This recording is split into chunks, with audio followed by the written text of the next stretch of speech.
And we're back. Welcome, everyone. I'm Nala for Power, and today we are playing some more Disco Elysium and possibly beating it today. It depends on how long we go. I also don't know how close to the end I am, but I've been told I'm close-ish. So hopefully you can do that today. That'll be super fun. I hope everyone's having a really good weekend so far. I know I am, and I'm also shaking my camera a lot.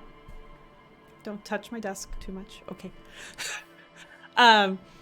Yeah, today is really good. It's weirdly relatively gray and overcast up here, but that's only because places slightly farther away from me are on fire, and that's no fun.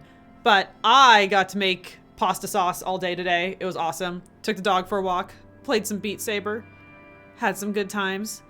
Hope everyone else is too. And yeah, let's get into some disco. Except I think for disco, I want to be over here. Wee! Wee! The game's gonna show up at any time. Okay, there we go. Okay. Actually, we're gonna do this for story recap that I remember. This is for myself as much as it is for anyone watching. So the dude bro who was lynched, we found out that Klausya, who was his partner, we found out that he wasn't actually lynched.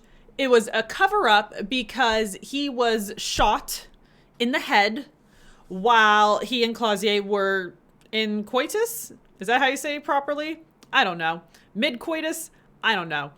Anyhow, he got shot in the head, and we don't know if the bullet was meant for him or her yet. Klausya seems to think it was meant for her because she has a past of corporate espionage. And so when that happened, you know, she went downstairs to the Hardy Boys, who are union workers. Mischief, welcome. Mid-conversation. That's what they were doing. They were just talking. Yeah, so she went downstairs and like told union worker boys what happened, and there's a mysterious woman that we have not heard about yet named Ruby, who helped like orchestrate the guys like hanging the body to make it look like a lynching and whatnot. And Ruby had like the presence of mind to be like, oh, we need to hang the body like upright really quickly so that in an autopsy it looks like he was actually hanged instead of shot, which is crazy. So now we want to find out who Ruby is. And we want to find out if the bullet was meant for the victim or if it was actually meant for Klausya. Things like that. And that is where we are starting. Okay.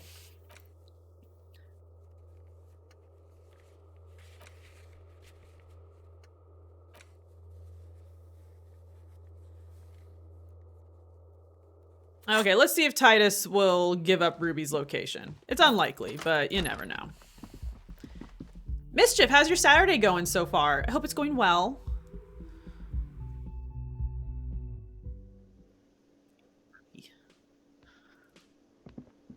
There's these guys here. I have no fucking clue what they want. It's you again. What is it? Oh, you found a new bike path. That's always nice. Something new and exciting. Okay. I talked to Klausya. Now I need to talk to Ruby. Why?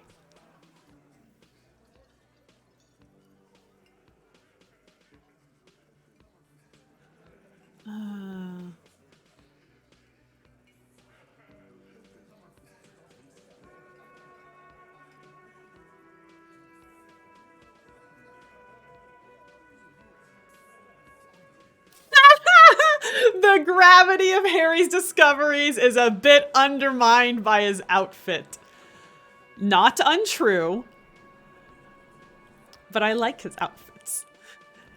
He dresses according to what checks he needs to make. Let's see here. A civil war is brewing, and the only way to prevent it is to solve the murder. That means talking to Ruby. That seems diplomatic. Sounds like you want to push this steaming pile of shit on anyone. And now you pick Ruby. Well, not on my watch you won't. Ruby's one of us. We're not gonna throw her under your moral intern steamroller. Fuck that shit. And fuck you too, moral Dude, it is what we're thinking about. Getting checks. Reckon decks, getting checks, and... It was a really dumb t-shirt I saw somewhere. It had checks.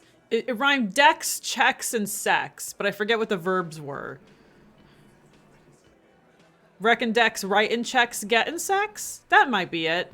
That sounds appropriately douchey.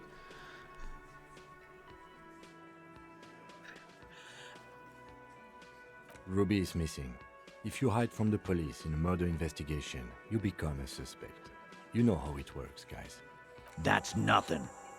That's just legalese.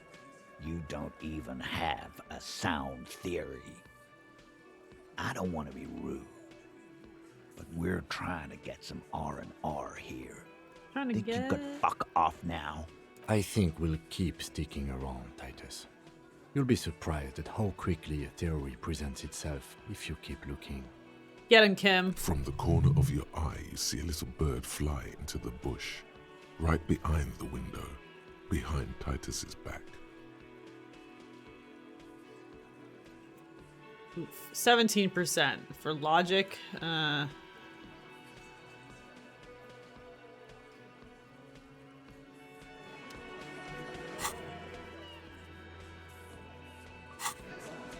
Okay. Okay, y'all. See, now we have to see clothing that gives us logic.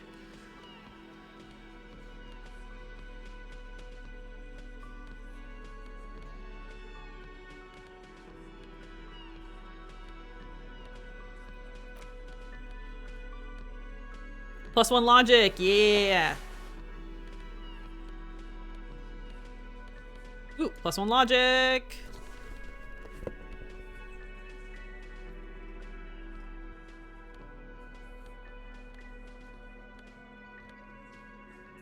-1 logic, no bueno.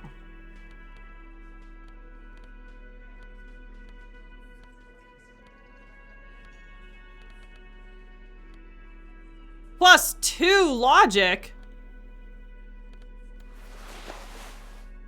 That's a hat? Okay.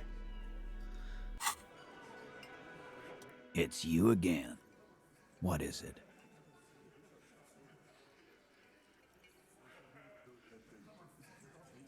See, that took the check from 17 to 58%. Let's hella do it. A sudden flash of lightning in your neocortex. The hostel cafeteria is lit by its airy blaze.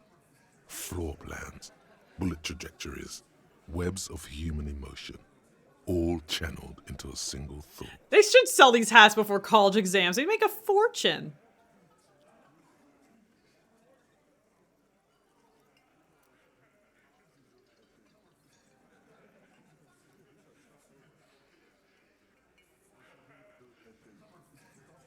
Oh, it shows you the math in it. Okay. So impossible means you have to get a total of 18. Oh, and you're rolling 2d6s. So my logic is 7. The dice, I got 10, and the modifier is +4. Neat. Okay. Okay. Why are you so sure Ruby didn't off him? Because she was here all night with us. He's cobbling together shit so he can put her away. It's Cop 101. She was here all night? 12:25 to 12:15? She was here during all that time? That's a misspeak. Huh. Hoodie, welcome! Yeah, with us. Drinking. Near the stage there. The hat does work, yep. Okay, so shoot near the stage there.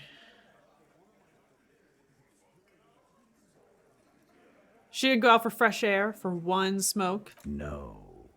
In the whole 45-minute window, she was with you all the time. All right. She took a fucking leak, okay? For one moment. Maybe went out, too.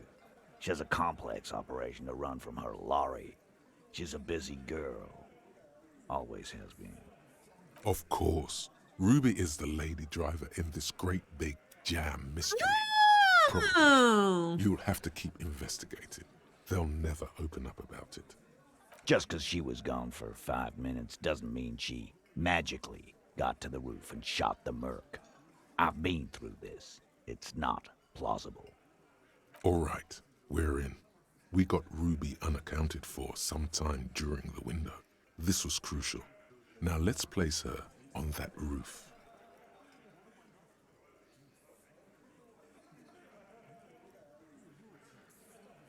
You do agree the shot came from the roof, right? Why not? You can't draw a straight line into Clausia's window from any of the surrounding buildings. Not from what I know about Martinez. Maybe from the coast. But like I said, I've been too busy dealing with you idiots. So no, I don't think it was a sniper. It was close up. There's a 72% chance that the bullet came from the roof. I know numbers, and I talk like humans. 72%. There's a percentage and all. Where'd you get it from? Your guys in the lab? I analyzed it on the spot. Turns out I can do that. No. I'm gonna say it. Fuck it. Be proud of your accomplishments, Twitch chat. No, you can't. I know what you did here on the weekend. People talk. And what they say doesn't sound like a science cop. You're a madman. Those numbers were an ass pull, man. Yeah, and they don't put her on the roof either. It's just mambo jambo. He hasn't got Mambo shit. jumbo. Ruby could have gotten to the roof from somewhere inside the whirling. Like that door that I can't get in. Let me in. Nah. The only way up there is through Clausia's room. Maybe there's more. What do you mean? How much do you guys know about this place? We've only been drinking here for what? 6 years? How much do we know? Been thinking of getting wilding in racks. That is on my ass, boss. There you go. Tatted on his ass. I know the place. There's a locked door in the kitchen and another on the roof. Ever been through those? Let me in. No, but that doesn't prove anything. It's just 2 dolls. We're not giving you Ruby for that. She's one of us. What if those two doors are connected, Eugene? Is that your name, Eugene? If they are connected, she could have gone to the kitchen, gone up, shot him on the roof, then come down. All in 5 minutes. How about that? 5 minutes. Yes, she could have. This is one long shot. He shakes his head, but the look in his eyes shows interest. Have we firmly established Ruby could have had access to the roof where the man was shot? Firmly. Try shit on a stick. All you've established is a possible route to the roof that you haven't found. And even then, a route doesn't put that bullet in the merc's head. A gun does that, and Ruby doesn't carry one. It should. Phase 2. Murder weapon. Get a gun in her hand. If not that, then at least a shadow of a doubt. In the shape of a gun. Just don't contradict yourself. If it doesn't sound like Ruby did it, maybe keep it to yourself.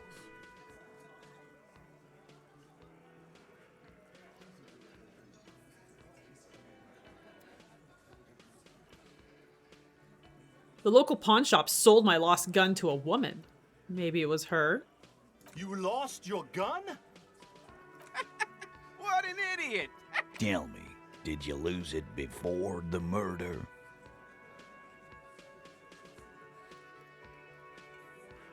Yes. No, you didn't. And Ruby didn't use your lost gun to kill him. Really? I would have lost it before the murder.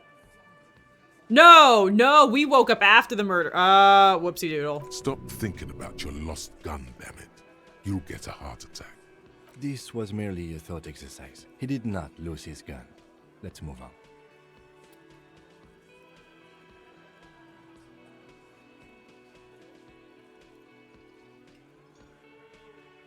Guys, this is Revachol. Anyone could get a gun around here. Look, fucko. Ruby and I are pretty tight. She would have showed me the gun if she had one. She knows I love guns. Yeah, everyone knows Glenn loves guns. Guys, Glenn loves guns. I don't know, Glenny. Ruby's a little secretive, isn't she? Wasn't like she told you every little thing. That's right, Shanky. This one does not like Ruby. May prove useful.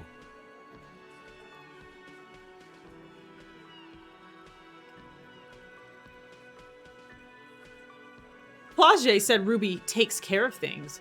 You don't do that without a gun and Revachol. She organizes things. She doesn't whack people. That's not the kind of person she is. She's a talker. It's clear this one is protective of her. Easy now, Glenn. What he's trying to say is, people who don't have guns don't shoot people. You need a gun for that. You can't prove she has one. You don't need to prove anything. Doubt is enough for now. And Titus must have some. Show them the antique rifle. Seems kind of weak. Let's do it, though. There's weapons like these just lying around in Martinez. That looks antique. A Belle McGrave. It's inoperable. Where'd you get it? There's a cellar under the bookshop. It was hidden there, with others just like it. 20, maybe 30 rifles, Titus. Also broken, but still, there were too many. And there must be other caches too. God damn it. We need to close that dump down for good. Okay, I see your point. There are guns lying around. Damn it. I thought we'd found all the old spots. Why was that still there? We just missed one. Ruby doesn't know this place, boss. Just these cops digging up shit. There is a small, 28%, chance that the shot came from beyond the roof. Yes, goddammit, I know what a 72% chance means. It means there's a 28% chance it isn't that. And 28% is no small chance either. Just making sure we are on the same page. It doesn't all fit. We are just sharing info, candidly. Titus doesn't reply. Probably a good sign. I didn't say I'd prove she had the murder weapon, just that we need to find her. I don't know, cop. Why don't you find your lost gun first? Easy now, Al. This isn't Yeah, comedy. Al. Titus, we're not seriously considering it, are we? Ruby wouldn't do this. Why would she do something like this? Phase 3. Motive. The last component. The big one. Get this and they'll give her to you. Remember, don't piss him off. That never works.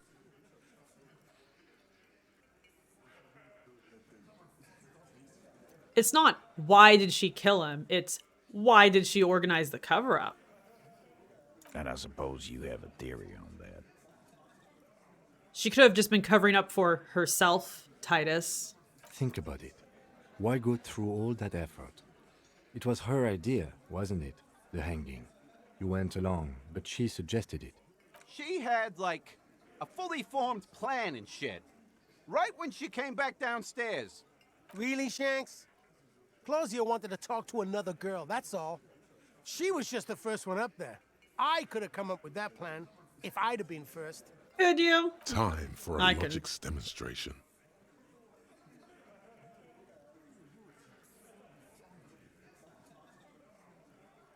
Shanky.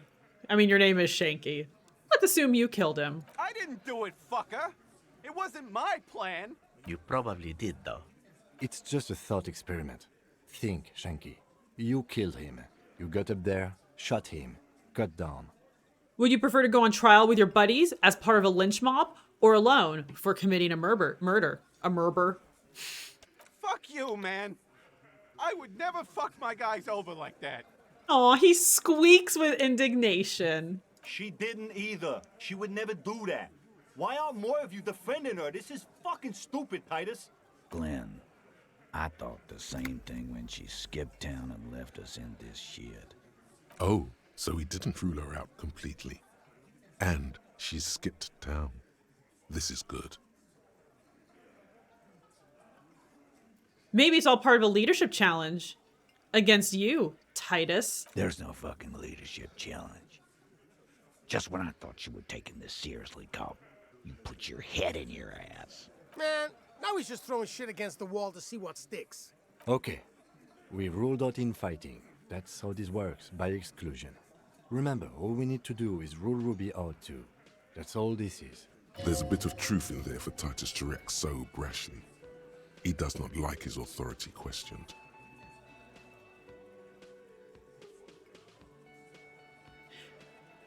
Titus, this one doesn't sound good to me. Titus, you have to see it. Things don't add up. We need to talk to her. Silence. He looks around the room. The old man in the corner nods. A very small nod. And a trickle of tobacco spit on his lip. Gross. This is the only option he cares for. Yeah, I see it. There's one more thing I've been wondering about. Ever since you asked me where she is. Add it to your list of suspicions, if you want. I don't know where she went. She just got up and left. Got real scared, too. Wouldn't tell me where. However hard I asked. Want to know why? Why? She was afraid I would tell you. Maybe she was right. By now, I probably would. She knew there's evidence on her, and she knew we'd find it. This is typical suspect behavior, why fleeing is always incriminatory. Perhaps. Ask her if you find her. It Ooh, won't be skill easy, point. though. She made sure of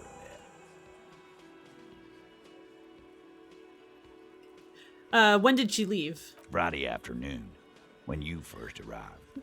I got word the RCM was in town. Then she came in to see me. Told me she was leaving. That's when we had our little conversation. What was she scared of? I told you. You. Me? As in the RCM? No, you. As in the cop with the sideburns and the disco clothes. And a hole in his heart. That first.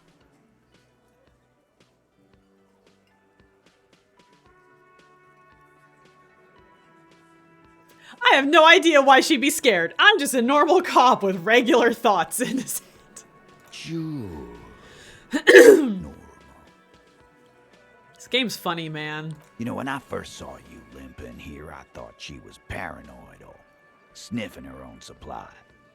But now I'm not so sure. What else did Ruby tell you about me? She said you have a funny taste in clothes and that you won't stop. Won't stop? Until you have something on her. She said she's heard of you from Jamrock, that you're a human can opener, Ooh. that you play suspects against each other, open them up like can. I mean, I guess it's an apt analogy, but it's not a very good nickname. Fucking hell. Titus, did he just? Open Angus up like a can? Yes, he did. Now, we can whine about it, whack him, or we can go on with our lives. I'm having a go on with our lives kind of day, Al. How about you? It's not an actual question. Silence. He nods. Anything else? Anything? Yeah, there was something else. She wouldn't tell me, though. I could see she wanted to. It was burning on her lips. This caught Titus, this caught Pete. But she was too scared. Do you have any clues on where she went? She's not far. We know that much. She didn't take her lorry, so she's on foot. Okay. Good fucking luck, man. She knows this place like the back of her hand. You'll never find her. Yeah, Al, and we won't either. She's not really a hardy candidate anymore, is she? She's not, Glenn. Have you looked for her? A little. On the coast. Where have you looked for her, more precisely? More precisely, on the coast, past the waterlock. She's not here, so I'm thinking she's there. Can you tell me where on the coast I should start looking? Sure, there's some shit houses there, a cinder block town. Fisherfolk there refuse to unionize, so that's one place we haven't looked. I hear they have a shack where junkies sometimes crash. Time for you to step up. We will start there. One more question. What does Ruby look like? Boyish, hair's red, dyed. She looks like a lorry man. It's not much, but it'll do. It'll have to. Ooh, well, we'll shake it. We'll be a bro. His grip is firm and reassuring, like holding a piece of unpolished granite. Wow, that's poetic. Not just granite, tightly packed RCM sergeant material. We're just gonna No. think it. He already is a sergeant. That's what you're feeling. He just wasn't sure what you are. Wow, so someone's been a little boring.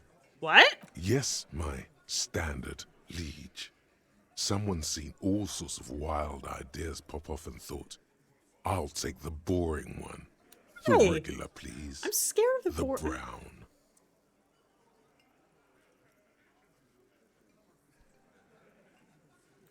Look, I'm just trying to do my job, man. Of course you do.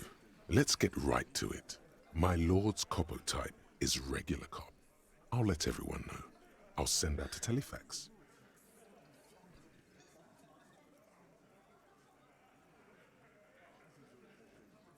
Yeah. No, what? Let's keep that announcement on standby for now. Good. Of course. To outright declare yourself something does seem a bit too interesting now, doesn't it? I won't trouble you any further. Fuck you, drama.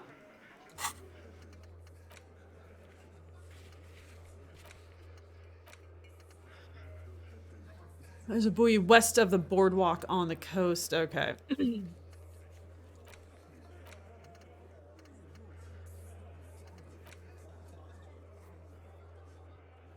I have any sad songs on tape?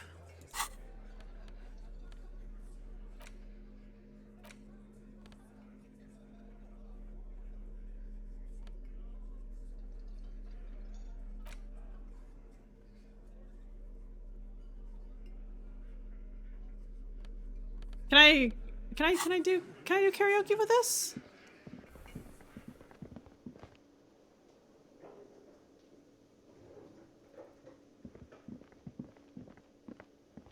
Do I talk to him to do karaoke?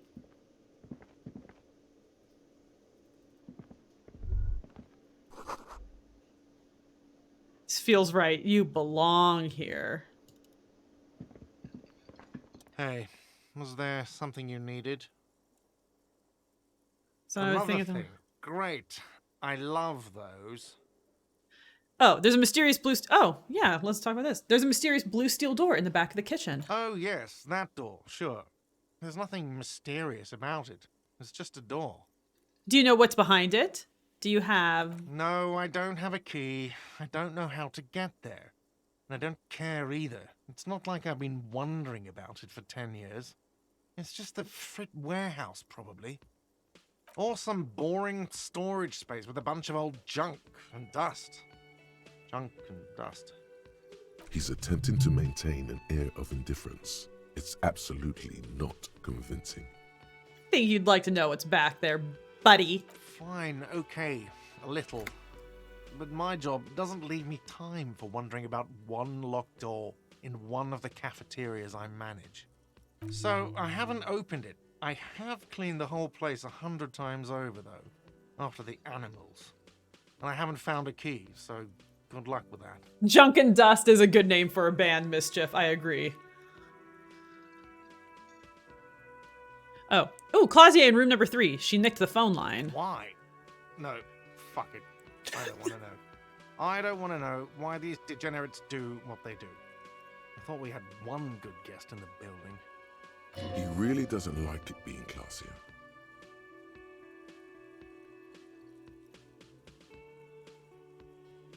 You have Lena. Lena's a good customer. Yeah, well, she's not a guest, is she? What?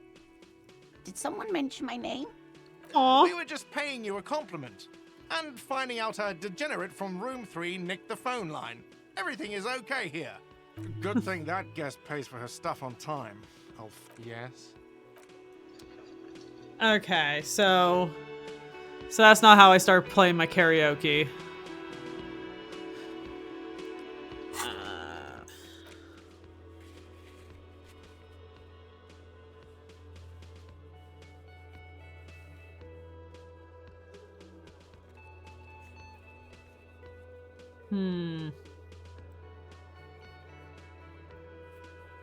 There are a couple that want some more logic.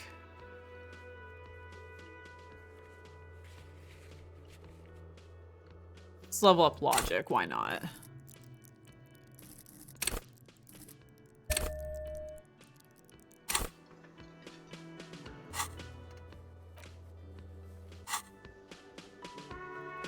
So there's a question I can ask Yes? him now. Hell yeah. Why did the 41st send me? Why me, man? Look at you. It's because you're a failure. They sent you to Slight, Precinct 57.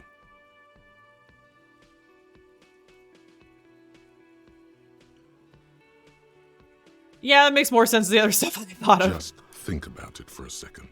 You're a raging alcoholic who showed up 3 days late and argues with his necktie. You weren't sent here to win. I'm gonna keep that to myself. Of course, it's only a theory. Whatever their reasoning, there's nothing written that says you have to prove them right.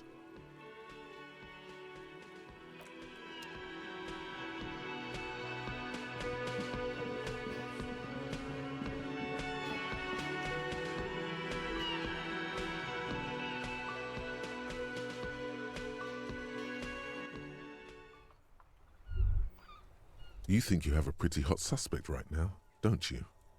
That Ruby of yours? Yeah? And? Notice how it came together without casting too much suspicion on Clausia. It was nice and Ruby-centric in the end.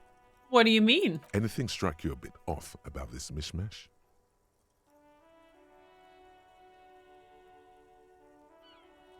So far, no one has mentioned hearing the shot. Notice how this hasn't come up at all. Even Hardy and his boys didn't mention it. Neither did you. Well, the bullet didn't have to come from the roof. It could have come from anywhere on the coast. Absolutely. It could have come from anywhere, but you're suddenly so certain it came from the roof behind the window. Oh, it's the only option I get? Okay. I'm done thinking about this. That's right. Finish thought. Just finish it and conveniently go on. I feel attacked. She's watching you leave right now. You know that. Free as a bird on that roof. Lighting up a cigarette and thinking, am I glad Ruby's in this shit and not me? Don't listen to this guy. The theory was solid. He's just jealous. Move on. It's no use harassing her further.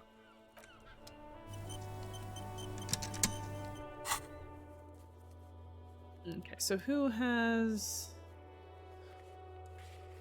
Okay, yeah. Andre I can talk to. And Suna. Alright, cool. Let's go talk to them first, because I got my logic suit on. Just leveled up my logic. We're gonna logic them so hard. We're gonna put Ben Shapiro to shame.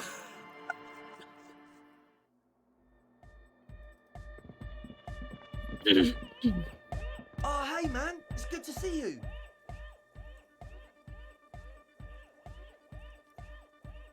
It says I have a logic with him. It's to Is that a bald spot? It's hard to tell for sure with the fused together spikes. Ben Shapiro is nowhere near the level of logic. It's just he has all that bullshit about like facts and logic, and it makes me laugh because he's not good at it at all. Anyway. God damn it. Okay, that's it. Goodbye, officer.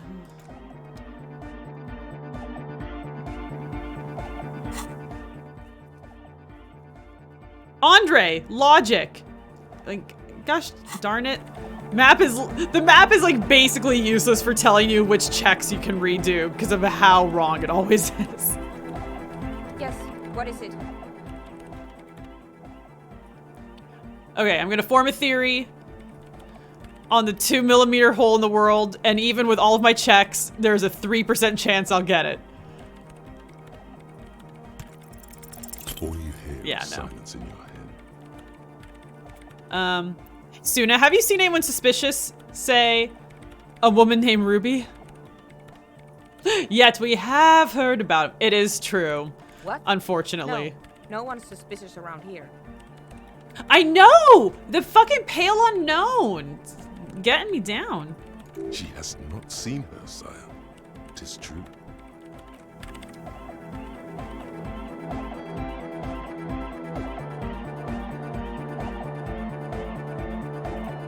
I don't remember where or how to solve the pale unknown.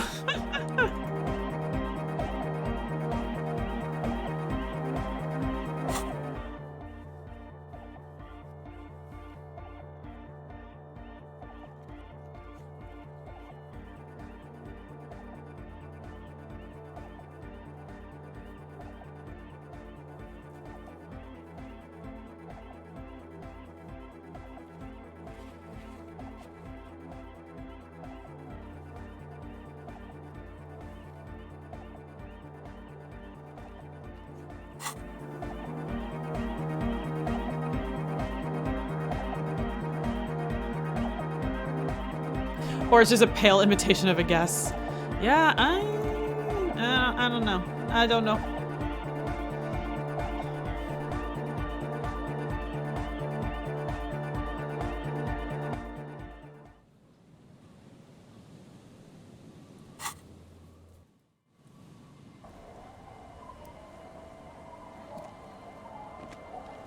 Our tenant, the policeman. I hope the waves don't keep you up at night. What can I help you with? Have you seen a red-haired woman named Ruby around the coast? Nay, I haven't seen anyone lately. Okay, but do you know who I'm talking about? This is my little cinder block town. I know what goes on around here. She's being evasive. She knows something. There was a murder in Martinez. She might be a suspect. We would appreciate your help. Would you now? I know how this world works, and it doesn't work when people tell on each other.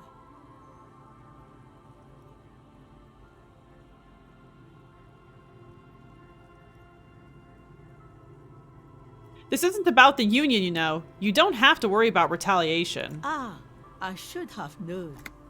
This is yet another Union mess. I'm not afraid of them, you know. We are not in the habit of being afraid around here. I see. You know something, but you've decided not to tell us. There's not much to tell. People come and go. Now, was there something else? I see, ma'am. I hope you don't mind if we look around anyway. You should look around your shack. Maybe she's rented it out to others too.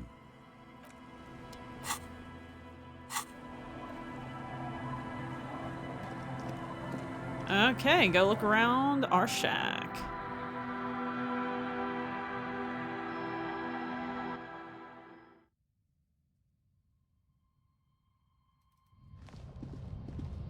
As you look at the floorboards in this corner of the shack, it's clear one of them isn't quite level with the others. The edge of a floorboard next to it looks scratched. Move the board aside. Hollow space underneath the floorboards is dark and damp. You can barely make out the mixture of sand and sawdust below. What's in there? Nothing particular catches your eye. Looks like more reeds. There might be something hidden inside the sand, though. Something bad. Someone's night thoughts. A last resort. A bad idea. Search through the sand and sawdust. You stick your hand in and start combing through the sand. Dry, not like outside. Fine dust. And then something hard wrapped in paper. What is it? A small cylindrical object. You pull it out. A bullet. Bullet. Interesting. The floorboard doesn't care. But maybe the washerwoman does. You have enough to confront her with. Do I? Holding the bullet, you get the feeling this isn't ammunition against you. It's for herself.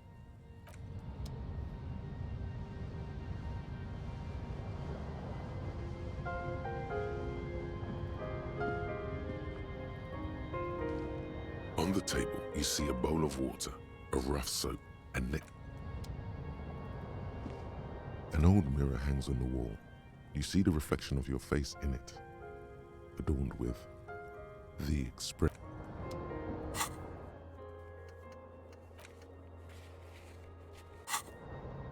Electrochemistry, huh?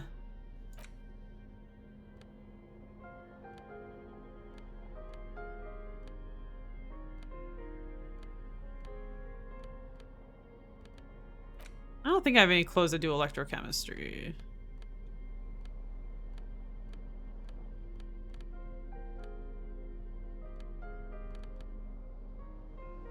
Oh, the shorts do.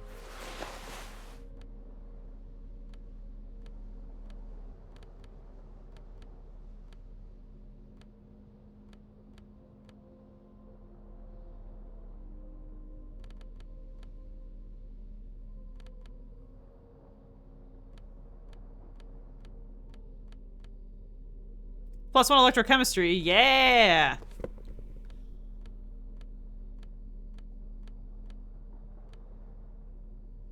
Fingerless gloves!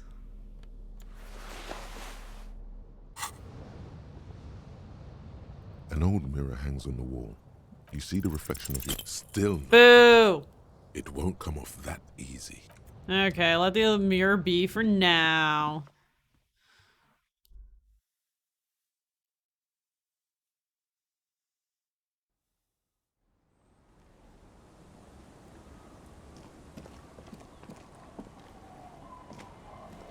Our tenant, the policeman. I hope the waves don't keep you up at night. What can I help you with? Hey, lady. Was there a bullet under the floorboards of your shack? Damn that girl. And without anger, a long and harsh life has taught her not to buckle under pressure. A bullet? You didn't put it there, did you? She did. Gone and hid things in there? She's usually a good tenant, and not a stupid one either. You rented the room to her? Yes. I let my room to that Ruby girl. She speaks slowly, wringing out a rag after a long silence. Her hand moves into the water bucket. Some water sloshes over the edge. As I've done before when she's been in trouble or just looking for solitude. I've made it clear. We welcome all kinds of people here. When was this? She came last Friday, left on Monday in a hurry. What has she gotten herself into, that girl? She seems genuinely worried about her previous tenant. She's seen her hiding out from trouble before. But this seems different. Uh-oh. That's for the police to find out. Right there. Please answer each question to the best of your ability. I'm sure we have a few. You said she left on Monday? Yes, early with the dogs, around 8 o'clock, I think. Did she leave with the dogs, or do the dogs wake up at 8? She probably heard the lieutenant's Kanema drive by, and it woke her up, just like it did you. Kim, she must have heard your Kanema. Yes. That is a downside of having a 130 kilowatt engine. It lets the bad guys know when you are coming. Is the room exactly as she left it? I cleaned it, like I always do. Was there anything else there? No. The truth, sire. What's she like, you know, She's Ruby? good company. Knows how to talk to an old woman. At my age, you don't get a lot of quality conversation. So I really appreciate that about her. Did she talk to you much during her last stay? No, she was mostly silent this time, kept to herself. What do you mean? She tried not to let it show, but I could tell she hadn't come to fish. Usually she likes to cast a few lines, but this time she mostly stayed in her room. Why do you think she left the bullet there? How would I know? She's a gruff one, but not violent. She doesn't go around toting a gun. You could ask her about your hunch, that it was a desperate measure. See if she thinks Ruby fits the bill. I have a possible explanation in my mind. Aye, do tell.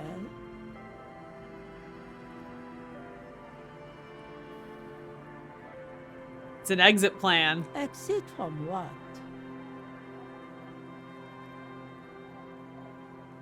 Her life. The lieutenant stops writing for a moment. He looks at you, then at the old woman. No, she's a fighter. She really believes that. Okay. Did she say any technical? Did she have any technical equipment with her, like radio stuff? Not that I know of, though she was into nice music. She once showed me a few mixtape millions she'd made. Although I guess she was pretty handy with the mechanical and technical stuff. Even fixed the heater in the shop. Is she the crab person in the church? Where did she go? I don't know. Further up the coast. She tried to leave quietly, but the hinges on that door screeched like a cat in heat. Gross. Woke me up.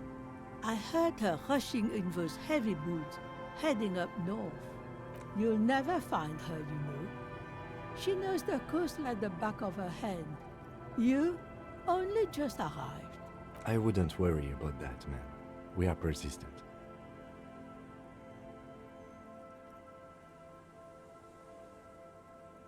Further up the coast we go then. Are you sure you would rather stay here? Get a nice cozy fire going in the heater? Seems like a better idea to me. Dude! It increased my electrochemistry, but it wasn't enough. Fell electric neuron. You feel like you should go look at it again. Step closer this time. One thing, officer. Huh? If you do find her, please go easy on her. She really means it. It's an honest plea. She's a good girl. Whatever she's gotten herself mixed up in. Mm-hmm. We'll see.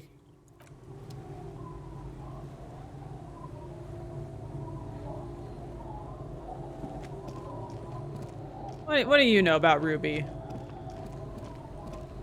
The waves are beginning to die down. Look at those little bastards. Oh yeah, I have to put on suggestion clothing and wait for Kim to leave. Okay. Okay.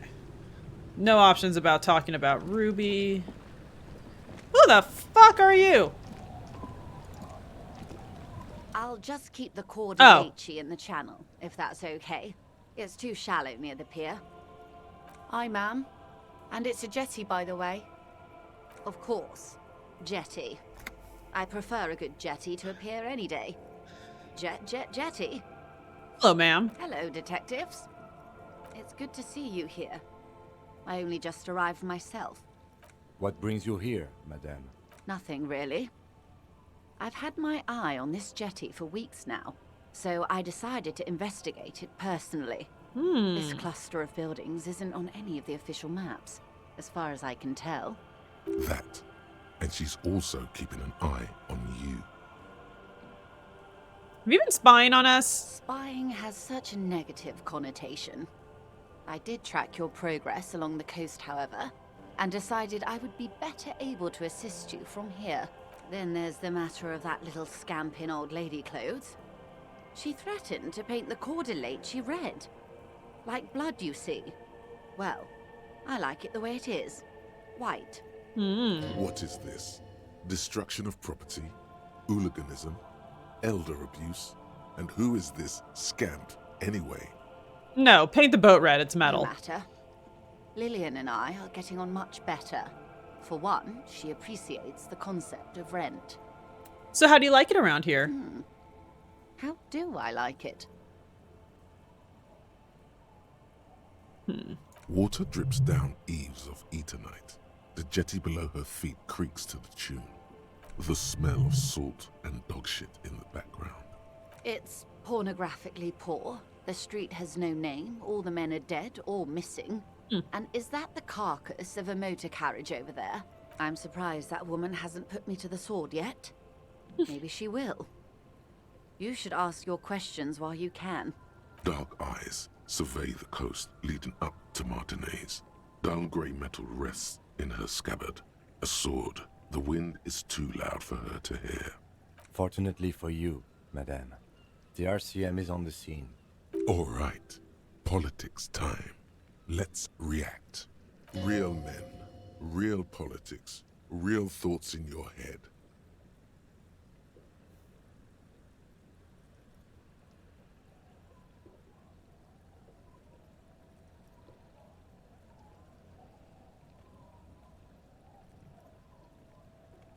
I don't like any of those options. It's early spring, and the rains are coming. An officer enters a low hut of stone and wood. Inside, weapons are piled against the walls. Rifles with splintering stocks, and swords. Tens, if not hundreds. They're antiques, says Lieutenant John, the archetype McCoy, to his partner. They're digging them up from the catacombs now, fixing them. Old caches from the revolution. The children carry them up. Come May, the streets will be flooded. Outside, the wind rattles the loose hatches, flooded with cheap weapons in angry hands. Do you know how they discovered this place? This fishing village? No. They're in Celindian, Isla. No, I don't know how they discovered it. Well, your condition has left you no worse off than most of these people. The literacy rate is around 45% west of the river. 50 years of occupation have left these people in an oblivion of poverty. It's a pity. Most of these people will never know what this place means, this island of matter, or why they were ferried over in the first place. Remind me to tell you one day. For now, how can I assist you in this new location? Tell me now, we have time. He glances, it doesn't look like he does. You have singled out a suspect and are in pursuit. This is cause for cautious optimism. I would not want to delay you. This story, she will tell it only before she leaves Martinez, at the very end of her stay. Maybe there is something else I can assist you with, while you're hot in pursuit. Okay.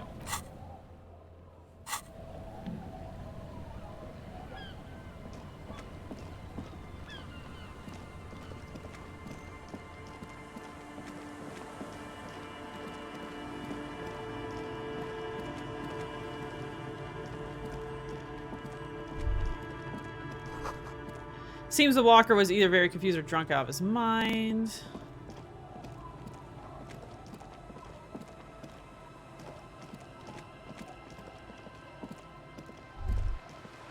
This is it.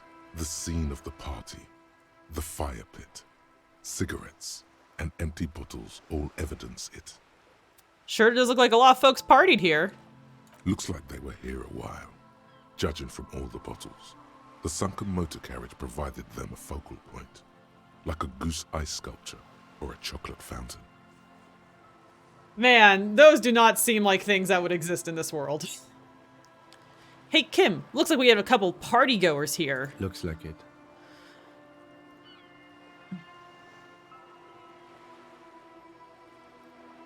It's like they had a great time. Hey, let's keep moving, detective. Somehow, he doesn't want to dwell on it.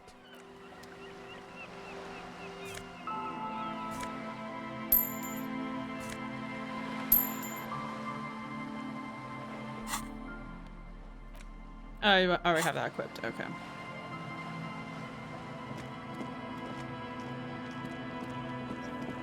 It's probably further up the coast, but I just want to make sure I cover everything. Yeah.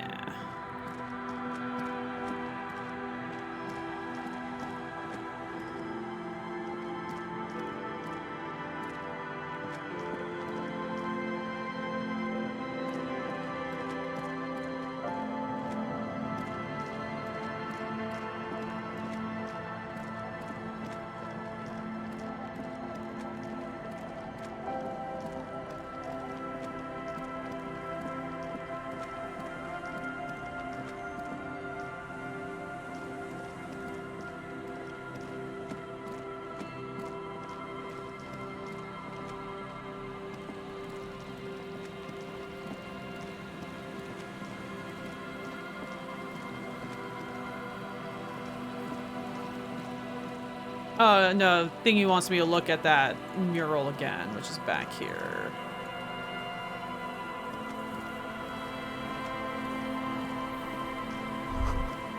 There's a slit in the concrete here. A sewer? The light vanishes inside the concrete slit.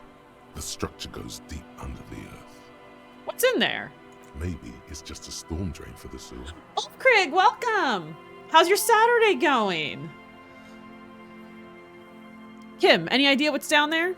No idea. Could be connected to one of the buildings around here. Think we might find Ruby down there? We might find her down somewhere. There's an old storm drain system beneath Martinez that's mostly collapsed. Revachol sewage system has been built and rebuilt 4 or 5 times now. Ooh, study and exercise. What a productive Saturday. How delightful. In conclusion, she could be under any building. But not in there. I hope not.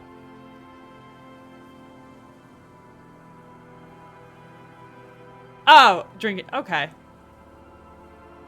That's fair. Yeah. Today I had buffalo wings for lunch and spaghetti for dinner. It was awesome.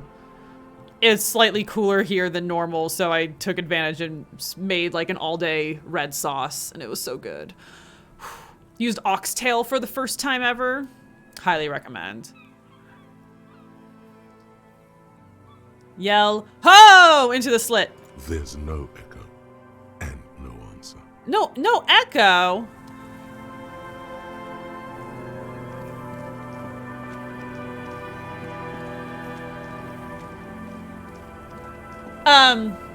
So you make, like, you build up your red sauce, or as very first you want to just like sear the oxtail in like your big pot, and then you like cook the onions and stuff in it, and then you add all the tomatoes, like canned tomatoes to it, and then you just nestle all the meat in there, and then you let it just like low simmer for like 4 hours, and then the meat all like falls apart, and like the bone marrow like goes into the sauce. It's very, very good. It's very yummy. Binging with Babish did a YouTube video where he makes like 3 different pastas. If you look up Babish and 3 pastas, it should come up, and it's his like 4-hour red sauce, and it's so good. And it's really easy because like you just throw everything in a pot and you just like let it slow cook for 4 hours. It's awesome. When I've made the sauce before, I've used short rib, but the store didn't have short rib, but it had oxtail, which is weird. But you can still make out. It's also called ossobuco. You might remember that Jan makes that in the dinner party episode of The Office. It's yummy. I mean, it's just it's something you want to slow cook for a long time. You serve with red sauce and either polenta or pasta, and it's awesome. Man. Now I think about the dinner party episode of The Office. Oh, it's so cringy, and it's so amazing. It's just one of the funniest moments of television, in my opinion. A slogan used to intertwine with the loops a long time ago. Now, only a shadow of peeled letters remains. It says, "Tomorrow is just a whisper away." Step closer. Above the mural, a collapsed roof, broken windows set in the wall. Rusty Potato, welcome! And will soon also fall, and the coastal breeze rustling and sighing in the remains of the edifice. Rusty, I don't remember if that's the one with the chili, but Kevin's, that whole opener where he spills the chili is also really funny. And Craig, dude, you gotta trust it, man. You have the flame on like low. You have the lid on part way. Like you don't ever want to like leave your house with the stove on. That's not a good idea. But go paint minis or play video games or something. Be free. Your food's gonna taste so good and you don't have to do anything. It's awesome. Okay, so above the mural, a collapsed roof, broken windows set in the wall. There's something in the wind. Sometimes the only way to go forward is to fail first. Could Ruby be in there? In there? She could. Or she could be in the identical room over there. Or in that boat shack. In that church tower, maybe. Kim, sometimes you're an asshole.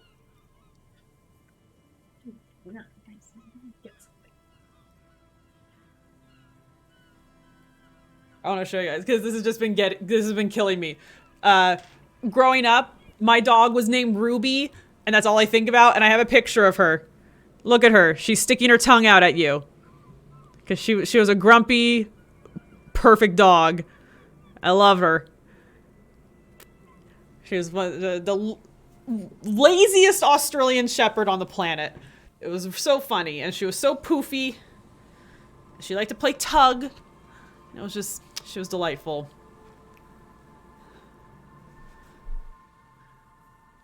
Do I have any pictures of her fluffy butt? Ah, my mom definitely has pictures of her fluffy butt, but I do not. Because when I had her, that was before smartphones and whatnot, and that's where all my pictures are. If I ever get a picture of her fluffy butt, I'll be sure to show you guys. It was very good. It was very fluffy.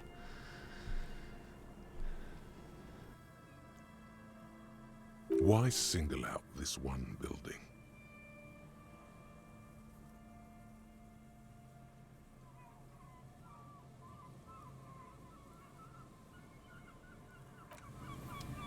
Okay, I need Shivers. Which one is Shivers? Is that purple? No, it's pink. Okay.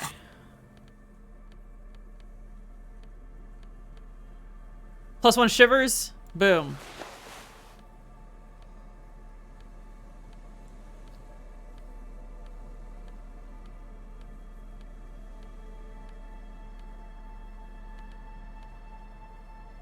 +1 Shivers for my dope shirt. Okay.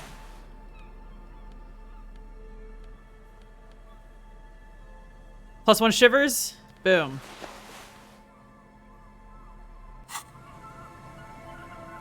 The once bright mural towers above you, saying, Feld Electrical, R&D. Tomorrow, suddenly, all is quiet. There is no cold hand brushing against your forehead.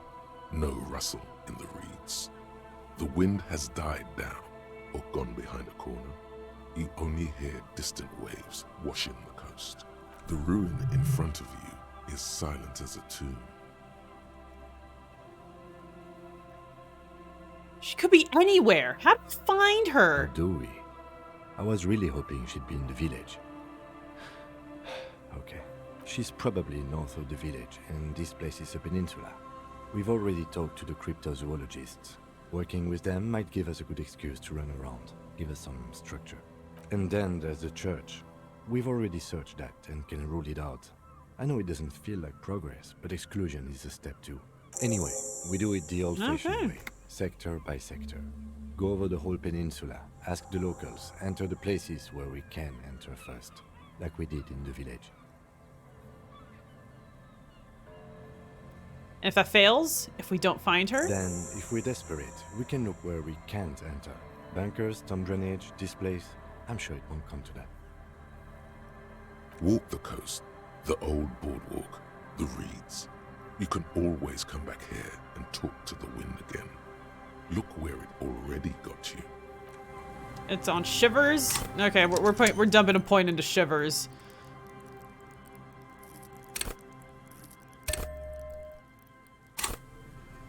The once bright mural towers above you, saying, It still only gives me "Go 58%. R and D. Tomorrow, a breeze, like a quiet go to the big C. The big C, that can only mean one thing. Communism. Yes, Comrade Zephyr, I shall find them. Girl-child revolution and girl-child communism. Boy-child freedom. Boy-child justice. The wind rushes away, leaving you where you were, on the rotting boards of the felled building. Officer, are you okay? It looked like we lost you for a second.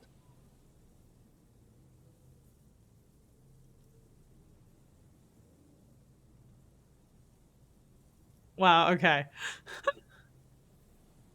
Nice conviction for a young commie. Did I just have a seizure, Kim? Doesn't look like it to me. Probably not, anyway. I think I need to talk to some kids. No, we'll go with this one. The wind told me to talk to children. Let's roll. When you're ready, officer. Damn, he took that. He took that nice.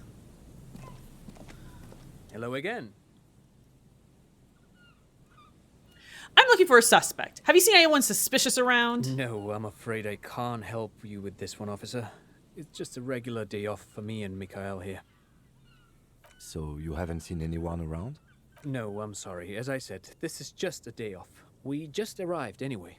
There's something friendly and familiar in how he says that. A day off. Nah, okay. Okay, before we go up, I guess let's just go back down and talk to some dumb kids.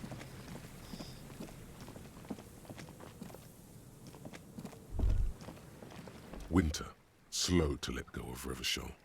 Flecks some more wet snow from above. Look around you. The snow falls lazily, making the beach sand paler still, mixing with the rust-colored sewage runoff. It has been a cold year. All things waiting for spring will have to wait a bit longer. What am I doing? Looking up at the sky, melted snow dripping from your hat. What do I see? The sky is full of great battleships. White clouds collide with one another, and the world is drenched with their debris. How does it feel? You're warm in your hat and your coat. Like a well-equipped explorer, you comfortably survey the white landscape. Where is Ruby? Near. Snow falls into the dark water. She prays, though she doesn't believe. There is a hum in the air. That's all. We can should finish keep that. moving. Who knows when the snow will let up?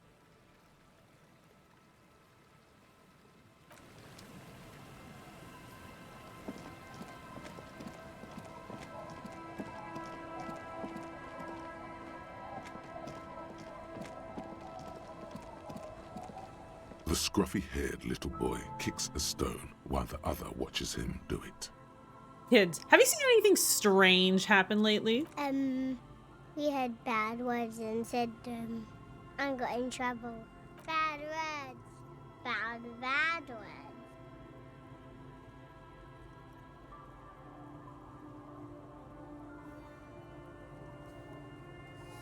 You know what? They're kids.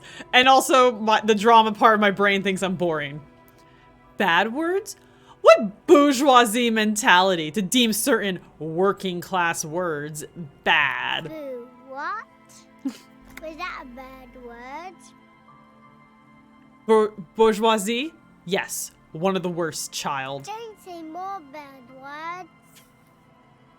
Let's move on. Where did you hear the bad words? Was it from someone on the coast? The radio? We just heard funny voices. We thought the voices were funny. We said what they said, and then we got in trouble. Where did you hear them? Did you overhear someone say them? Was it on the radio? Radio? What's that? We just heard them in our head. You heard them in your head. You know, I heard people talking, except just in my head. Okay. What did you hear? It was like, it is time at last. My nasty speed reeks. Our brother man is about to grow up. DJ Flatios, Big Boy Daniel Single is here.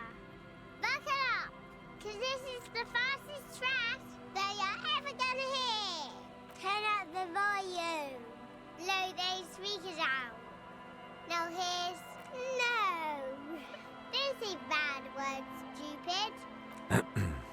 A word when you're done. The boy draws a jagged rock across the ground. It leaves a white scratch. Kids, have you seen any bad people around? What bad people?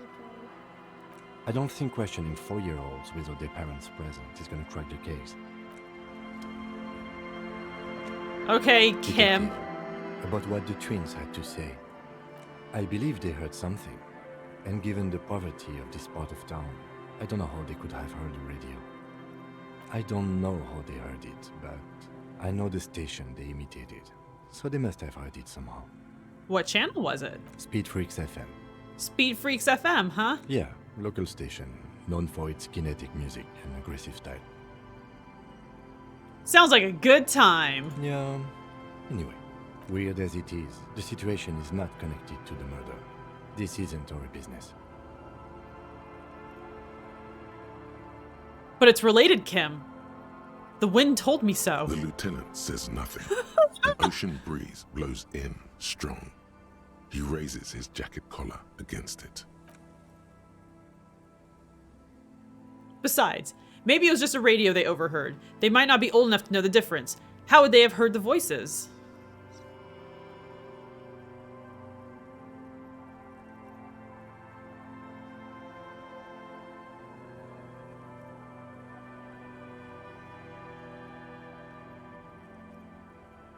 Even if it was a radio, where was it coming from? The lieutenant shrugs. Let's at least rule out radios before continuing. Maybe the twins didn't know it was a radio they were hearing. The washerwoman seems to know everything that happens here. Let's ask if she heard anything before moving on. Oh, that just ends it. Okay.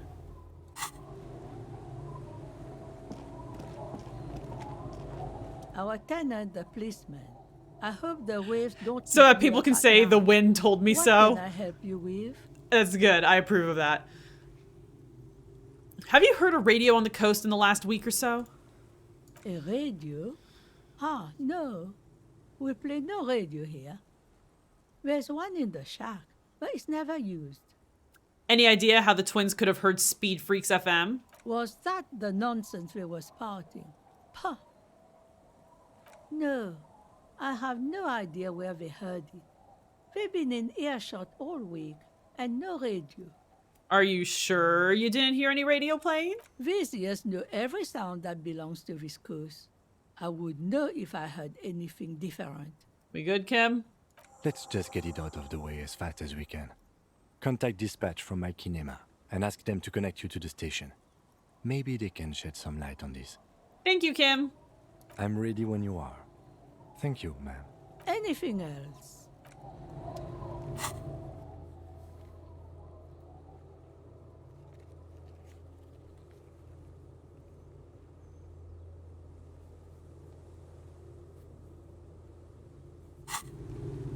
Oh, wait, no, I do want this.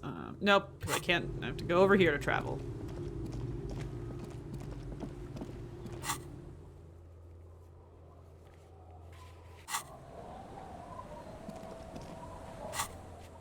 Why aren't you letting me travel?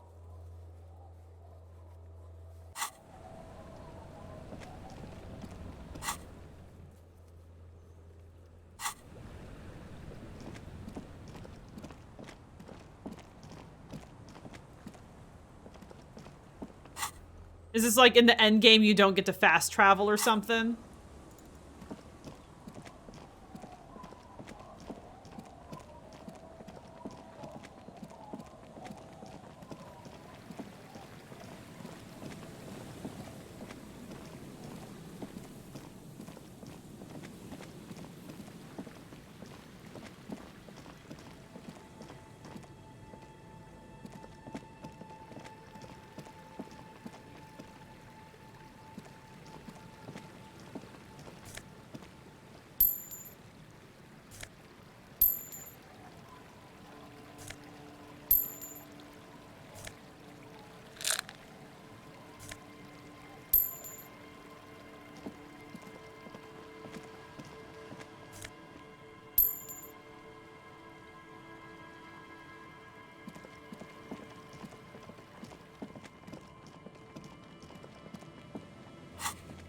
Yeah, I just don't get to fast travel anymore. That's some bullshit. Why would they take it from me?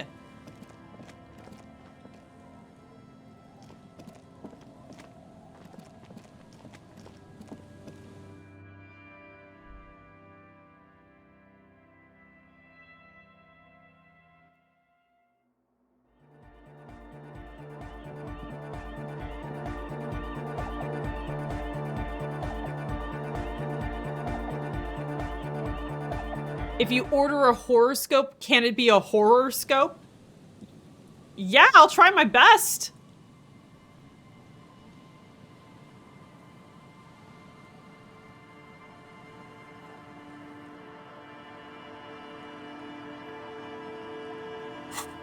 Let me.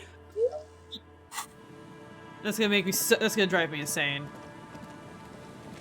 Okay. Okay, Rusty Potato. We're in Leo season right now, so you had best stay away from your mailman, your mail person, because they're a Leo, and they're in hunting season because Leos are lions, and they're definitely gonna try to eat your face. So just like stay away from them. They like ever ring the doorbell because you got a package, don't answer it. They're gonna eat your face. You're also,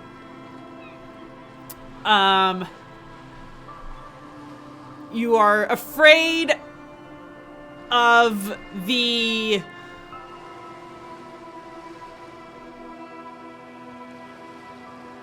insecurities in your soul because it's Cancer. It's Cancer moons right now. And I have no idea what cancers are as far as like horoscope archetypes go. I'm not gonna lie.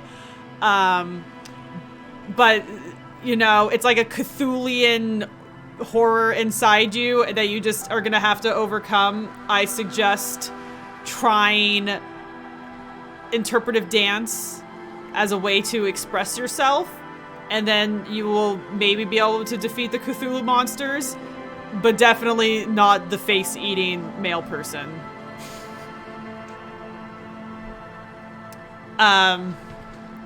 Look to water mercuries for guidance and consultation.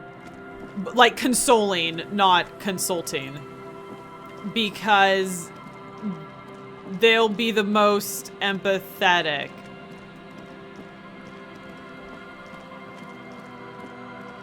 That I did it.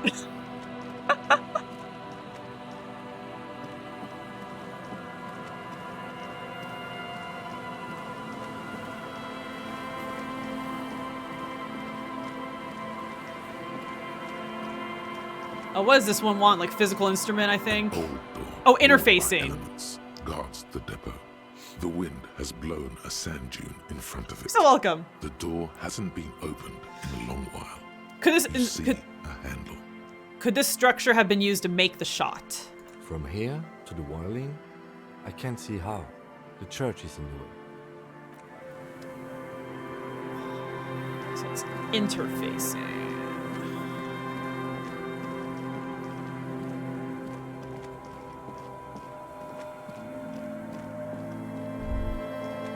Is there something here that would indicate a sniper used this place as a nest for taking the shot? Just some urban detritus, a bottle, and a dilapidated old comms tower. I don't see it, Lieutenant W. Freitor.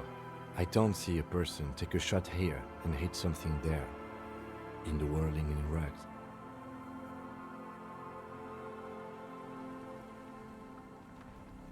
Maybe the assailant climbed the comms tower? It's not possible to climb that ladder. And even if it were, why? There's no platform up there to aim from. What about the cigarette butts? Those? A smoking assailant who favors Tumutiri to Astra or Joan? Cigarette butts are everywhere. This is a common brand for all men. Still, you felt it was important enough to make a mental note. That means something. You didn't pay attention to any of the other cigarette butts on the coast. Maybe the campfire was used by the perpetrator. To warm his hands before pulling the trigger? Perhaps. But anyone could have made this. Truthfully, this seems like a very poor choice to take a 1.2 kilometer rifle shot from. Visibility is awful. There's water vapor everywhere. I think we can rule out biddable prime, was it? Yeah.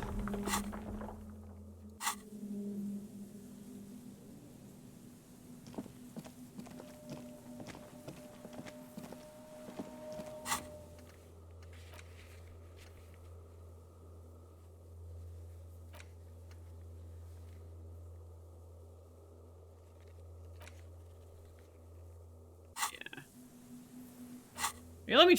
Oh my god. Worst trade deal in history.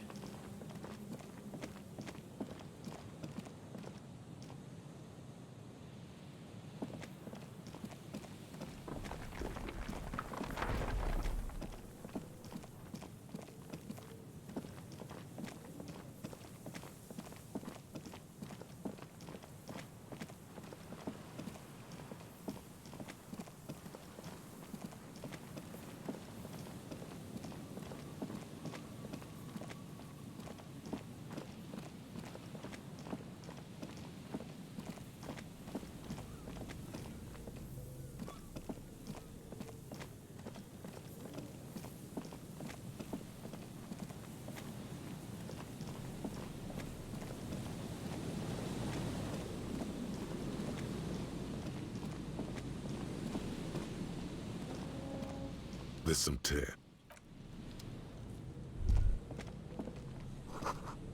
Stop messing with the coin viewer and hold on to something. The wind is so strong. There's a long way down your path from here. 20 meters at least. I thought I was supposed to check something on the boardwalk.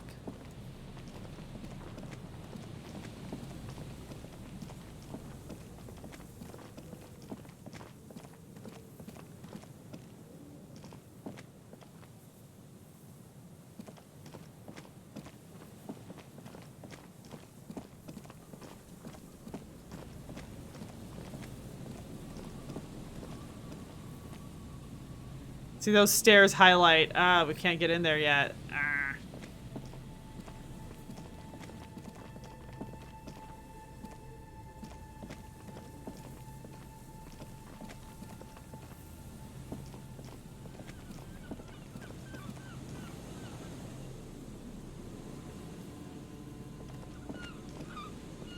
Let's go talk to these people.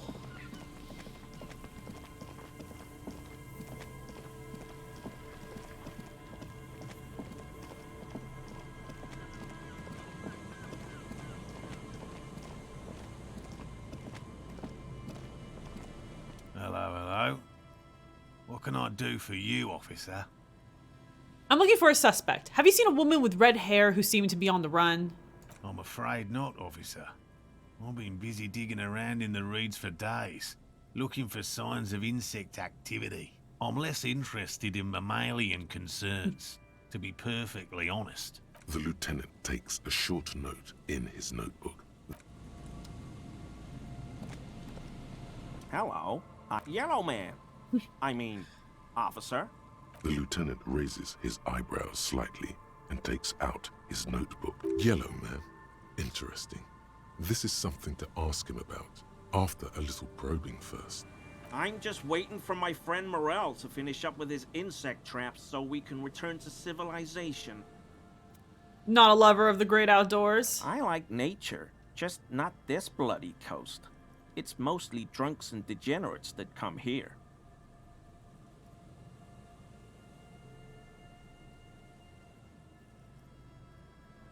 Drunks and degenerates, that's my crew. Dark times will do that to good men.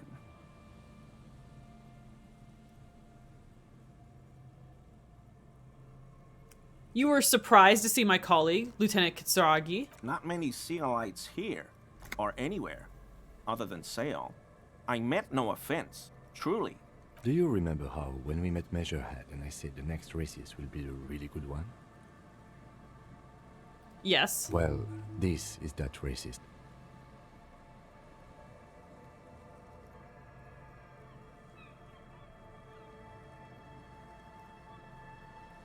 I don't know. I like the previous racists better. Hey, man. All I meant was there are not many Sealites around here. I'm just stating a fact. The lieutenant is a native of Revachol. Oh, yes. Of course he is.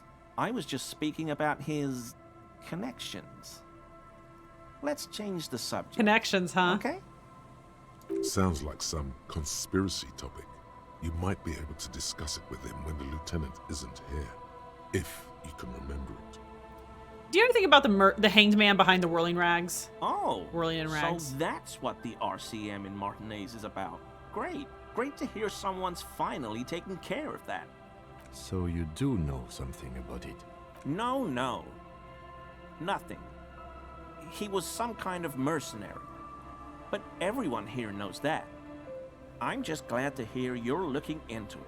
That's all. He's not feeling very comfy in his clothes, is he? Strange.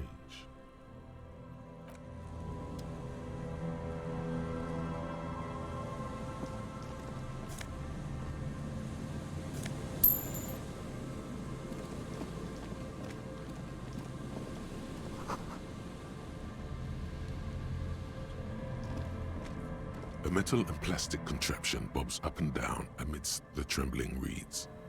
At first, it just looks like trash, but if you look closer... That, over there, must be the boy class you told us about. The one she hid her passport in. We should take a look. Yes, spindly extremities have been here. Snap the cords keeping the boy in place. A little longer, and it will be floating somewhere out in the open sea. What? Moves across the water, leaving no traces. You're cold again, as always. Yes. But who or what is this? Splendor.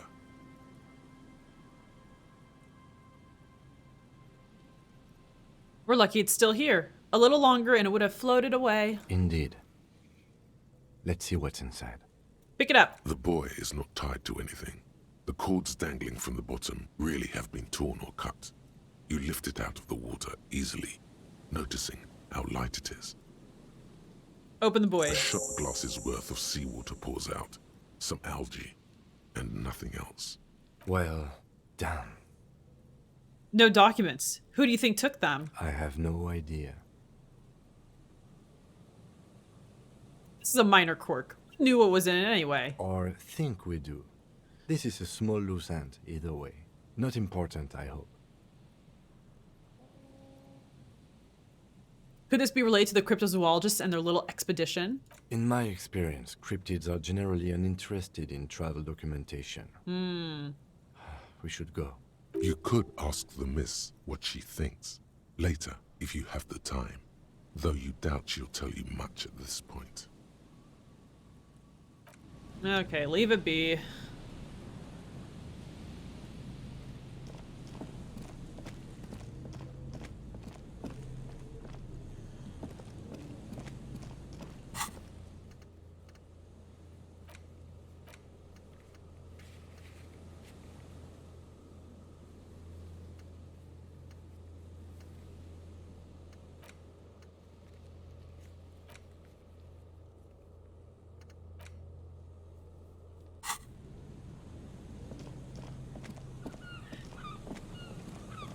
Okay, so I guess we're walking all the way back to Martinez because the dumb game won't let me fast travel anymore.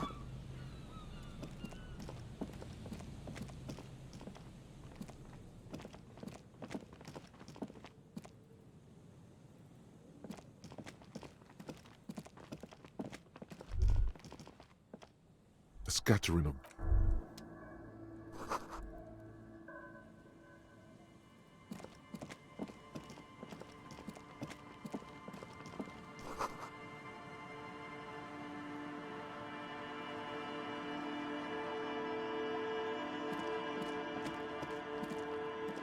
How far over here can we go? There's no way the perp is in here, officer. Look how scarred the boards are. All attempts to pry them off have failed. Can I try to get through? Not this time. The opposition is insurmountable, but I like the spirit. Have some points. Aw. It's lonely and cold without points. And dangerous. Dangerous too. Kim, you think she's in there? The suspect? God, I hope not. I can't see a way in, though many have tried. Okay, move on.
You know what, I'm actually just gonna try something real quick because of how cranky this is making me.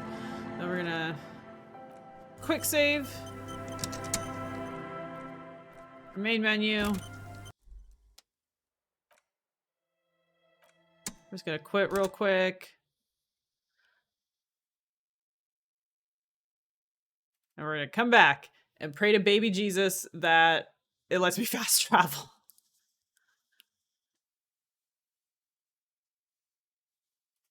Extensions, my extensions.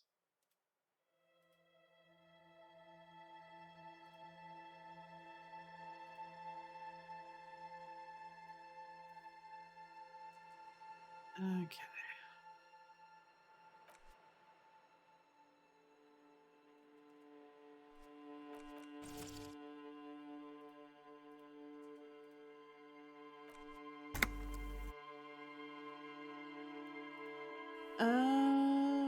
Okie dokie. Dokie.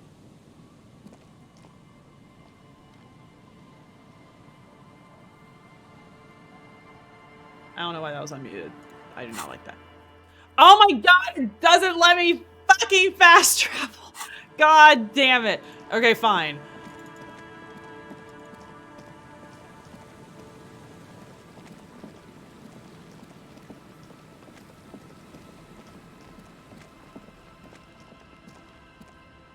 Hoodie, where are you? Why aren't they letting me fast travel?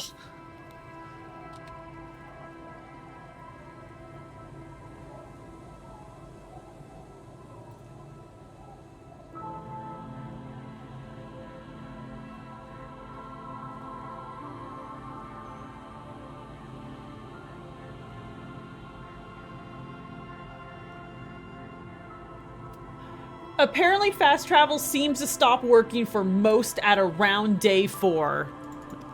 Okay.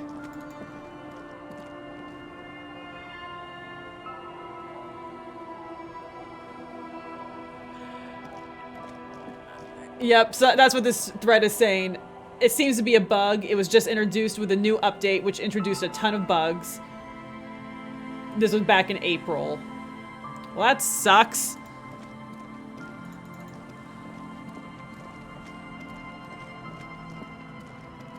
Oh yeah, there's these guys over here.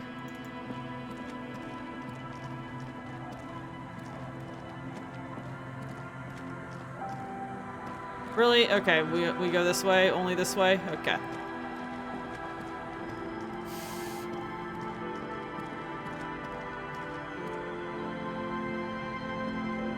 Tequila sunset. Have you seen a red-haired woman named Ruby around here lately? Can't really remember seeing any women after losing my keys. It's a touchy topic.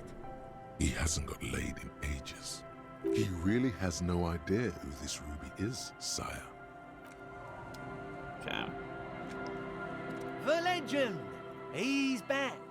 And firstly, I got smokes and piss and...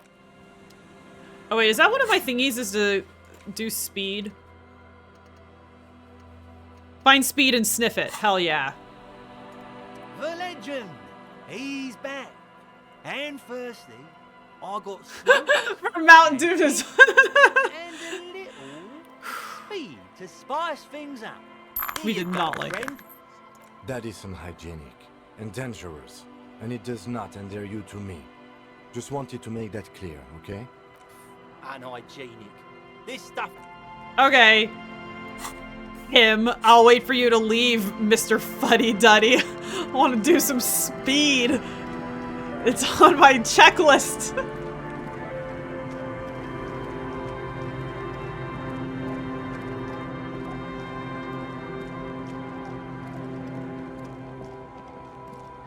Yeah, like so far the only game where I usually like walking around more than fast travel is Breath of the Wild. And that's because there's just so much to explore, and there's probably some Korok seeds you can find on the way.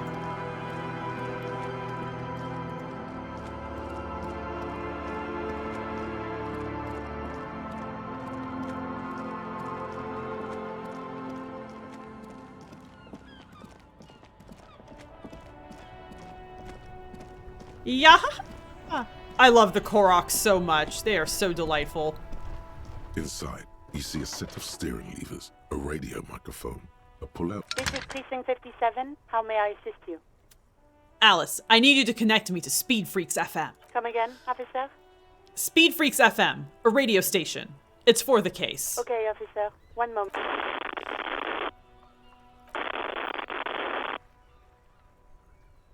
I have the GMS on the line. I'll connect you now. Yo! Hello, is this DJ Metch? It is. I got a few minutes before I gotta go back on air. What can I do for you, cop man? I'm just calling to confirm. Did you debut a new track from DJ Falchio a few days ago? An asshole is a mouth for shit. And I'm puking. What? An asshole is a mouth for shit. Parentheses, and I'm puking. Lovely. Close parentheses. An asshole is a mouth for shit, and I'm puking. Okay, but what's the song called? Yeah, that is the song. An asshole is a mouth for shit, and I'm puking. Okay, let's move on. We talked to some kids who said they heard it in their heads. Do you know how that could be possible? Is that what this is about? Listen, it's not our problem if kids decide to tune into River Shaw's hottest station. It's not that they played it on a radio. They heard it in their heads. Do you know how that's possible? I don't understand. Are you asking if we can, like, play our station into people's brains?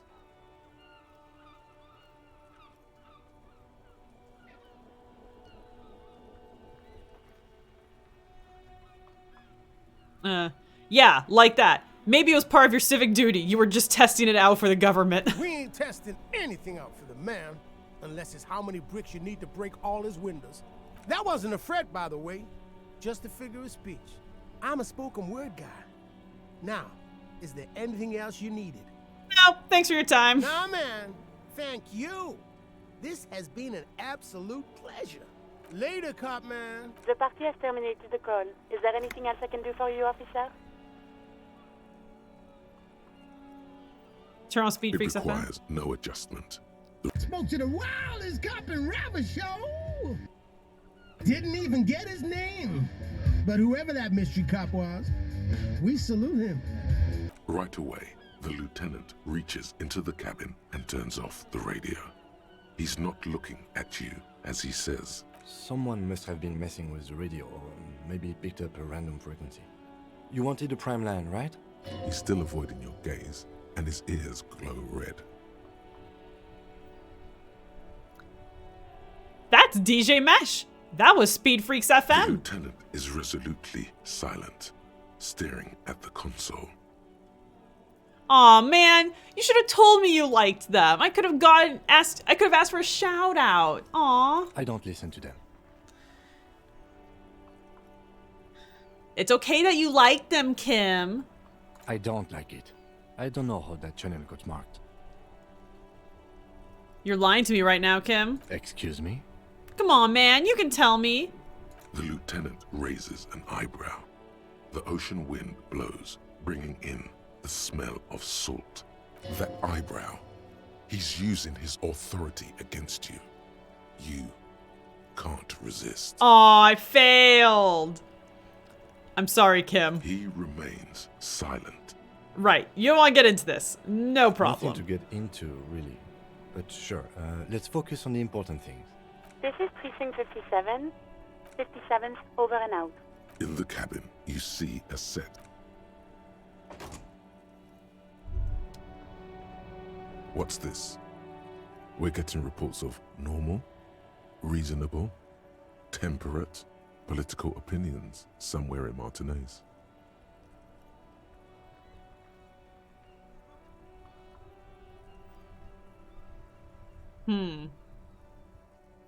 I'm a real radical. Of course, a radical centrist. In these bright and loud times where 1,000 frequencies drown one another out, sober thinking is a radical act. There's nothing more offensive than calling me a radical centrist. It's time to become a citizen of the kingdom of conscience. No more talk. Sign me up for a passport. I knew we could trust you. Remember, real democracy is just around the corner for Revachol. When that real democracy kicks in, we are all going to be so much happier. I don't know what that means, but excellent. Okay. Okay, about that call, let's start from the top. There's no doubt that the twins heard Speed Freaks FM. I still don't know how without a radio, but they did. Spooky shit. But what does it mean? Squinton thought. I don't know what it means.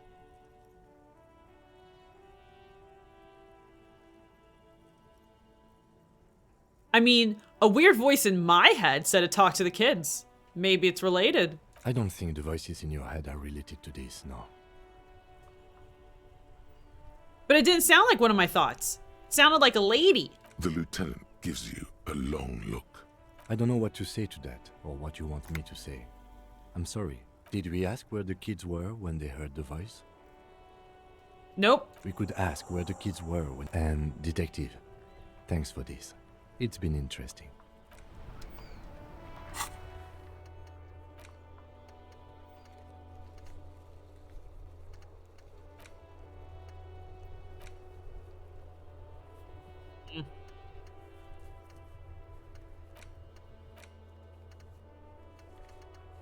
Yeah, I don't really have a lot that I can actually do.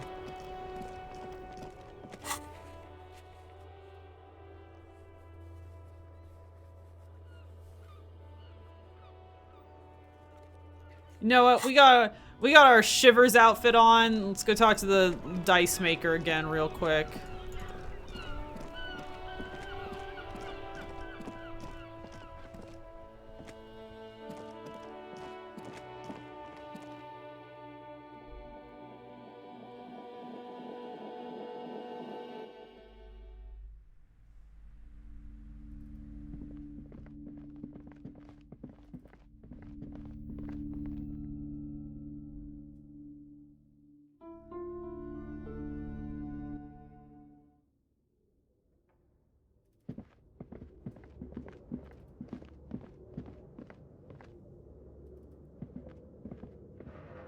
It's dark. And the flashlight works a lot better if you hold it in your hand. Yeah, don't be an asshole, man. I'm just going as far as I can go. Oh my goodness.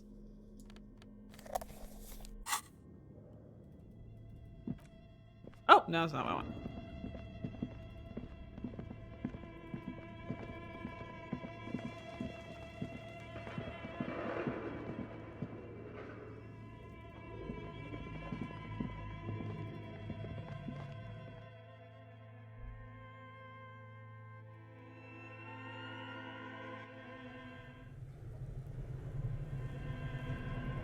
Oh wait, no, it's not. This is not where I want to go. Or is it? No.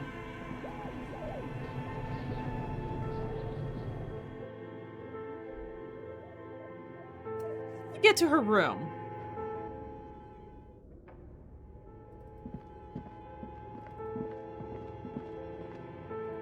Over here.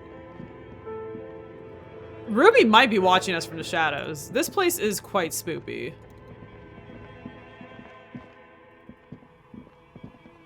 Oh, it's you again. Are you looking for a dye? Why hasn't her business failed? A gust of cold air sweeps through the chimney. The stones and minerals on the shelves rattle as though agitated. For a moment, it almost feels as though you're outside the building, exposed to the atmosphere.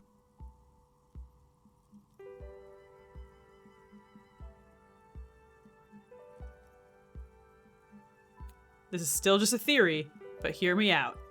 I think I know why your business hasn't failed. Didn't we already talk about this?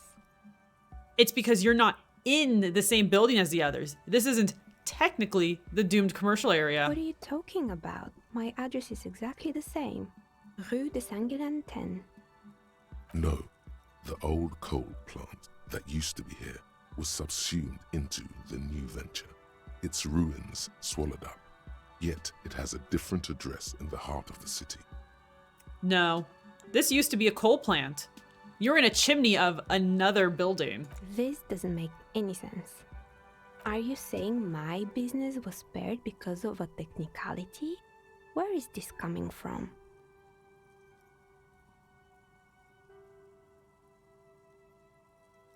It has a different address in the heart of the city. And what? Addresses are a social construct. Don't let her become complacent. She still needs to ward her soul against the evil forces. No one's ever really safe from failure. What? Do you know what this is? She raises her hand to reveal a piece of metal shining on her index finger. Your lucky charm? Is it some kind of ward? It's a mourning ring. I made this when my first company failed. It was a small jewelry shop right here in the East Delta Commerce Center, built with the little I inherited from my parents. I drove it into the ground within a year. I didn't have what you would call a viable business plan. Why are you telling me this? It wasn't just the jewelry shop either. I always thought that it was just the world that you were supposed to try again and again until you finally succeed. And now you're telling me what? That it was all because I didn't run my little shops and ventures from a dump inside an abandoned chimney?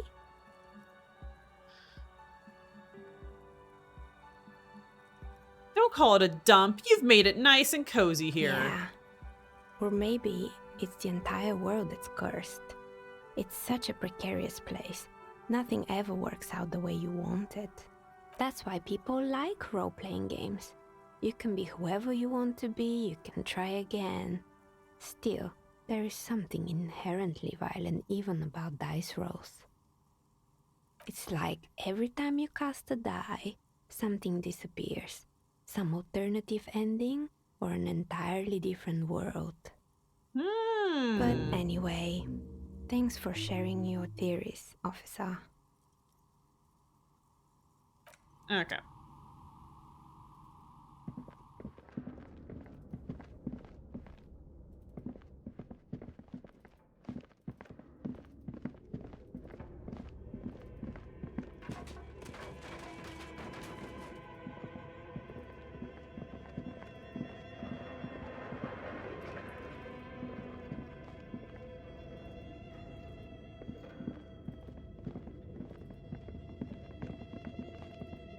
Okay.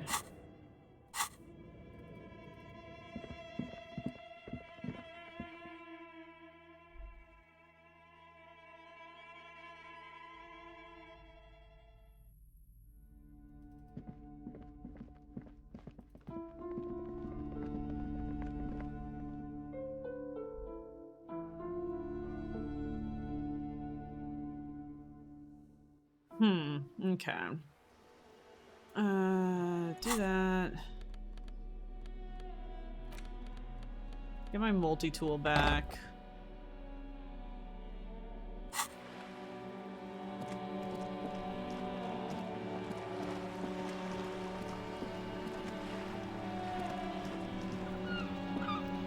is such a pleasure to see you again, officer. How may I head the citizens' militia on this fine day? I'm gonna convince Gaston to relinquish his sandwich. Alright, this is how we're gonna do it. I admire your handiwork, chef, but there are a few things I'd do differently. Like what, officer? This is as good as they come in Revachol, I assure you. Ooh, we like cheese in this household. How do you put a large slice of Olduvian cheese crosswise from the ham? It would minimize the component loss via crumbling. Mon Dieu, Frosty, that is welcome! an excellent idea. How's your That weekend would virtually going? negate the component loss. Excuse me. Beautiful. Now bring it home with paprika. I'll do you one better. The air pocket between the cheese and ham could house pre-roasted paprika. Ce serait délicieux. Ooh. Can you make that sandwich? Dude, I like me a officer? good nap.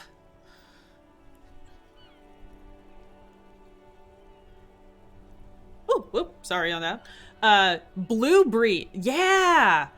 Oh, it's been a while since I've had something like that, but ooh, I like brie. Like blue cheese. If you've gone like, yeah, the brie that has like the blue in it. It's very, very, very good.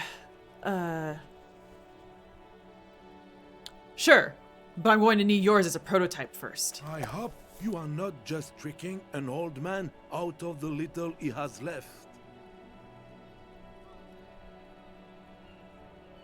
Yeah. Oh, man.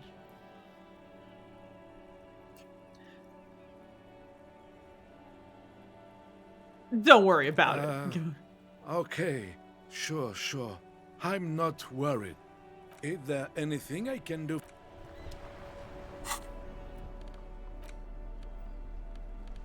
Oh, I'm gonna eat the fuck out of his sandwich. The ham sandwich looks fresh and nutritious in your hand, begging to be eaten. A treat of this magnitude should not be enjoyed alone. Here, Kim, let's share. I'll pass. Thanks.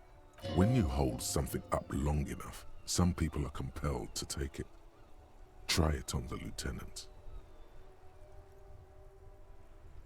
Hold the sandwich up for the lieutenant to take Thank it. you, but no, I'm not hungry. Keep No. holding it. All right, I'll The leave the sandwich. lieutenant nods. I'll keep it The for wrapper, later. soaked in tomato juice and mayo, is not gonna hold out forever. But Nope, from we're gonna you eat it. Jam your teeth into the sandwich and immediately feel a series of taste explosions Hell go yeah. off in your mouth. It's like someone's carpet bombing your tongue with ambrosia. This is what angels must taste like. The saliva production increases tenfold. You can barely contain it all. Slow down. Feel the texture of the components and subtle nuances in taste. It really is every bit as good as it looked and smelled. The different components all chip in and complement each other, forming a flavor that is unique to this particular. The bread, as the foundation of the sandwich, is slightly moist due to the tomato juice and mayo, but holds together. God, this is nicely. making me want a Almost sandwich. nothing falls off the Fuck. sandwich. You feel Oh. like you really got everything out of this experience. God damn.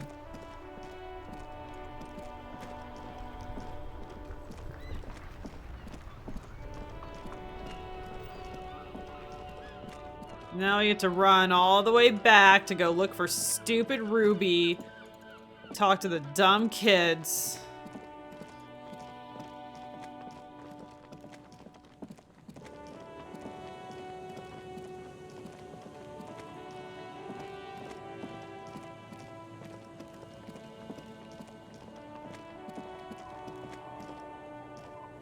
Yeah! Yes, Frosty.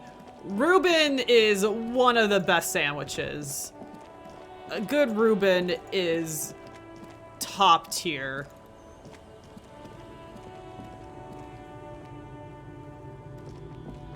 Gosh, now I'm gonna just start thinking about sandwiches. Love me a good French dip. Really, more sandwiches just come with beef juice to dip the sandwich in. Always good. A really good BLT Get some good sourdough. Some like really high quality bacon and tomato in there. The scruffy-haired little boy kicks a stone while the other watches him do it. Really decadent grilled cheese. Fuck. Real quick, boys. Where were you when you heard the voices? There. The boy points toward one of the ruined monoliths nearby. We were there. The Feld building. Okay. Thanks, kids. Don't like club sandwiches. They're fine. I would never order one. But Full like, I guess circle. in a weird world Like where I to was like Feld. given a club sandwich, I would When still you're eat ready. it. I do like Thanksgiving sandwiches, like where you get the turkey and the cranberry sauce together. I like that. That's very good. The boy turns the rock.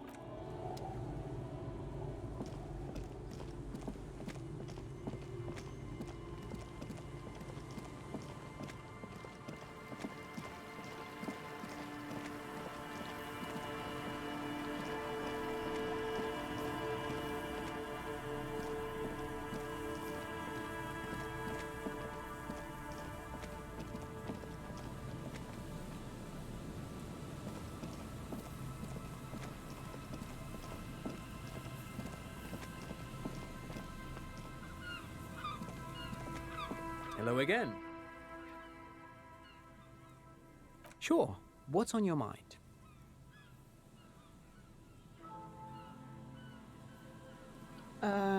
Something about the tape computers. Actually, no one knows. No one even knows what a computer made entirely of tape would look like. But word has it, they were very elegant, exquisite, alien-looking turn-of-the-century hardware. Yeah, oh man, never underestimate the power of a sandwich. A good sandwich is so good. And burgers are a form of sandwich. They are different when like talking about a sandwich, but they are also a sandwich, and burgers are some of my favorite food ever. I ate good food today, and now I'm just thinking about more food. Fuck, it's okay. 10 years ago, I did a little freelancing. God, I this guess guy you could talks say. so much. I was a special consultant for an exhibition at the Wompty Dumpty Dum Center in Vredefort. The what? It raised the same question. You made that up, sir. The Wompty Dumpty Dum Center. At the time. This was before the twins Keith and Guy Hughes joined the team, trying to. Wait, did he just say?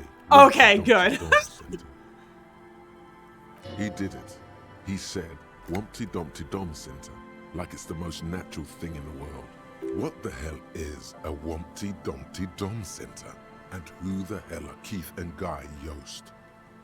The Wumpty Dumpty Dum Center for Contemporary Arts. The exhibition itself drew on Lagerman's notion of memory, and so there were some parallels. That's why the head curator, Paul Ockerman, chose to... Tim, is he making this up? In fact, I'm not. The Wumpty Dumpty Dum Center is a place you can visit if you're ever in Vredefort and are ever in the market for an Vredefort. exhibition space / contemporary art research center. But perhaps I should return to the tape computers. Oh my As god. I was saying, the device itself was very elegant, fragile even. One could write directly on the tape using a special chemical solution. The machine would then analyze the handwriting, perform operations, and project output onto a white screen. It was beautiful, delicate. Made of black film and folding tape structures. Cool. Very, very cool. Though I understand the socio-economic causes of the revolution, it pains me to imagine the revolutionaries setting fire to this precious device. But so they did. The Felt playback experiment vanished into the fires of... Yes, the official name of the prototype. Some sources report it as the Felt playback experience. But those are incorrect. Okay, why did the revolutionaries destroy it? Who knows? Maybe it was an accident, or maybe they didn't want the technology to end up in the wrong hands. Either way, they're all gone now. All 3 versions of the prototype. Nothing but debris and ashes remain inside that building. You're saying the Feld Electrical built this boardwalk? Yes, they even built a pleasure wheel, but that got destroyed in the war. A what now? A pleasure wheel? Perhaps reminded of a childhood memory. It's clear he would prefer they were a big wheel. lighting up the coast. Ferris wheel. They call those pleasure wheels. That's weird. I don't like that, but okay. Yes. To lure in their star engineers. This part of Martinaise was nothing but reeds before Feld arrived. They had to make the prospect of living here attractive. It was supposed to become a global center for innovation in cybernetics. But history had, but of course. No, I want to. You don't. The once bright mural towers above you, saying. Okay, Feld encyclopedia, y'all. Electrical R&D.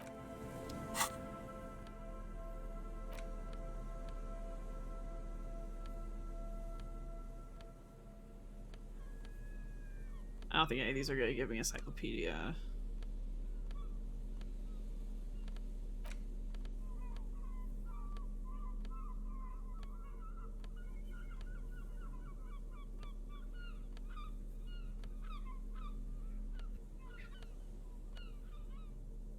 +2 encyclopedia.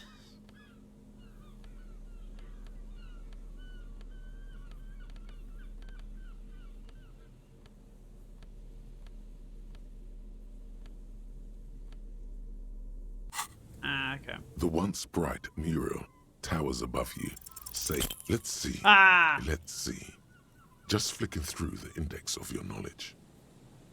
We're on a schedule here, buddy. Searching with all. Oh, Frosty, you played some Blasphemous. How did you like it? We have radio brands, radio crime. Nothing that would be useful here. So you know little about ULAN frequencies. Yeah, I'm really liking it so far. Maybe. I am excited to play more of it. Okay.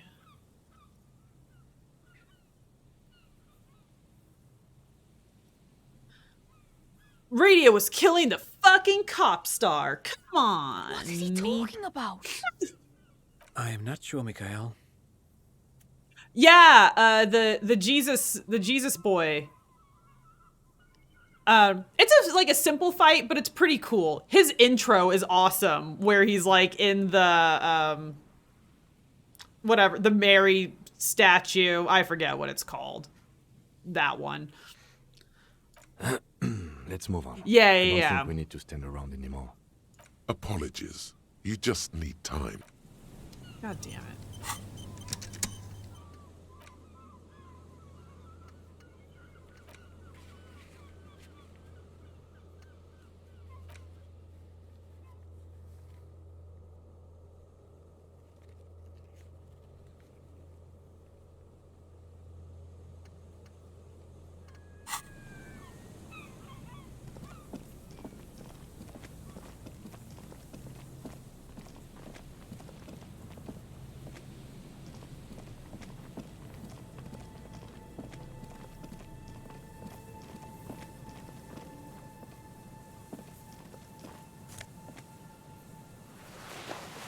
Item gained. Filthy jacket.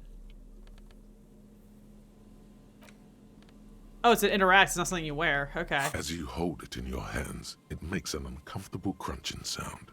How does this jacket get so disgusting? It's a sordid, filthy tale. Not for the weak. Are you sure you can stomach it? Some secrets are better left uncovered. Don't even try. Seriously. I'm gonna think about it. It occurs to you that you're not even holding the jacket itself, but rather the thick crust of jetsam and seagull shit that ensconces it. Love it. It smells like a dead sea creature, tangled in grey strands of seaweed. It must have spent quite some time in the water. Oh, you couldn't upgrade it. Interesting. Ashore. Yeah, you either need more tears or something. Yeah. Yeah, I'm not sure, because... Have I upgraded Mea Culpa? I think you just need more tears for it, I think. Because I've only done one boss so far, and I think I'm pretty sure I've done the Mea Culpa twice. Okay. Smells like a dead sea creature tangled in gray strands of seaweed. What's the crust made Somehow, of? it was carried or dragged to the boardwalk. If not by human hands, then perhaps the feral dogs that prowl the beaches at night. Why? That's great. Why did you think about it? Look at your hands. They're covered in muck. Ew. Now you're just flicking that shit everywhere.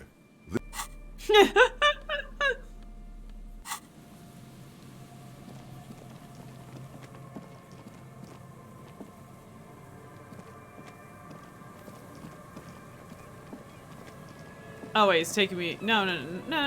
Stay on the boardwalk.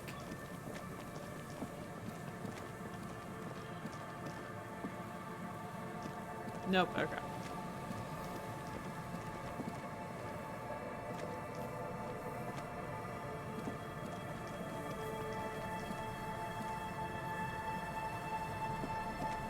Yeah, I'm not sure about that either, but yeah, S games are all about exploring.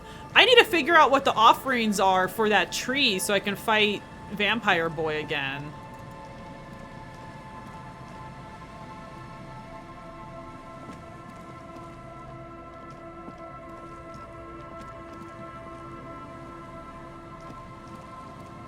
There's some tear. An empty cigarette packet.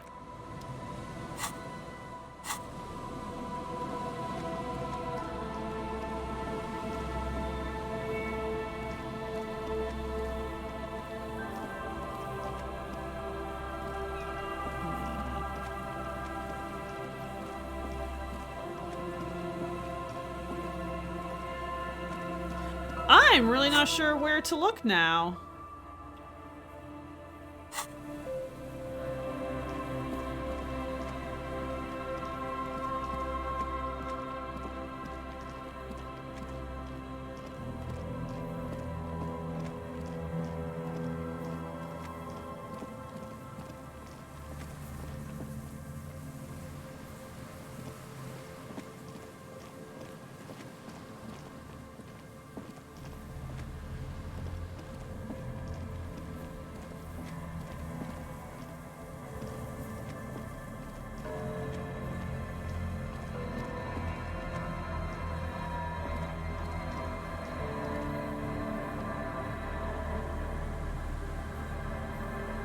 The Last Faith. Yeah, how have I not heard of this? Store. Search. The Last Faith.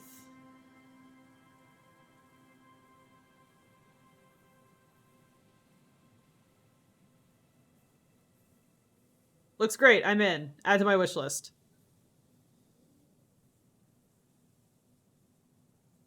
Oh, look at that pixel art. Hell yeah. Ooh, let's find him on Twitter. We'll do that later. Excellent. Okay. Dude, thanks for that. Can never use enough awesome Metroidvanias, especially if they have awesome pixel art.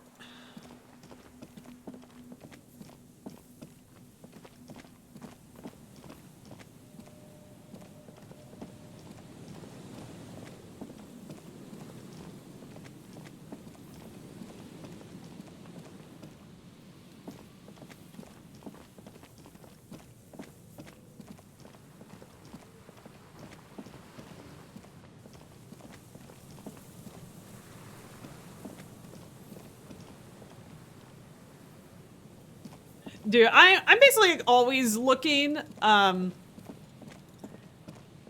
Yeah, my wish list is like 300 things long. It's just like my catch-all for anything that sounds interesting. Let's see here. Can I go out there? I don't know if we've been out here yet.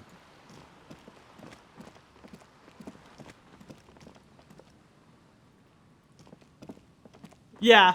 Yeah, I add a lot of things to my wish list. I mean, most of them are tiny indie games, but yeah. I think I have most of this year planned out. So yeah, I'm playing Blasphemous right now, and then once I finish Disco, I'm either gonna start on Salt and Sanctuary or Horizon Zero Dawn. I haven't decided yet.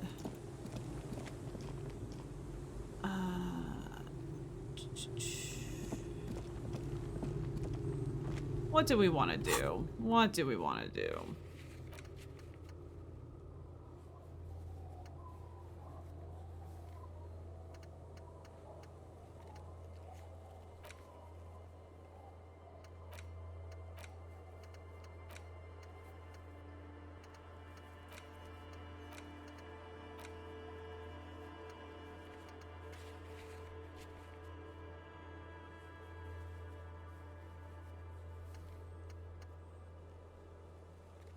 On YouTube, Splattercat. Interesting. And he looks at early access and indie games. Yeah, that's really cool. I really like creators. I like indie games a lot, and I'm really excited that like more creators and whatnot are getting into like talking about them and showcasing them more and whatnot. I just find them so much more exciting and interesting than most AAA games. Yeah, I can't even do any of these. Like, can't sing karaoke. I have no idea what to do with this nonsense. Don't know how to do that. I have to wait for Homie to go to bed before I can do my speed. He's a goddamn narc. I'm pretty sure the fallen pants are very expensive.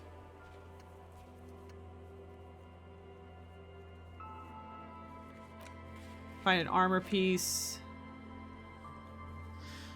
Fuck it, let's go talk to Kuno again. He's funny.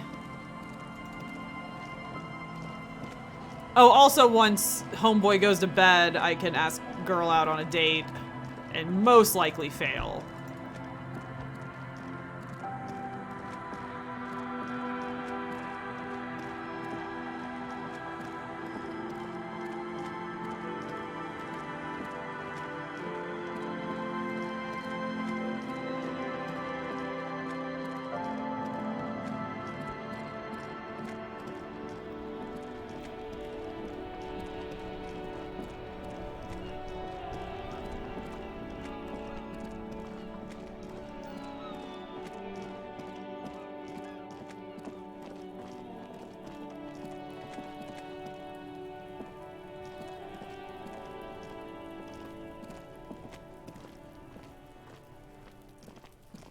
Can I look at this? There are several footprints in the mud, left by work boots.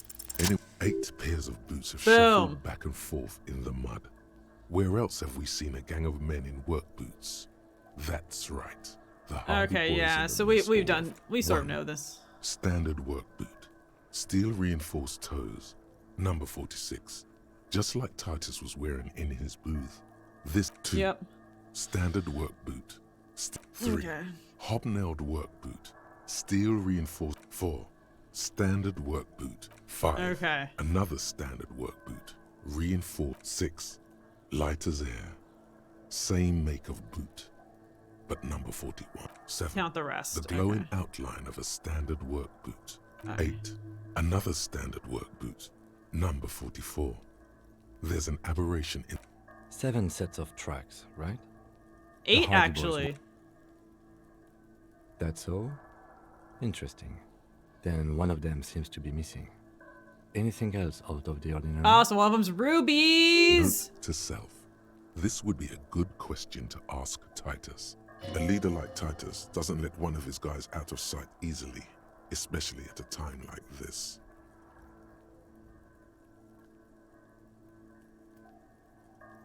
Light step, number 41 I'm guessing shoe. that's the skinny Hardy boy. The one with his front teeth missing. I could still be wrong, but I'm probably not. 1 holes. Interesting. Let's name it the Old Soul. I wouldn't be surprised if this was the missing Hardy boy. Wonder who he is. Oh, this one's easy. Way too easy. It's a driver. A driver would wear down their right shoe before the left. The accelerator's on the right. And remember the abandoned lorry cabin we found? With a piece of sandpaper glued to the throttle. Which means that the missing lady driver was also present at the lynching? That's it. She's the Old Soul. Ruby really is running a complex operation out of her lorry. She is. And now we have concrete evidence binding everything together. We should ask Titus about Hell yeah! First, I'm still gonna talk to you, Kuno, because you're my favorite. Fuck does Kuno care?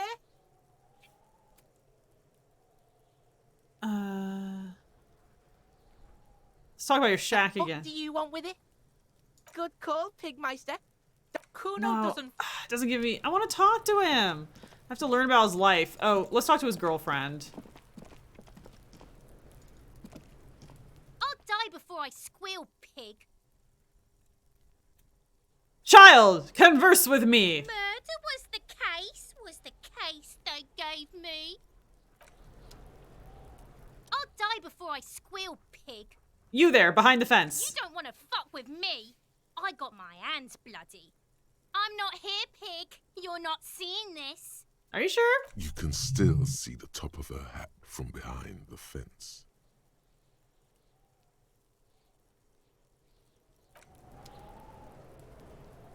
I'll die before I squeal. Hey, kid. What's this kid shit? Get the fuck out of here, face. Talk to me. I want to buy pants from you. Fuck does Kuno care? Kuno Ah. Kuno doesn't fucking care. I'm gonna go in your stupid house, Kuno.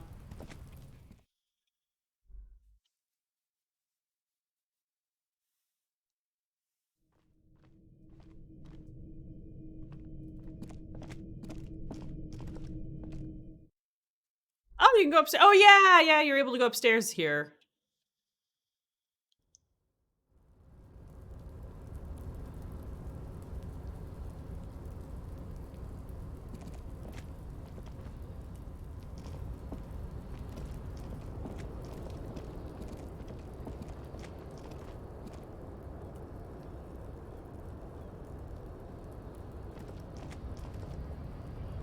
Okay, so yeah, there's nothing to do up here. Okay, let's go talk to Titus about Ruby's drivey shoes.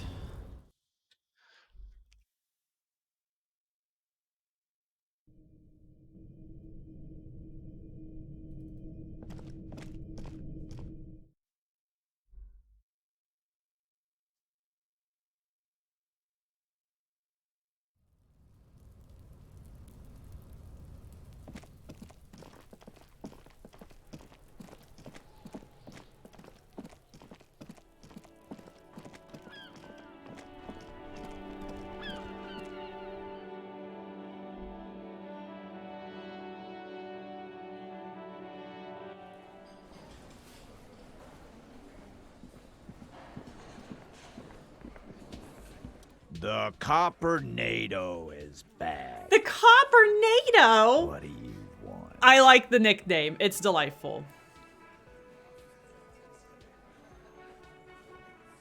I want to go over a few things regarding Ruby's disappearance again. What? Do you know what she's doing with Ulan frequencies? The what now? I have no idea. Boys? She said she's building a pale emitter. A what? Did you say pale? What? We were talking about radio equipment. She said she's doing Ulan frequencies and a pale something. I don't know more. This guy barely understands what he's talking about. There you have it. Pale something. Guess what? You want, Carl? I've connected you to the local drug trade. Like hell you have. There is no local drug trade. This place is as clean as a rifle. Go back to Jamrock and ask the local junkies how clean your streets are in Precinct 41 Kilos. We'll do that. In the meantime, did you know that there's an abandoned lorry at the intersection that was used to move raw ingredients for drugs from Terminal B to Jamrock? We know Ruby was the driver. We know that's your affiliation with her. Detective, you want to deliver the coup de grâce?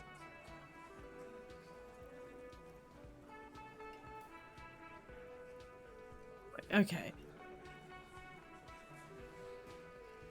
You're right. There is no local drug trade, except you. That's a mighty interesting theory.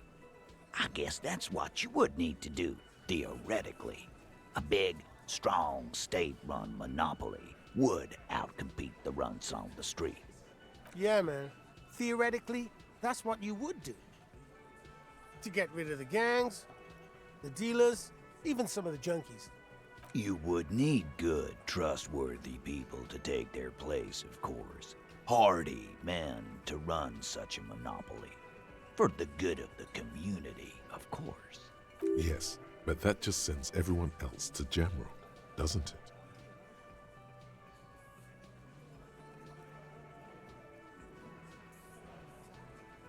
Yeah, keep telling yourself that, buddy. I know for a fact there's still plenty of drugs here. No, there aren't. Some little shit and his dad are doing speed.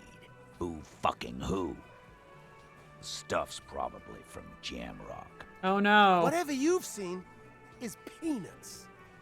Look at the big picture, man. The place is a paradise. And all thanks to Hardy Boys. Sure, buddy. Theoretically, of course.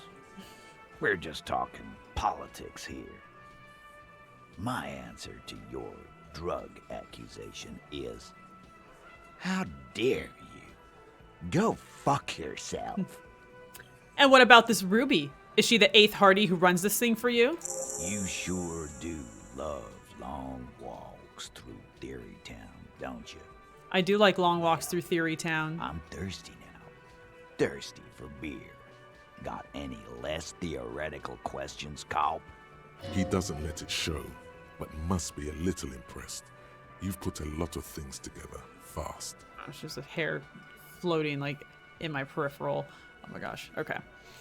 He's practically saying yes. A yes to everything. I'm gonna take off now. Hey-oh. Do. This one also is not tripping for me, which is really annoying.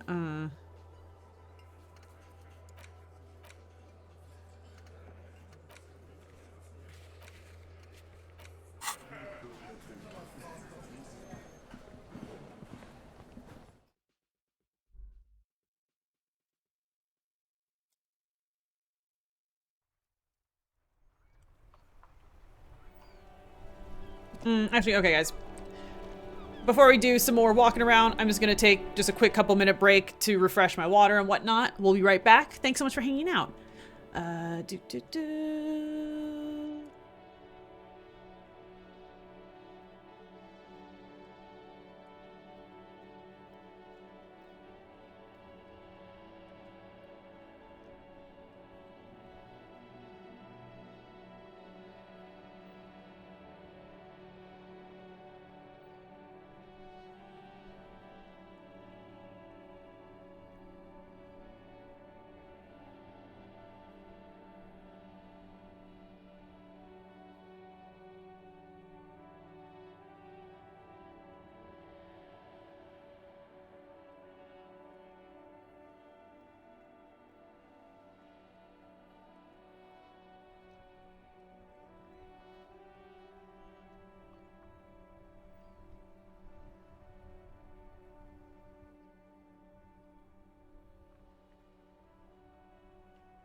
back. Thank you so much for hanging out, and thank you for waiting, guys.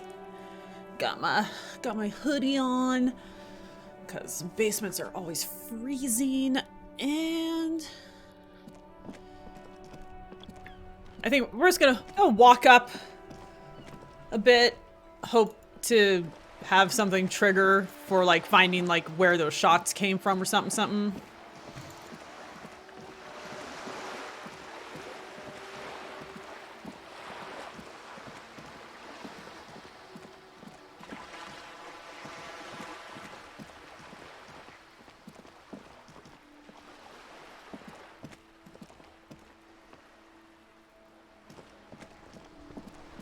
They said to check the boardwalk and the island.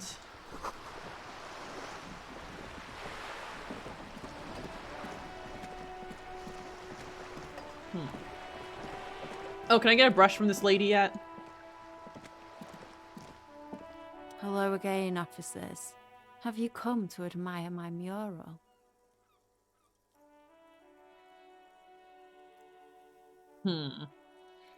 Catch you later, Cindy. Conceptualization.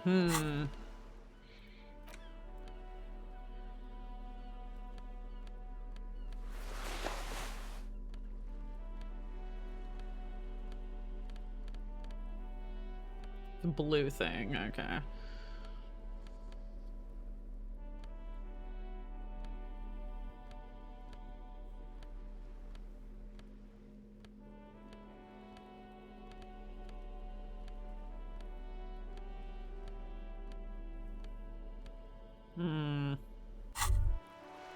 Why does art inspire you so much?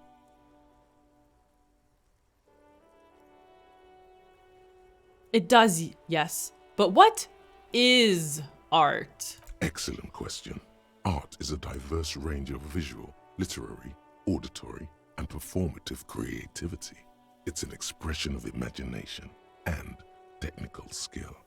Why are there cats and UFOs in the intermission picture? Pure enjoyment. So I have not had my cat on stream in a while. She goes through phases of where she likes to hang out, and right now she emphatically does not like hanging out in the basement. But that's my cat, Kitty, and she's in a UFO because I asked my graphic design friend who made it to make me something cute, and that's what she came up with, and it's cute.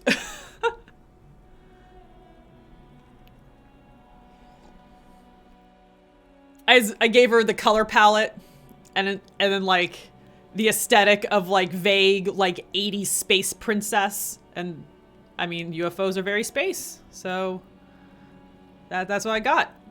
And OBS does not like running that GIF, but I love it. In short, art is the highest form of human communication, representation, narrative, emotion, and agency intertwined. Would I fit into the art world? I mean... Have you looked in the mirror lately? You have the exact features of a savage art critic, with that beard and those clothes. Disheveled and prophetic. Perhaps you should try to critique architecture too. I guess I have been feeling critical lately. Yes, you seek substance. No vapid representations and reproductions of social mores as made manifest in stuffy biennials. We're talking real living art here. Become the art cop. Half art critic, half cop. Yes. Okay, if 50% art critic is what's needed to free me from rote repetition, so be it. Exactly. It's not only your duty to only catch the criminals off the street, you must also apprehend criminals of the printing press and the gallery, the trite and derivative artists and writers of the world. Go ahead and provide savage criticisms. That's amazing.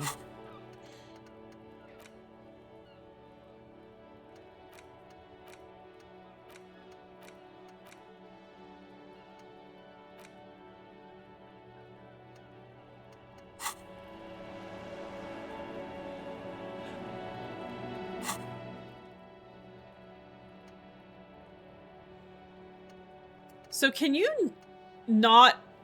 Are these things only...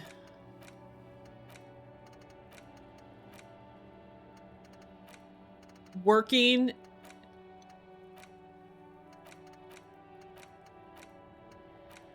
if there's like a line through them?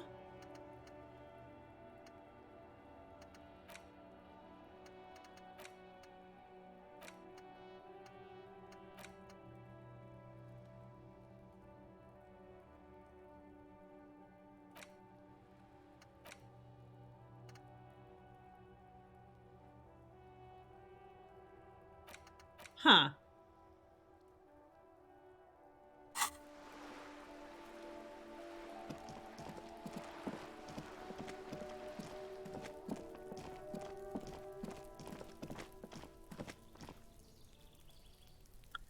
Okay then. Let's go up.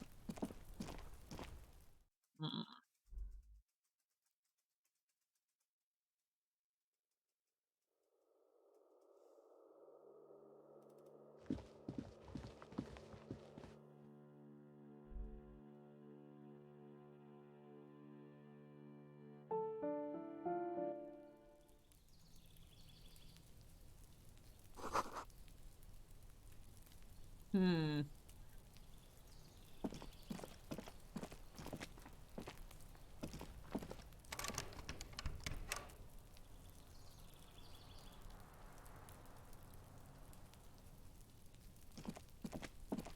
Yeah, I don't really know what to do now.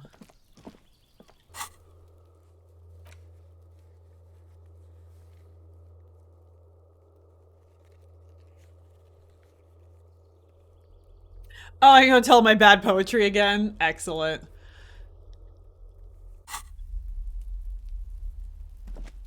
This door is made of metal, and no one armed. Let's go. There's nothing to... Okay, fine. No, that's not what I want. Okay. Yeah, I mean... Yeah.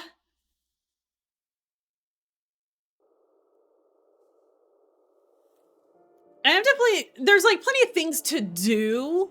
Like, I know there's lots of things I could, like, talk to or interact with. Just...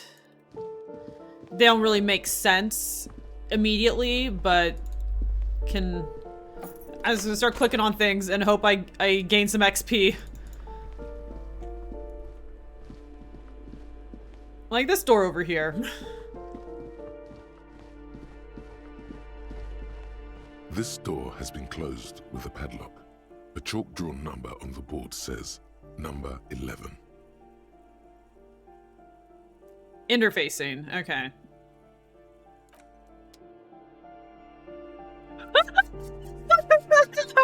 Hoodie, you're so great.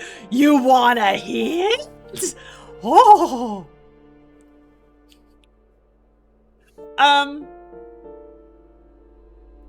Yeah, sure. I mean, otherwise I'm just gonna be clicking on things, change my outfit forever. I am committed to breaking down this door, but I'll take a hint. That's not what I want. You. And it was interfacing.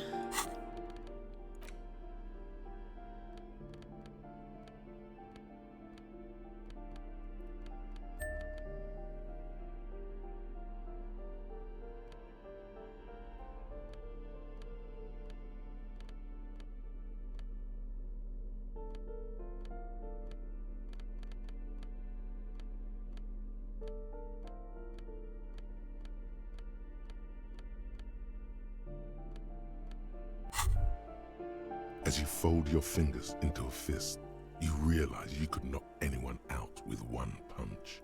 The white ceramic gloves wrap around your digits comfortably. Wait, the locked door leading upstairs? You mean in the Whirling in Rags? Or in this building?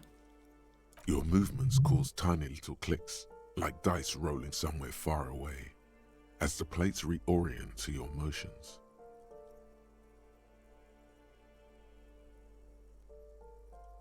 I will be responsible with this. This is just to protect me from harm, not to show off. The hardened vitreous enamel At once sleek and voluptuous, adds a glow to your cheeks and a spring to your step. Just imagine what a full suit of this stuff could do for you. You really do feel more confident. Invulnerability does that. Even partial invulnerability. In the hotel. Yeah. It's just, I'll go click on it again, but really haven't been getting a lot from it. Okay, after we break down this door and violate people's rights.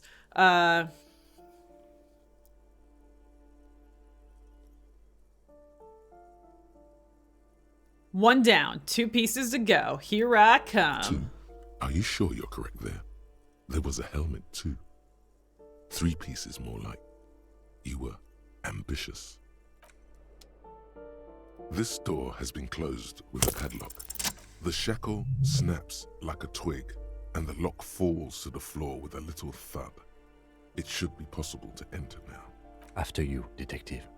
Oh man, he doesn't give a fuck.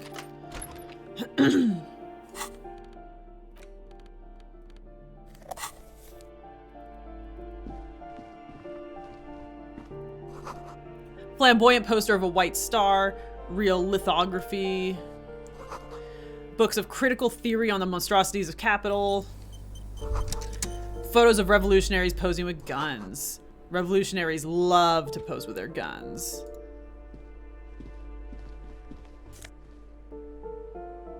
Ooh, a bullet. And a lounge jacket. A plaster cast bust depicts a middle-aged man with impressive sideburns. The name on the plinth reads Kraz Mazov. Why does this tenant have a bust of Kraz Mazov in their bedroom? The white star, the photos on the wall. I think we have broken into the apartment of a young communard. How fitting. Okay.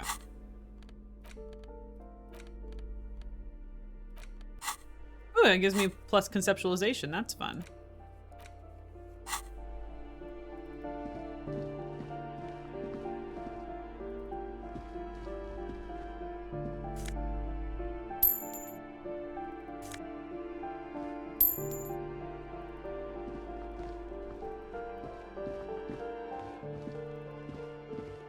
Okay, going back to whirling in rags. Gonna go click on a door.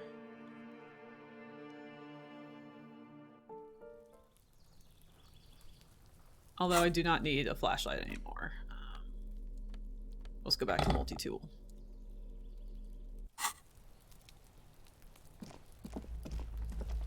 Dude, just gotta shine the flashlight in people's faces and be a jerk.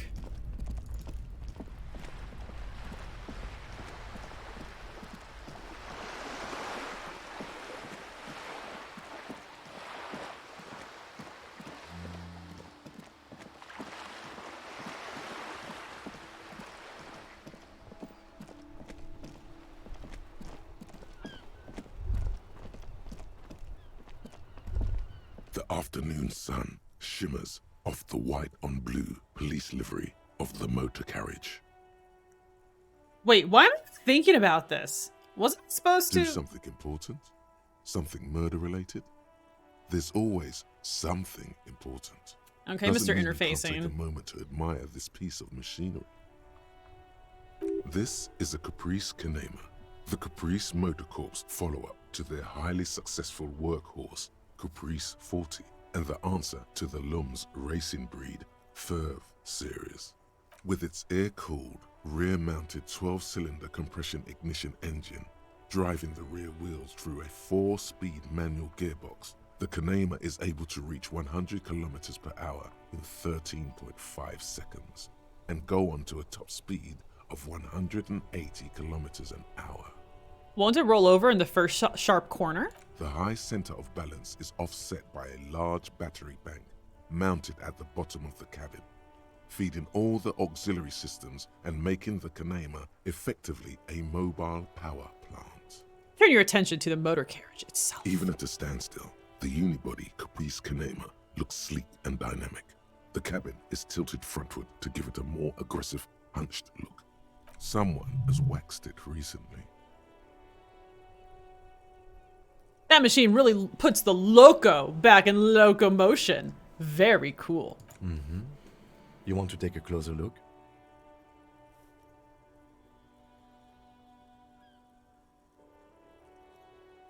A fine machine. Yes. An extraordinary machine. It's nice and all, but why so modest? Put some zing into it. Flare it up. Slam it down. It's a bit girly right now.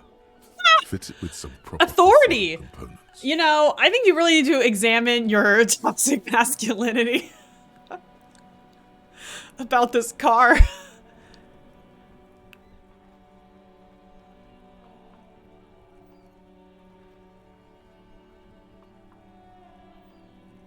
No, and I don't actually care about the car that much. Okay.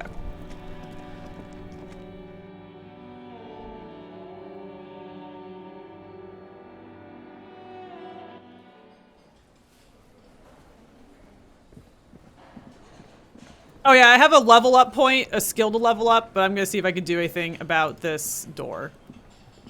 You see a heavy steel, the cobalt, old cobalt paint. The door doesn't.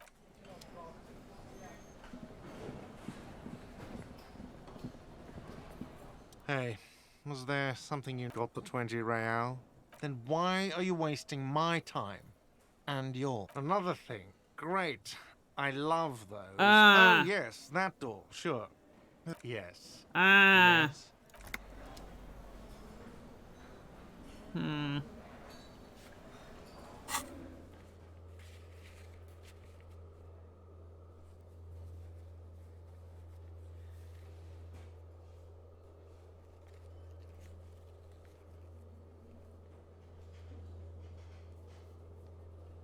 So the Fled Mural wants encyclopedia.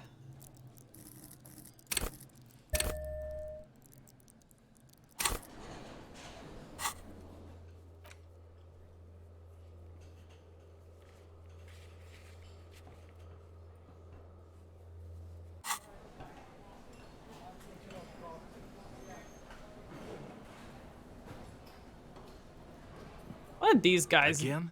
I can't. I just talked to him like to learn more about precincts and shit. What is it?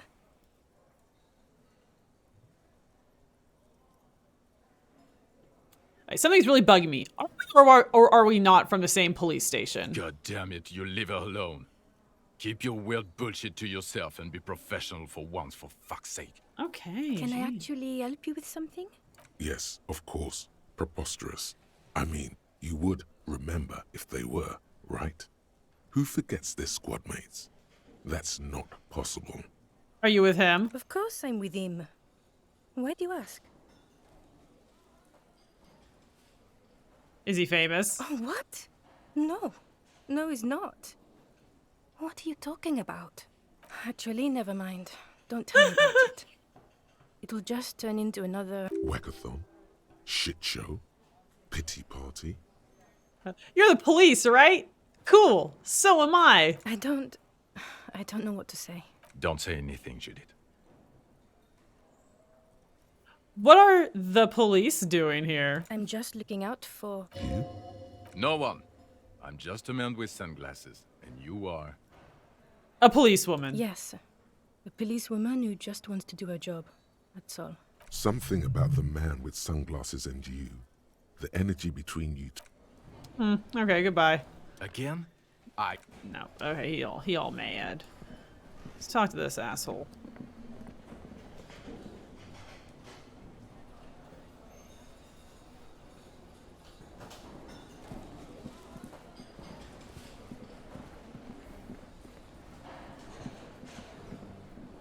The man ponders his cooking utensils and gives. He looks up. Shrugging is an international sign. He smiles. It's almost like music, especially with the sounds of assorted. I know, just horse-faced woman. So rude. The theme on that pinball machine is a standard royalist theme, used on everything from pinball cabinets to full-flavor cigarettes. What are tall marks? Clinging to a picture book version of the past century, waiting for the king to come back. and cast out all the profiteers and homosexuals. Rude. Basically, imagine a yellow plastic crown with a liquor brand emblazoned on it. Wait, where do I get such a crown? It comes free with a six-pack of Vermilion Roy d'Or. The words Roy d'Or are stamped into the crown's plastic. The idea of a king and a century gone is pretty fascinating. The sentiment is called anti-centennial nostalgia, pining for a time before the turn of the century. It's common even now, after 50 years.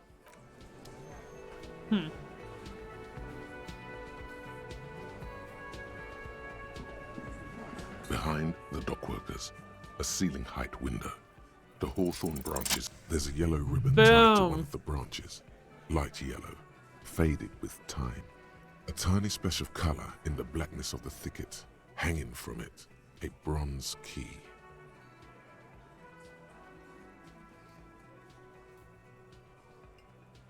Someone hid the key in the bush and attached a yellow ribbon to make it easier to find.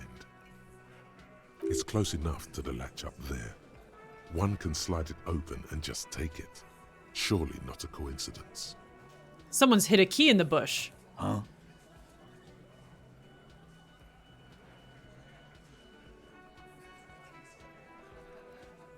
I need your guys to hand the key to me. And I need the fatty to get his feet amputated because the smell is killing me. We can't always get what we want. Shanky, you are unpleasant. God damn it, Dennis. You know I can't help it. Sorry, fucko. These guys won't help you. Looks like you're gonna have to go bush diving. The hawthorn's got a bitch of a bite. I'm gonna enjoy the sight of you in the bushes out there. With a loud thud, the old man stands up, pushes the window open, grabs the key from the hawthorn branch, and slides it across the table to you. Theo, you're a bro. The key is brass. Workshop spear is etched to its bow. The old man closes the window and sits back down in silence. Come on, man. We were just having some fun. Where's the harm in? I'm tired of listening to your shit. Does anyone know why this key was hanging right outside the Union Box window? Didn't even know it was there. Boys. No idea. Never even seen it. Someone must have hidden it there before this room became our place. Look at the key in your hand. I wonder what door does it open? It could open the door in the kitchen. The blue door. It says... It's worth a try. Thank you. Me. I don't give two shits about your key. Okay, Theo. There is a silence around this man's words. Unlike Titus, they're afraid of him. That's the type of respect he commands. Okay, hell yeah. You see a heavy steel door. We're gonna try the key. The key fits the dimple lock. It takes yeah! Rises before you like mist. A tomb? Haunted by regal spirits from distant ages. Shut up, Inland Empire. Smells like engine grease and cut wood. A workshop.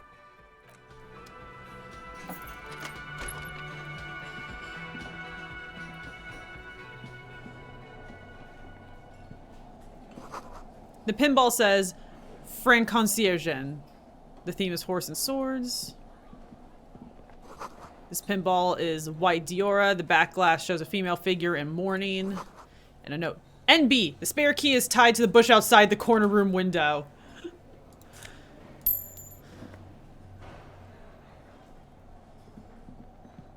This small elevator is dimly lit by a bulb that's been glowing for ages. The latticed cage is open, inviting you to step inside. Smells of nougat and sweat. Your head brushes up against the ceiling. There is a control panel to your right, and just enough room for two people to fit in. The maintenance card under the control panel reads, Last maintenance, 10th July, 88. Close the doors and go up. Let's do it!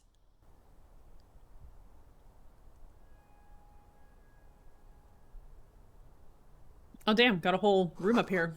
Small windows taped shut with black plastic. You can't see outside. Boxes of tools and replacement parts line the shelves. Schematics for pinball machine, futurism themed.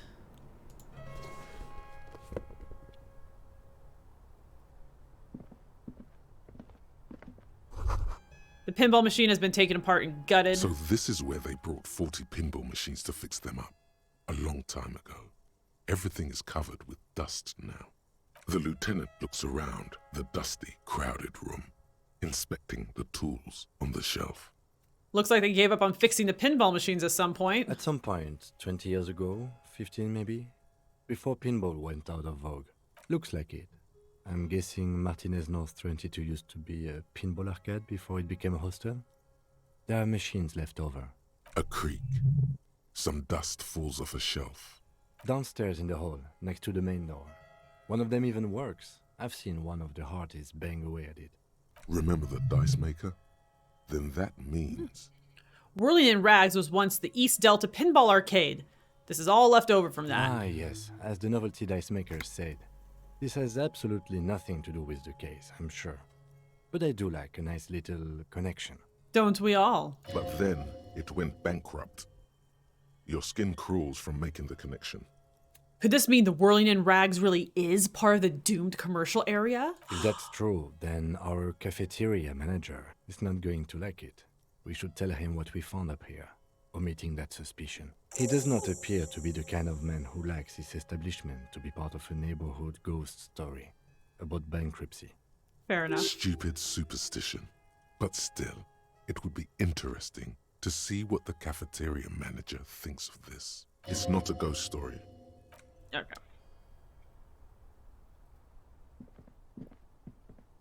You clearly see footprints in the downy carpet of dust covering the workshop floor. Jackpot. These, unlike everything else here, are new. Let's have a closer look then. Large prints, most likely made by Boots. The size is hard to determine. Sole could be bigger than Vamp. The soles have left a pattern, uniform, horizontal lines. This print is unlike one left by a regular worker boot. It is not a brand sole with logos on it. It seems custom-made or old-fashioned. The print doesn't look like the odd-soled print we found at the hanging, Kim. The size looks about the same, actually. They're not the same shoe, but they could be the same person. Doesn't look like the workers' boots from the No. hanging. These little horizontal lines are different. They look custom-made to me. Or some kind of foreign print. Hard to say. Still a boot, though. Everything around you is quiet. The prints crisscross the workshop floor. Someone's been here within the last week or two. 3 weeks maximum, from the dust coverage. It could easily have been 1 week too. You know, officer. This is good. He likes it. There's a little smile there, in the dark of the workshop. This isn't bad at all. It was a good idea to see where that door leads. Commendable work bringing us to this place.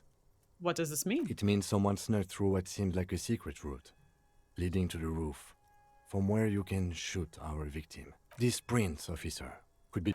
Okay. You know what?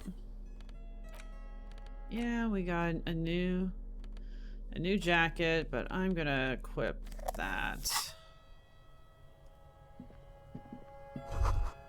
There's a tiny hole in the wall. You see a bedroom on the other side. You can almost see the shape of a man and a woman writhing inside, bathed in drug sweat and dirty linens.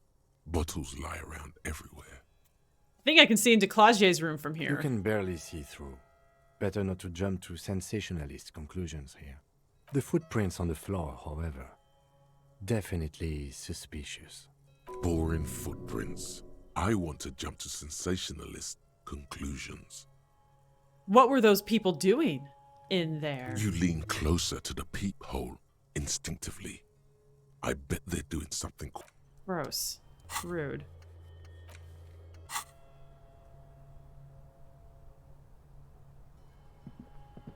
This is the barred door you tried to kick in before. Unbar the door.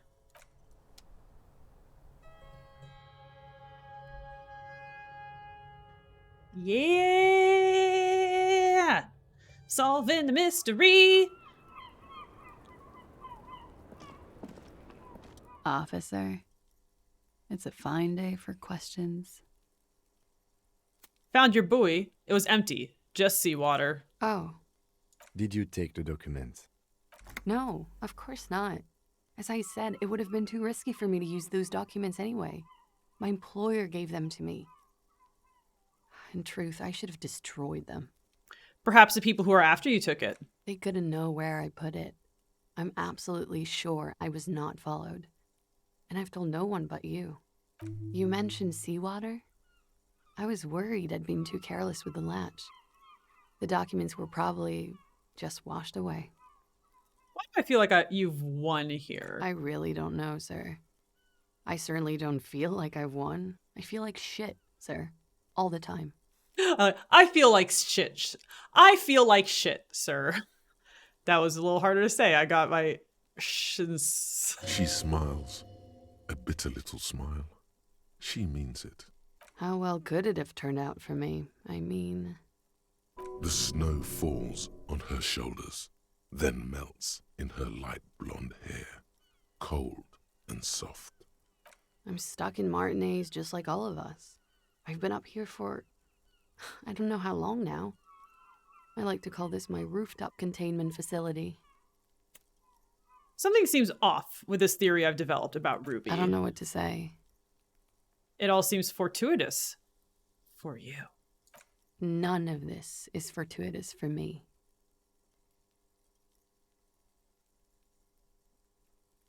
I feel like talking to her about how, like, you're not a suspect anymore. That seems dumb. What are you contained for, then? For my sins, of course. The long-standing sins of a bad, frivolous person. For destroying my first love. For working for bad people. The list goes on and on. She nods, slowly, carefully even. There is suddenly a strange glint in her eyes. Not malicious, but dangerous.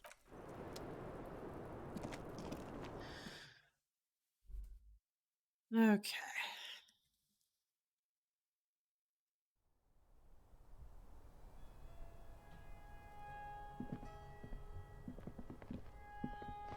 You clearly see jackpot. Nope, okay.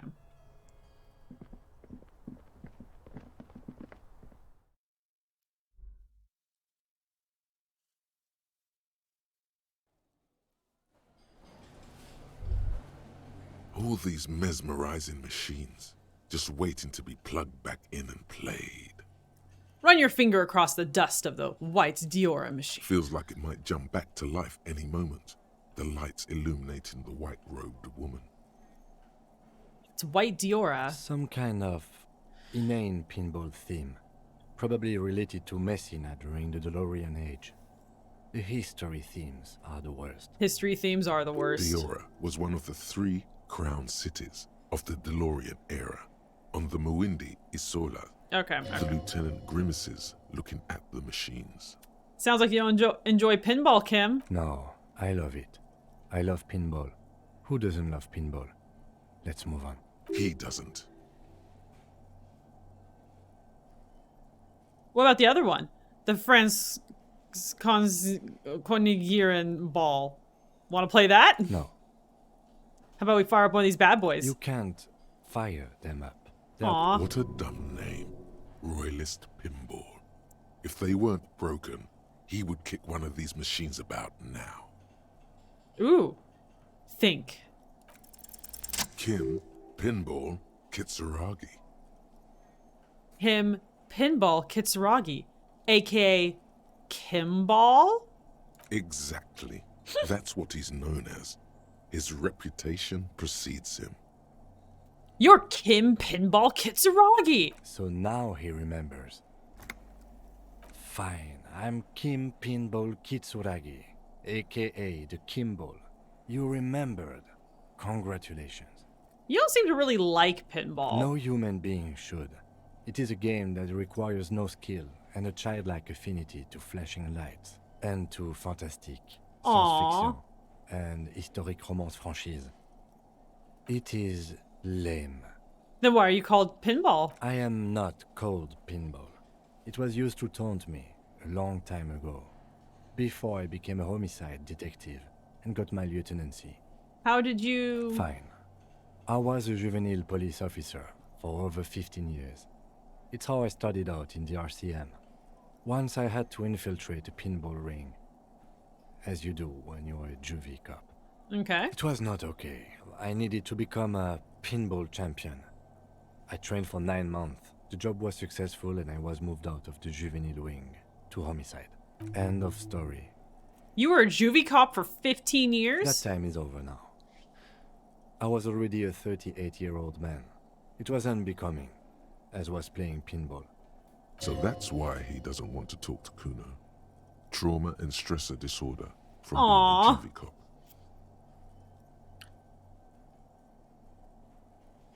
So that's why you don't talk to Kuno. It's best if you handle the juvenile delinquents.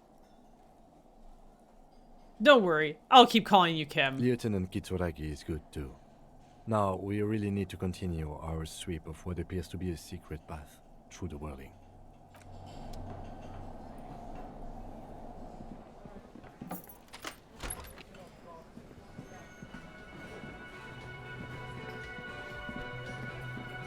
Flashlight in your face. Hey, was there something you needed?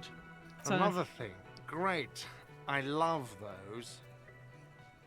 Gart, what if I told you I got into the back room behind the blue steel door? Oh, okay. Well, I did hear you make noise back there, so good for you.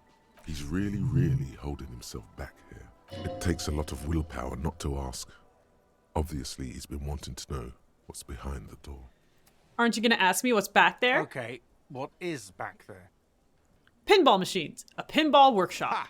I knew it. I've always wondered where those machines by the door came from. And they told me there was some kind of pinball thing here too. Okay. I knew it. Were there any back there? In working order, I mean.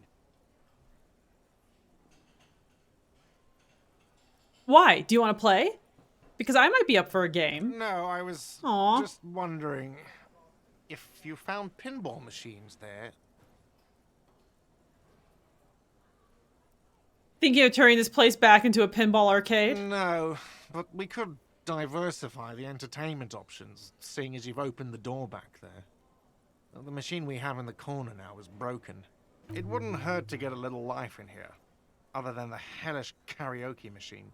That one's always causing trouble. Yeah, those numbers he's adding up must be making good sense to him right now. Sounds like he cares about the place. He's not going to be overjoyed to hear that it's part of the doomed commercial area. He should still know. You have to be forewarned about these things. There's a peephole in the wall. What wall? Upstairs in the secret black room, right next to Claudier's room. I found it when I found the pinball machines. I'll have it fixed at once. Thank you for letting me know. I assure you, the whirling does not abide spying on its guests. The color has drained from his face. What a shame to fix such a good peephole.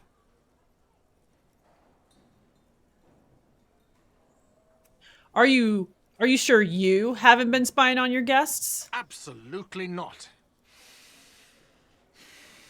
Fuck you for even implying it. It wasn't me. It wasn't my staff. The establishment will look at it and ascertain what it was. Sir, he was only asking a question. It's his job and mine.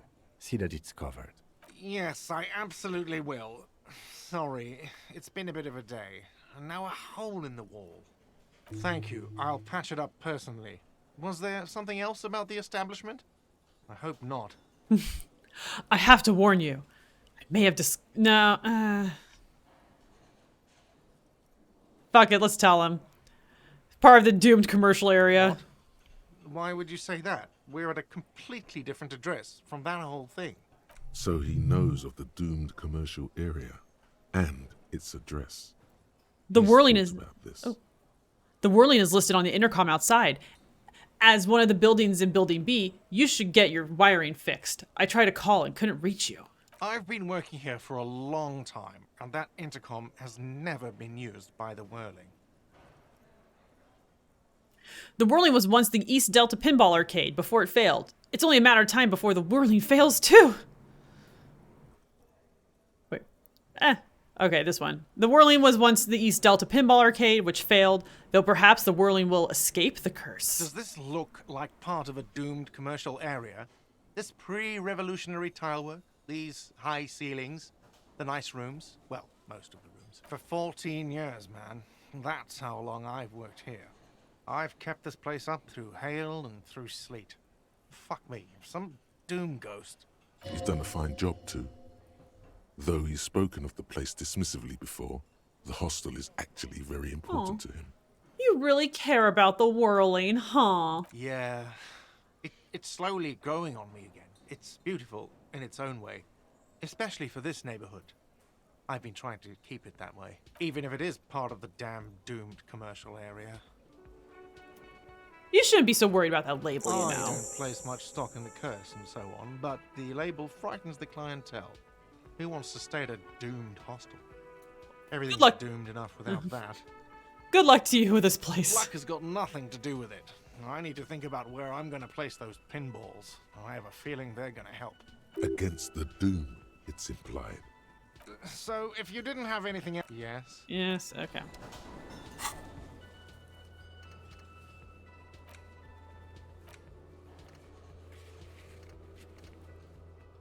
Okay.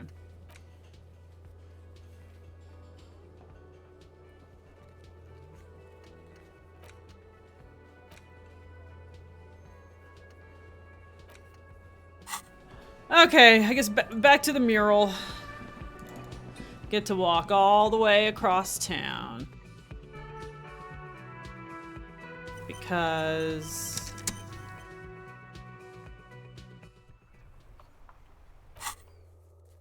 yeah, it's not gonna let me. Okay.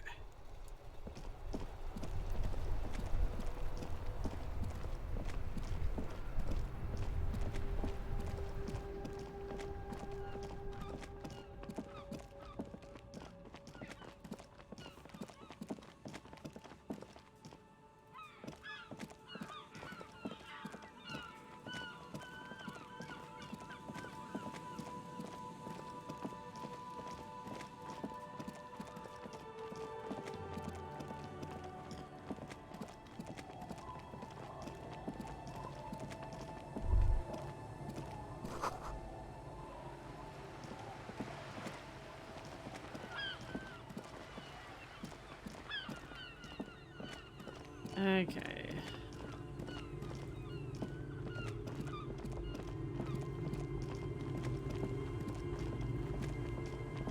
Back over here.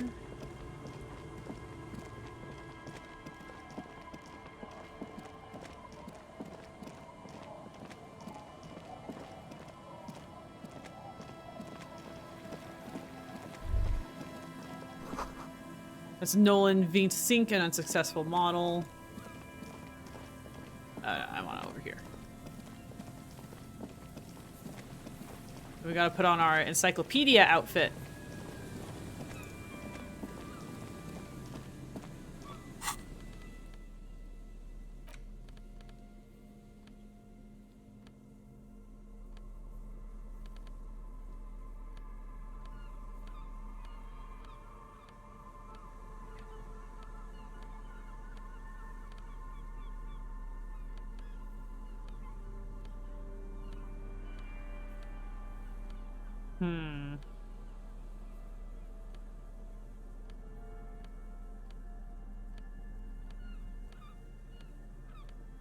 Oh, do I not have encyclopedia clothing?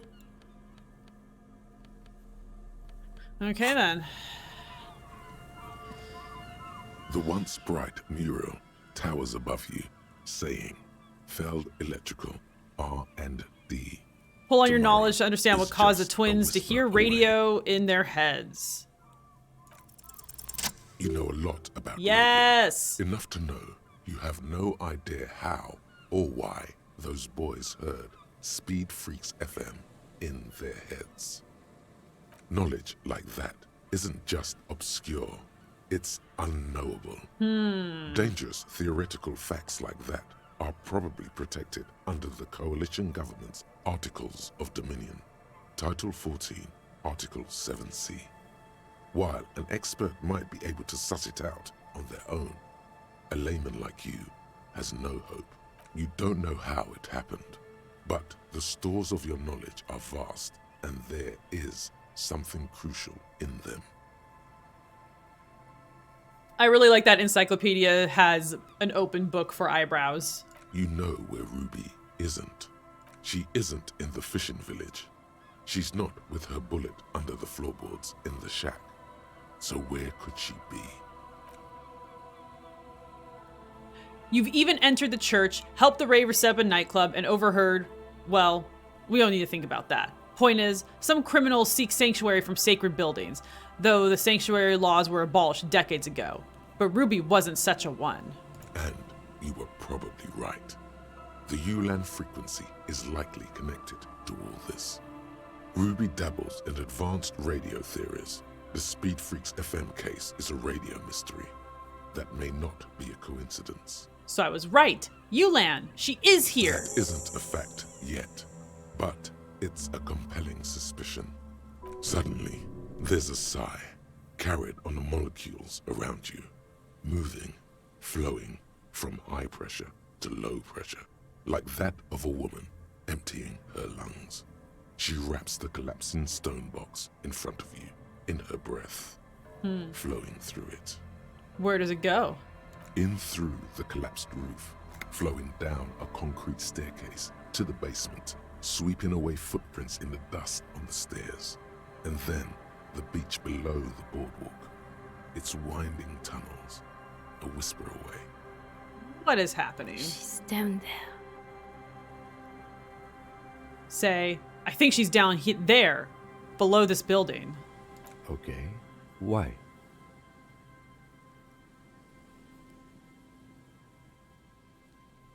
The twins did hear the radio from here, so something is happening. True. And Ruby does have radio experience, as evidenced by her lorry. But how do we even get in there?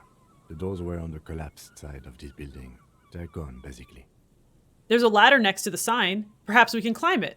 Enter through the roof. Perhaps you can climb them. We are not climbing anything. I'm 43 years old, and I plan to live to see 70.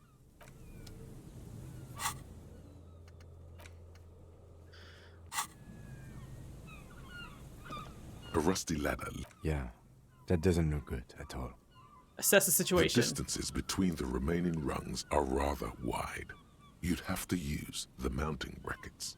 However, they seem corroded and the peeling rust is razor sharp. In addition, the first rung is going to be tough to reach. It's what, 3 meters above the ground? And you're 180? 80 seems about right. Not to mention that the roof is collapsing and the wind gets pretty brutal up there. Dismounting from the ladder is going to be hard. Perhaps if you were to not climb the ladder. Instead, what if you were to reconceptualize climbing the ladder? Astral projection. Be open-minded about this. What if I don't climb? What if I just teleport? Teleportation is not a thing. Even if it isn't, no one told you. It's a thing for me. I can't remember it's not a thing. Checkmate! That's not how physics work, detective. And even if it were, wouldn't you need some kind of apparatus? A teleportation field or... What are they talking about? Teleportation, Mikhail. It's generally thought impossible. Won't hurt to try. Oh, yes, it could hurt. A lot. He is restraining himself from using a parental tone with you right now. Savoir faire. Teleport to the roof. Oh my gosh. Okay, y'all. Let's get our savoir faire on.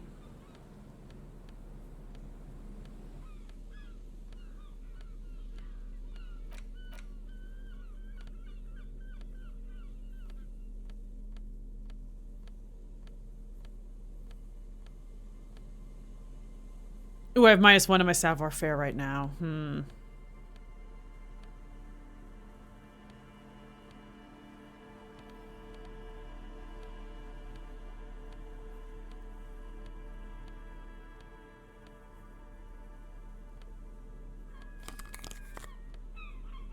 Alright, anything's giving me minus.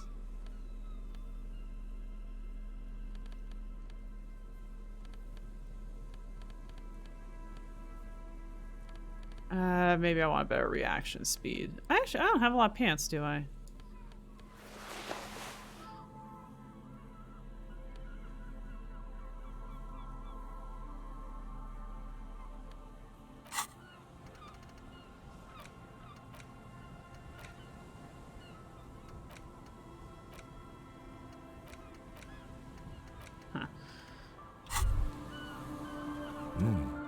These are some wonderfully regular pants.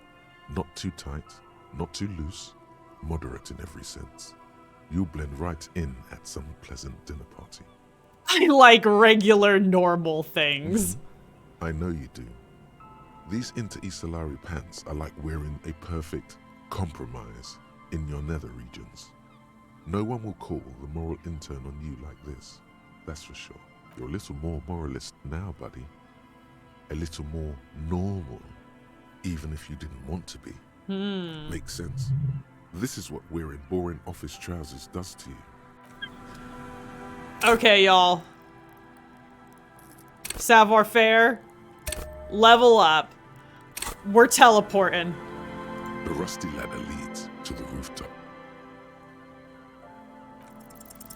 All you need to do is close your eyes and concentrate. Darkness enfolds you. You can feel this game just lets you teleport. And the first rung of the ladder. This can't work. All you need to is do it. Zoot, zap, pow, crinkle. It's like magic. You feel yourself disappear. Your atoms fading out of existence. Oh my god, I can't believe it. Bam! You find yourself on the roof, having mastered the art of physical displacement. Don't gloat. Just stand there like a Sumerian master. You know, for the record, you didn't teleport there. You just climbed the ladder with your eyes closed. Aww. The wind at the top of the building starts howling loudly. I was really hoping the game just let me teleport. Never mind.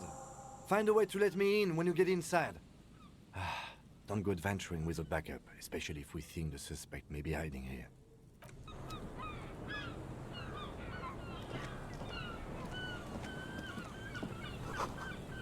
The central support beam has been destroyed by artillery fire. Dude, that was a great moment. I enjoyed that immensely. You just climbed with your eyes closed.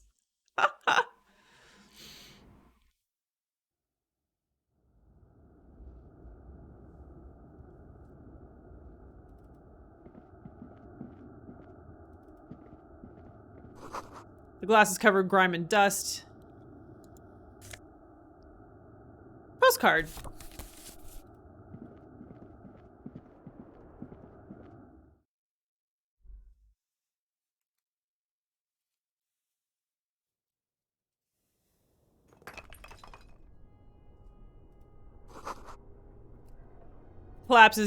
This collapse nearly sealed the basement. One can barely squeeze by.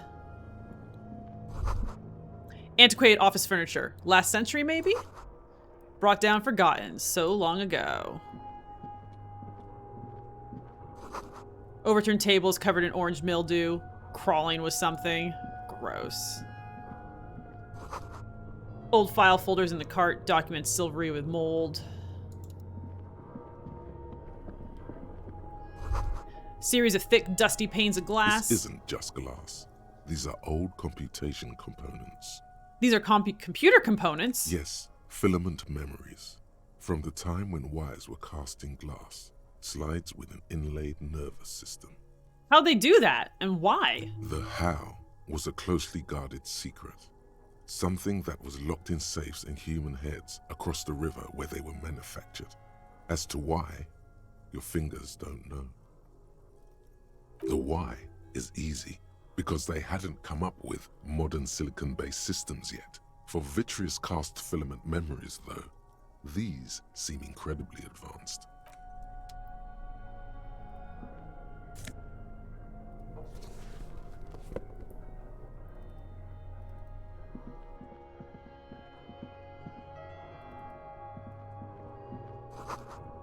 In the beam of the flashlight, a crevice in the wall. Stale fabric smell and dust. No one slept here in months, maybe years. Gained a revolutionary's hat. Aw, yeah. Revolutionary propaganda on the bunk bed, ancient flyers and brochures. These pots and plates are full of dust and spider webs. The same slit window you saw from outside. A mustachioed and mutton-chopped man, amateurishly depicted, gazes at you with sad eyes. The plaque reads, K. Mazov. There is a spider web in the lower left corner of the portrait. Brush the dust off. Years' worth of dust is shaken off. The full head of hair, matched by an ample moustache and sideburns, look a bit silly. Someone crouches, heels digging into wet sand. Hands sweep across the sand, grains sticking to the frayed skin of the fingertips. An old man sits on a slab of concrete and taps his fingers against the glass of a scope. You shudder.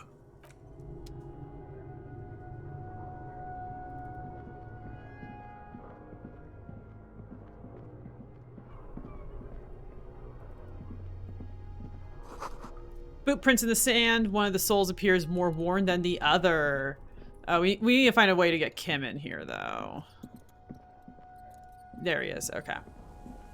Two rusty metal plates that slide apart form a crude door. It's been here under the boardwalk for a while. Who's there? What do you mean, who's there? It's me, Kim.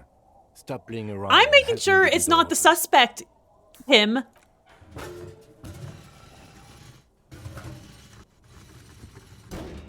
The doors seem to be on rails, but they've gotten jammed. You grab a side and put some strength into prying it open. With the help of your partner, the two metal panels slide open with a creak. Huh. I hope no one dangerous heard that. How did you even get there? After you climbed up to the roof, you mean? There's a maintenance entrance under the boardwalk. It's next to a drain pipe, possibly a storm drain. It was easy to miss before. He's quite proud of himself. Maintenance entrance. So pedestrian. Yes, yes. It's cool to risk your life climbing rickety ladders. Anyway, let's investigate this Ooh, what was that?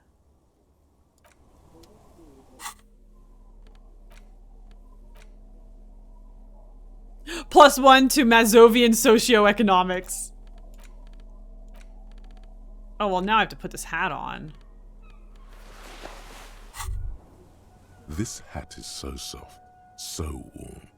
It wraps around your head, and your mind tingles with all manner of socio-economic theory. This is in Ushanka, right? Kraz Mazov would have worn this Ushanka. Mazov knew where to cook those thoughts. That's why it bears a Mazovian logo. Glory to the revolution, comrade. Whether you like it or not, wearing this hat has made you more communist.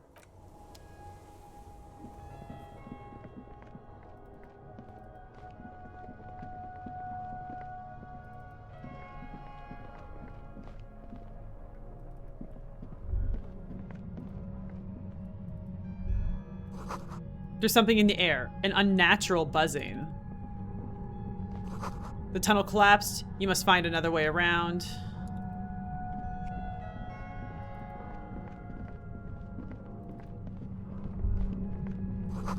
It's getting louder, the buzzing sound. There it is again, like a swarm of hornets buzzing under your scalp. A strange tingling you can almost... It's getting real. Lieutenant, do you feel something? No. What do you mean? Pain. A strange tingling. I don't feel it, but we should still be careful. There were footprints back there, and I'm pretty sure they were fresh. I saw them too. Footprints with the right sole worn smooth. Looks like our suspect. If she's in here, we need to plan our next step carefully. What do you mean? Once we detain a credible suspect, who knows what the Union and the Wild Pines will do? We'll set in motion events we have no control over. Keep calm. Go over the whole situation in detail.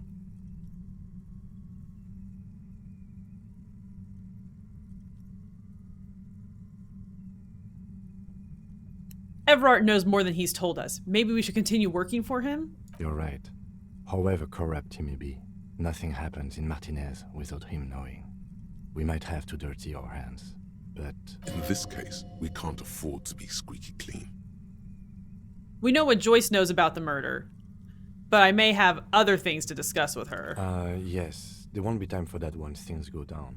Matter of fact, I don't think there's time for it now, but... If you must. Do you think whatever happens will affect our cryptozoologists? You mean Morel? I don't see how cryptozoology and the murder investigation are connected. But I'm very concerned about the situation in the city cryptozoologists. will get tense for everyone. If it gets that tense, the amateur zoologists might not be able to do their job.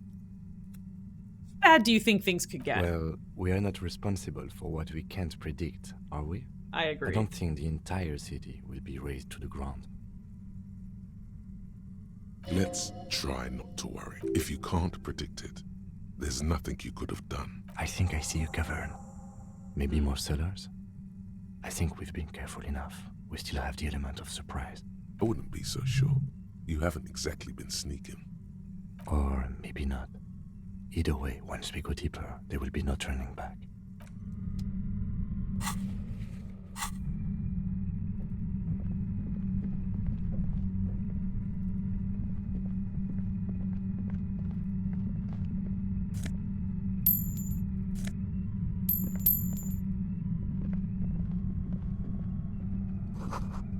Concrete pipe buried in sand and dust. Suddenly, your entire body is paralyzed. No, I had a thingy back there. Noise fills your skull. A strange pain, like you've never felt before. Through the static, you hear a woman's voice. It's like 1,000 radio stations are being blasted into your head all at once. But her words are the only ones you can make out. I know you're feeling pretty uncomfortable right now. Don't move too much or fight it. That'll just make it worse. Can't say it's a pleasure, officer. I was really hoping not to make your acquaintance. But here we are. As she says the word officer, you feel a spike in the agony. It sounds like the entire radio frequency range is screaming directly into your neural pathways. Cover your ears. No, buddy. That's not going to help. You can't shield yourself from this. It's an entirely new type of experience. Way worse than all the previous ones. Don't focus on the pain. Focus on doing your job. Tell her she's under arrest.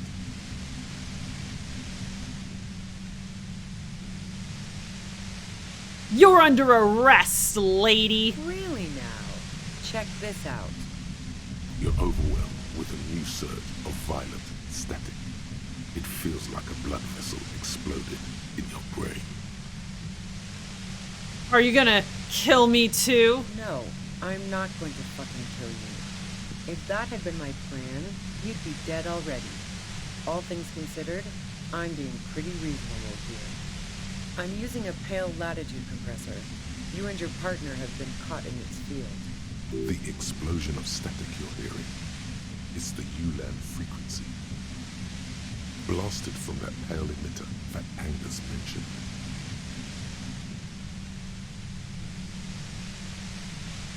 Saw your equations. It's the ULAN frequency. Saw my equations? You've been sniffing through my lorry, right? I expected as much. I am a bit surprised you knew what you were looking at.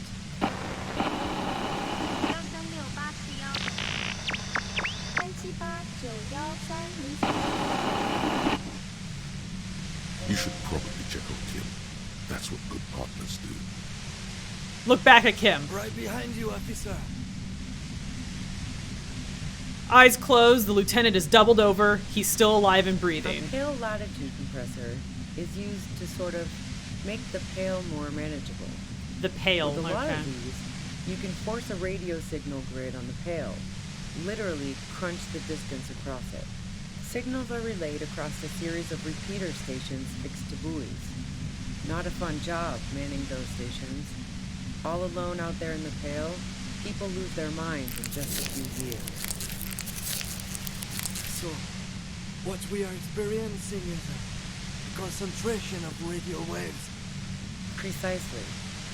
This is an industrial strength paraboloid. It's meant for forcing dimensions on something that doesn't have them. Needless to say, the frequencies used are out of this world. At the upper limit is the large prime number generator station. It's used specifically for pale latitude compression. Neat, That's why lady. you may be hearing some numbers. But you might also hear, or think you're hearing, local radio chatter.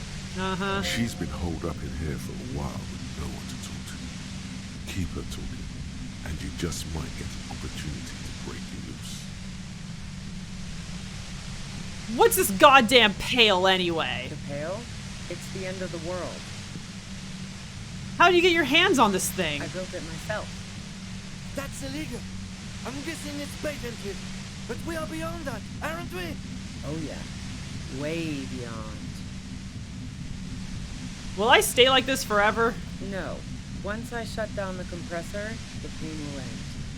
It may take a few minutes for you to steady yourself, though. It's a bit like waking out of a very confusing dream. 3, 2, 1, 7,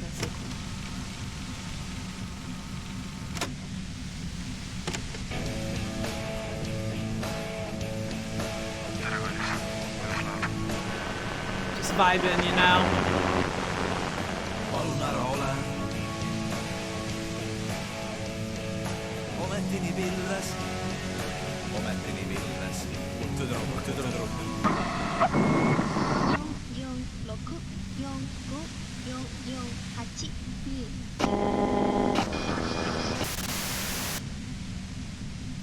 Have you experienced the compressor yourself, lady? Yeah, I stuck my head in there before using it on you.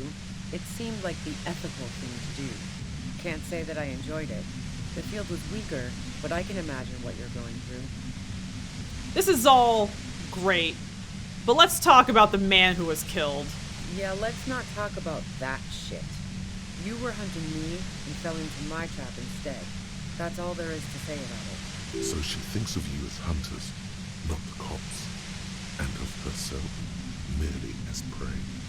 Please, could you just turn it down so I can ask you something? If you've got something really important to say, you can do it through the white noise. 3, 6, 1, 8, 9, 2, 8, 1. You're looking for a deal on mattress. Spirit FM. Fox Golden in School 6.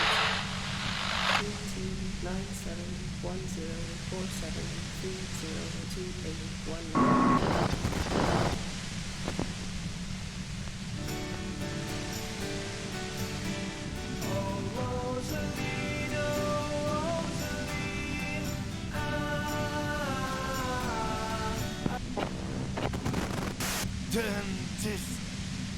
God damn it. She regards you and Kim with sudden sympathy. Fine. If you really want to talk, I can dial it down. I've also got a gun, by the way. She steps reluctantly out of the shadows. The pain lessens. She's carrying a two-barreled front loader.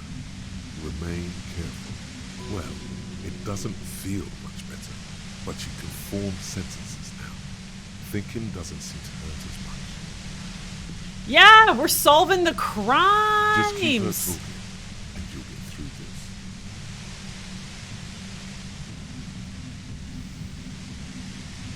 Pain threshold. Oh my gosh, it's a 42%.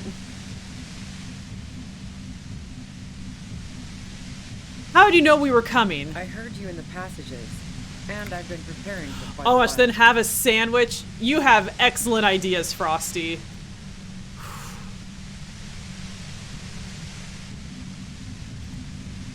Okay, I heard you. I've been preparing for quite a while. By hiding bullets under floorboards. So you found my shack, huh? I'm not surprised. Her tone is bitter. She thinks she's been betrayed. She didn't rat you out, by the way. Isabel, the washerwoman. So nice. That's one knife I didn't want to find to my back. As opposed to the other knives she's finding there now. Hardy for one. Preparing for the worst? I was. Before I caught you in the pale latitude compressor. I'm fine now. That's her admitting the bullet was an emergency exit. Did you shoot Laylee? No, I didn't do it. I only helped stage the lynching, though I doubt that makes much of a difference to you. Who ratted me out, by the way? Was it Titus? No, he wouldn't have broken first.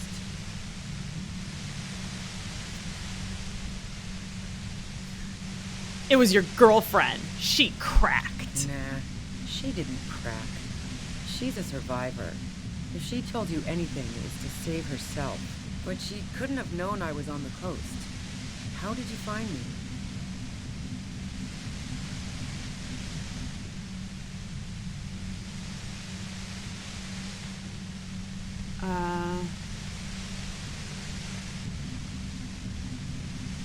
Your own boys told us you were on the coast. My boys?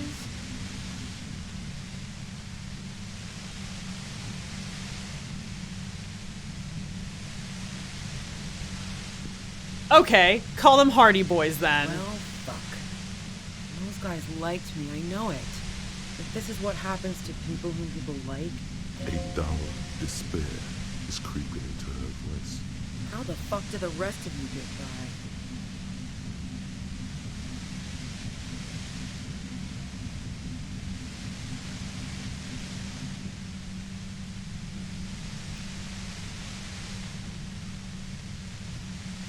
I do it by asking questions, and I have some for you. Like what? I already told you I didn't do it. A strong moral compass. She still wants the opportunity to make a case for herself.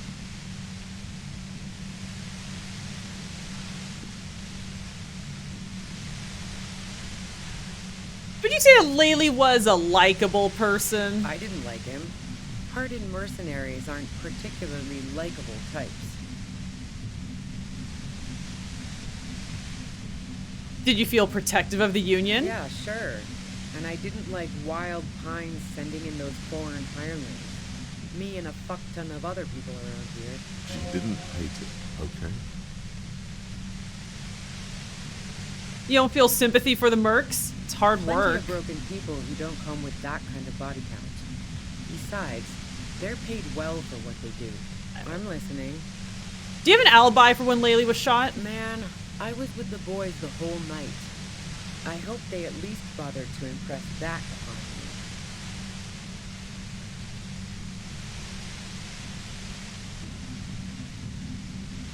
They did say you left to take a really long leak. Yeah, and I'm sure they also made some funny remarks about it.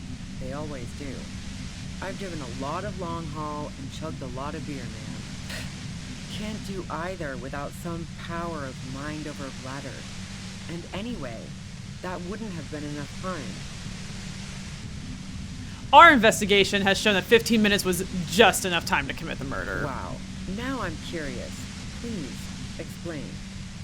There's a secret way from the first floor of the whirling to the roof. Don't know it. But also, the shot couldn't have come from the roof. Or we would have all heard it downstairs. She has a point there. No one mentioned. That didn't go super well. You've got to lay something better on her. You have a gun. And? Where'd you get it? The gun store. What gun Trigger store? Happy Jack's. That doesn't sound like the name of a real store. What did you think? That I'm going to squeal on my gun supplier? Sorry, not that kind of gal. I see it's a front loader. Do you have another gun somewhere? Sure don't. A breech loader? No. Yeah, evidence. Do you like to hang out? Do you like to hang out on rooftops? That sounds super lame. Yes, yeah, they are Frosty. I don't know how this is gonna go.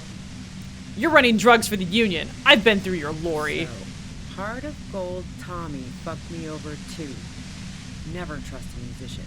That really comes as a blow to her. No, he didn't. I found my own way in. Okay, great. You got into my lorry on your own. What now? You're going to arrest me for drug trafficking? Beneath it, she's relieved Tommy didn't betray her. You had a financial incentive to kill the merc. No. Gifts of flowers and candy aren't really my style. That's not the line.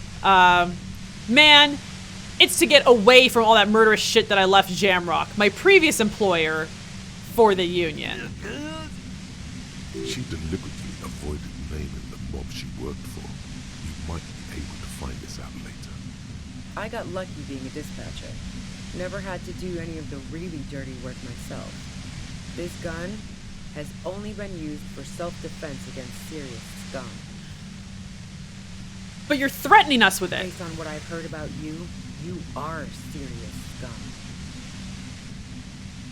Do you like to hang out on rooftops? Who doesn't? Oh, you probably mean Claudia's rooftop. Sure, I've hung out there. She's got this great antenna.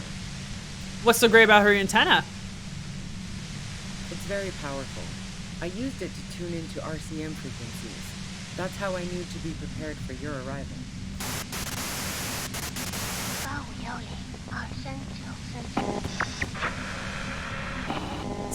Is that the only reason you hung out on the roof? The view's pretty bomb too. But you might say the antenna was the main attraction there, yeah. Along with Claudia.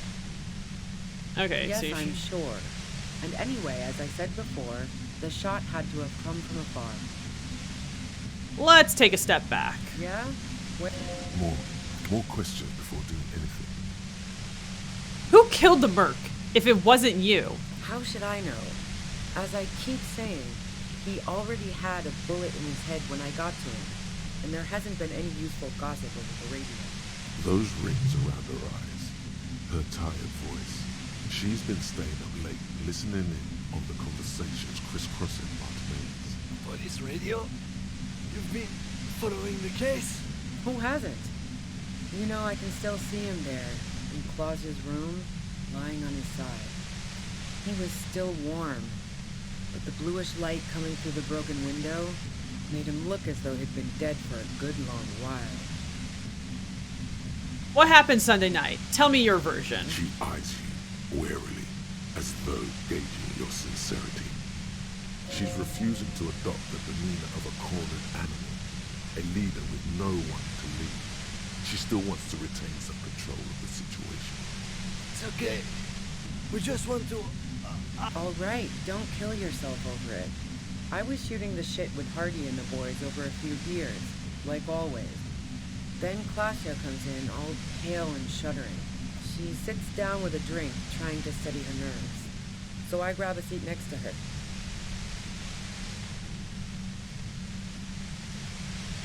And what did she say? She asked me to come upstairs. The merc she'd been going with was lying on the bedroom floor, dead. Frosty, absolutely. I really want to play Bloodborne. I'm like constantly looking out for a PlayStation 5, and I'll buy one as soon as I can. Just haven't been able to get one. Honestly, if it came out for PC before then, I would like that. There are some PlayStation exclusives I want to play though, like Returnal and God of War. So I think a PlayStation 5 would still be like kind of worth it. But I just rather all those games got released on PC. Oh, Returnal looks so cool. I want to play it so bad. You made it look like he'd been hanged. It's pretty weird that you came up with this plan right on the spot. What? No. Faking a lynching was her idea. Her idea? Yeah. In cold blood. It really surprised me how quickly she was able to get a hold of herself once we got up there. It was like she was another person. The party girl was gone. She asked me to help her drag him into the shower so she could wind the shower head around his neck. To fake lividity. Then she dressed him while I went to get the Hardy Boys. Claudia knew exactly what she was doing. You can't remain calm under pressure otherwise. Showerhead? Resourceful. Yeah. I wasn't sure whether to admire her or be disturbed. Do you think she killed Laylee? As I keep telling you cops, we didn't hear anything downstairs.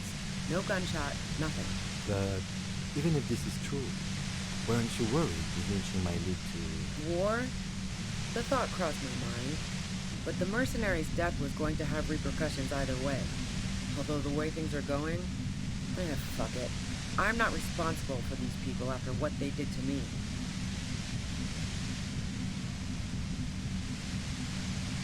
If you didn't kill him, why hide? I saw you roll into town. I wasn't about to stick around for questioning by a goddamn La Puta Madre agent. Mean La Puta Madre agent. Yes, you. Everyone says you're his peon, his human can opener. Oh, fucking me. Fucking hell. And why me? You hear? It's especially bad suddenly. Felt like a vein exploded. Who's everyone? How do you know this? Everyone in Jamrock. The cops, the criminals. Why do you think I'm holed up in here with a goddamn death ray waiting for you? If she knows that about you, she must know your real name too.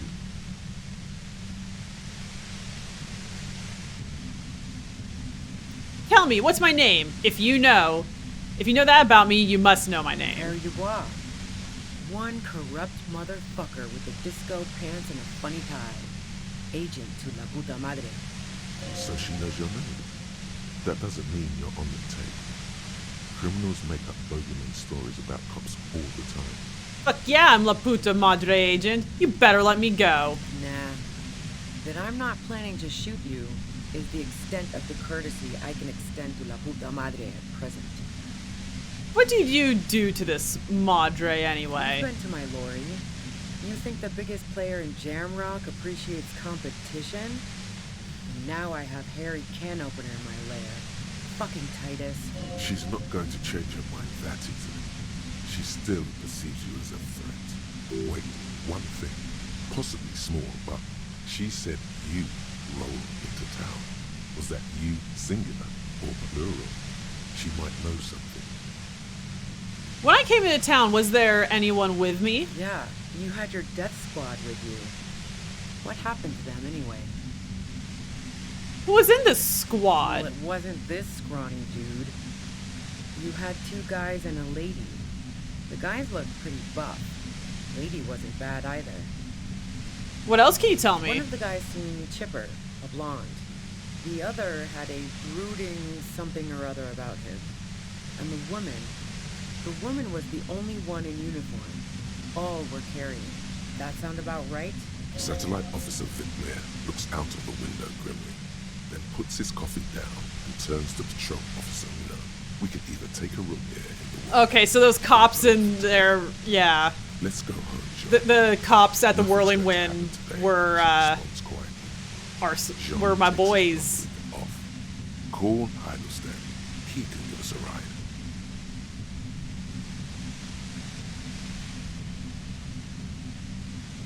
That's right. I was just. I know them. Friction, lock, set. Don't leave me here. Please delete. Fantastic. I've got to get on the road. Then you can go find your friends. Unless you have anything pressing to ask me. Do you know about the bunker next door? What bunker? Just a bunker. Have you been there? Don't know anything about it. No one's been around since I set up camp. But I'm sure I'm not the first vagabond to...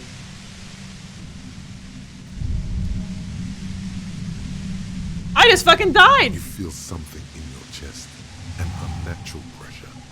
It's spreading to your left arm. Your jaw. Help! Someone! Yeah. Screaming isn't happening on account of extreme shortness of breath. You're just making it worse. Oh God, it's painful. Try to remain All conscious. you feel is pain and weakness. You have to surrender now. We all do. It gets so dark. You don't even see her face. Like you always thought you would. only see pain and fear. Cop suffers final heart attack. A detective lieutenant. Is that it? I just fucking died? His death, though abrupt, did not come as a surprise to those who knew him. He was the heaviest drinker I'd There's ever no met. way this is the Captain good Bartholomew ending. Price, the deceased superior officer, commented, "That ain't easy on the ticker." He loved his liquor, sure, said Detective Chester McLean, friend and colleague. But I think before he ever had a heart attack, his heart was broken. According to an official statement given by the RCM, the officer was on the brink of solving a murder case.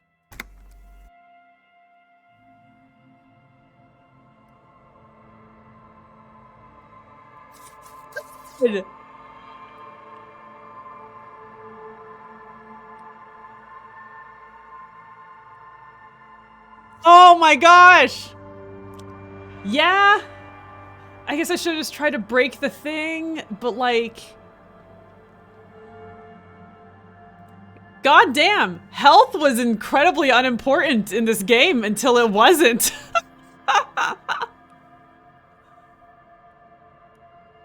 Well?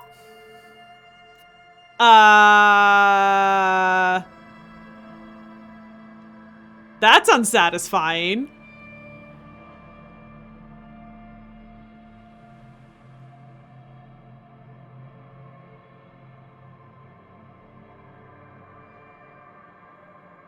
Can I just load game?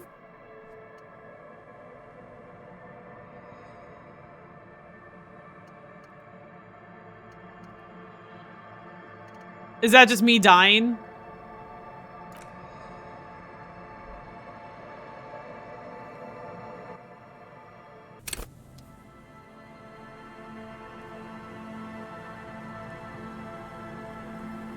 Okay.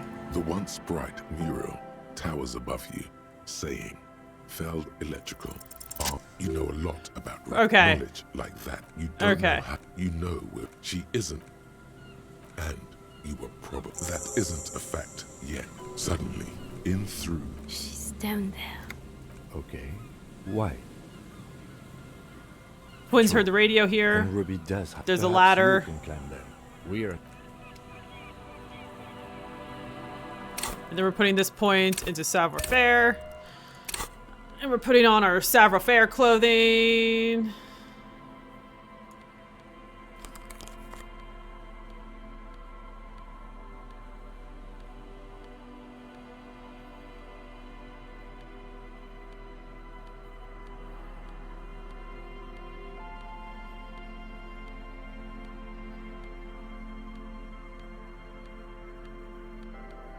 That's -1 savoir-faire. Oh, I'm wearing pants that are -1.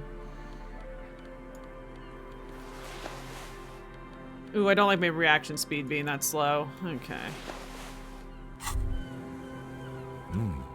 These are some wonderfully regular pants. You're a little more makes sense.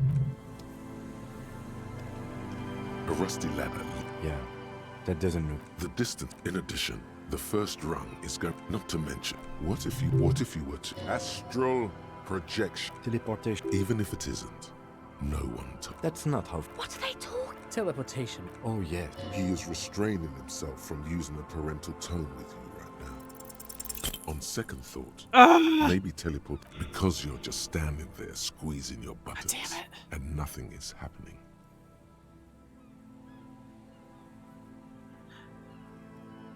Don't say the stupid thing. The lieutenant looks at you with that. I know. Oh my god, now it's locked. Okay.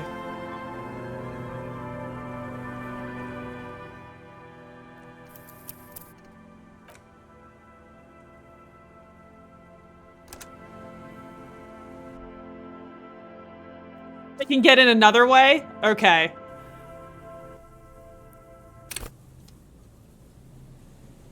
If I'm... The once bright mural towers above you. Still nothing. Your Oh my head gosh! is full of Okay, so where is that stupid place? It's like under here somewhere? Is it like the way that I let Homeboy in?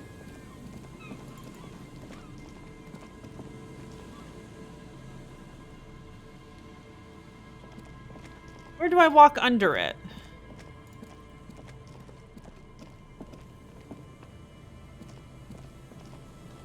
Like, because he doesn't go under those.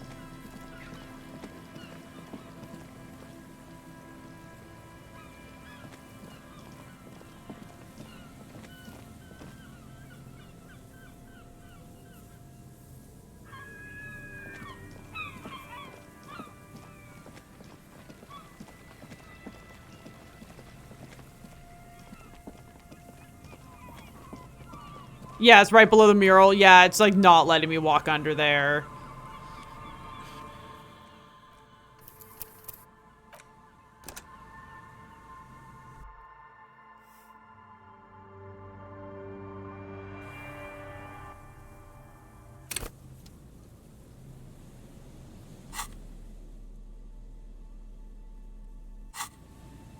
The once bright mural towers of you know a lot of knowledge like that. You don't know how you know she isn't. And that isn't a fact. Suddenly, in through. She's dead. Okay, true. And Ruby perhaps you.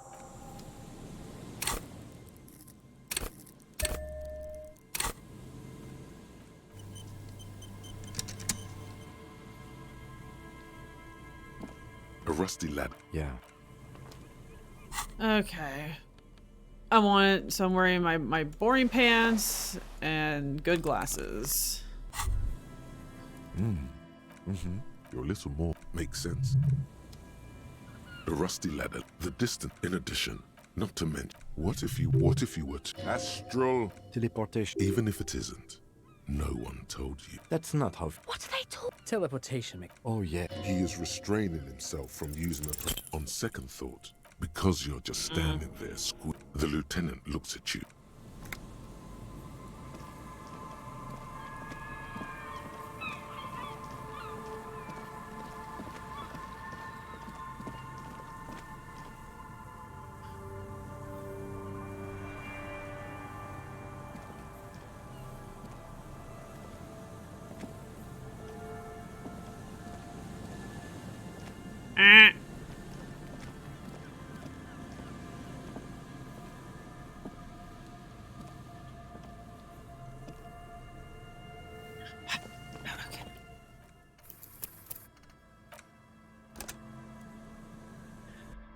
We're just gonna spam those reloads.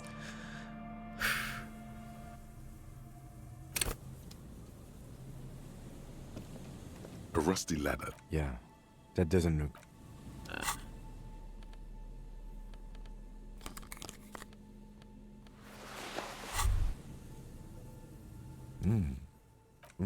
Your little more makes sense.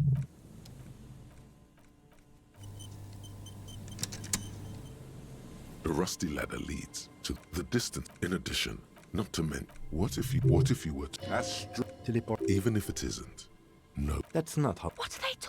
Teleportation. Oh yeah. He is restraining himself from using a parental tongue. All you need to do. There we go. Is close your eyes. Zoot, zap.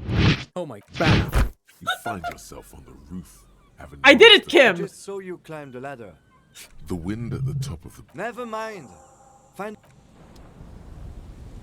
Okay. Eventually it's gonna... So that check eventually is pain endurance.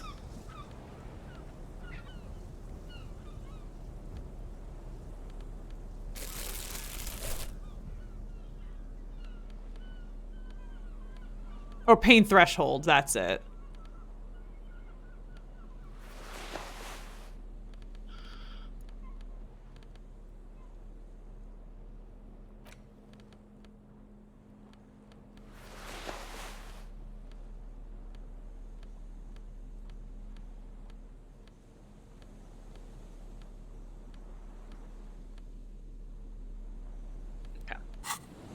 Got my scarf to help me with my pain threshold.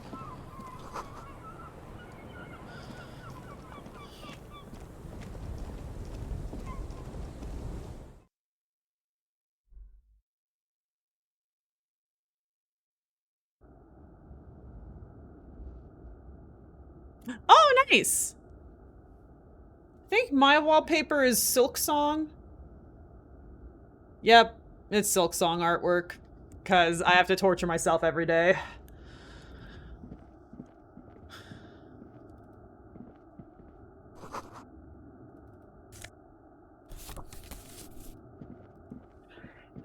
Excuse me.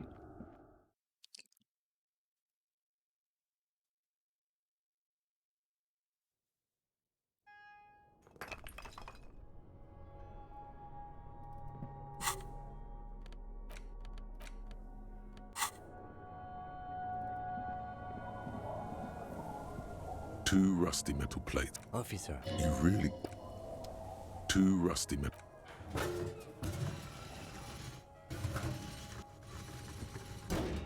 The doors seem to be on rep. Huh. After you climb... He's quite proud of himself. Could have saved me the effort. At least now we have an exit, so let's get going. It's time to investigate these passages.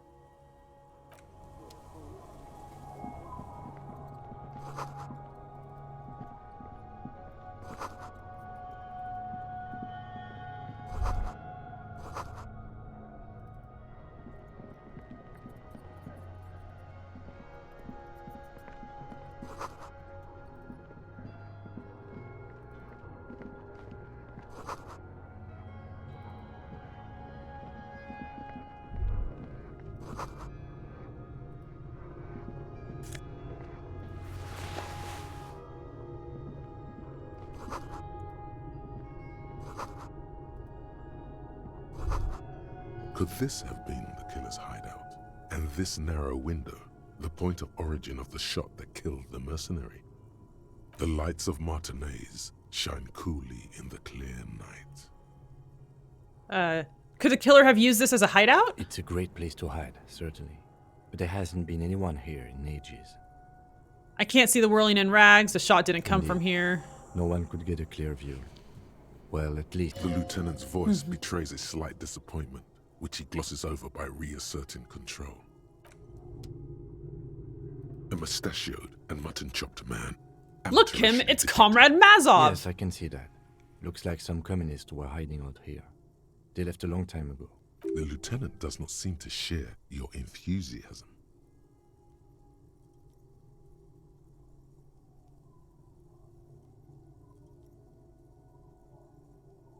A long time ago? How long? Half a century. This was, I think the purpose of this bunker was to produce propaganda. It would have had radio equipment back then, but that's all been looted. You mean like Ruby? No, I think we've stumbled on a piece of history. Years worth. Someone crouches. Okay.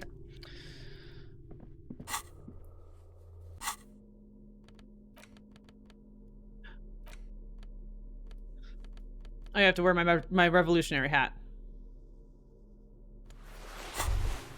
This hat is so... Kraz, glory to the...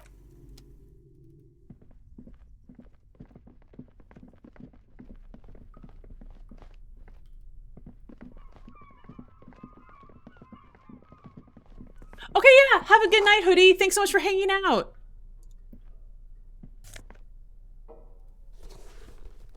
Also, let's do some more quick saving, just to be sure.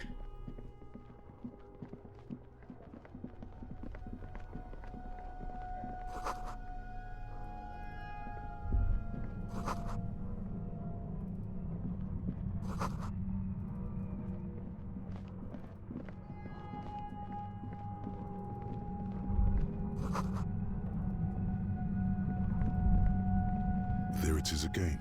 No. What do you mean? Either way, no. It's not a quib. He trusts your gut feeling on this.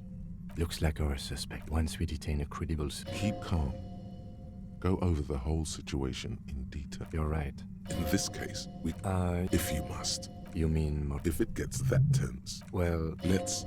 if you can't predict... I think I see... I wouldn't be so sure. Or maybe not.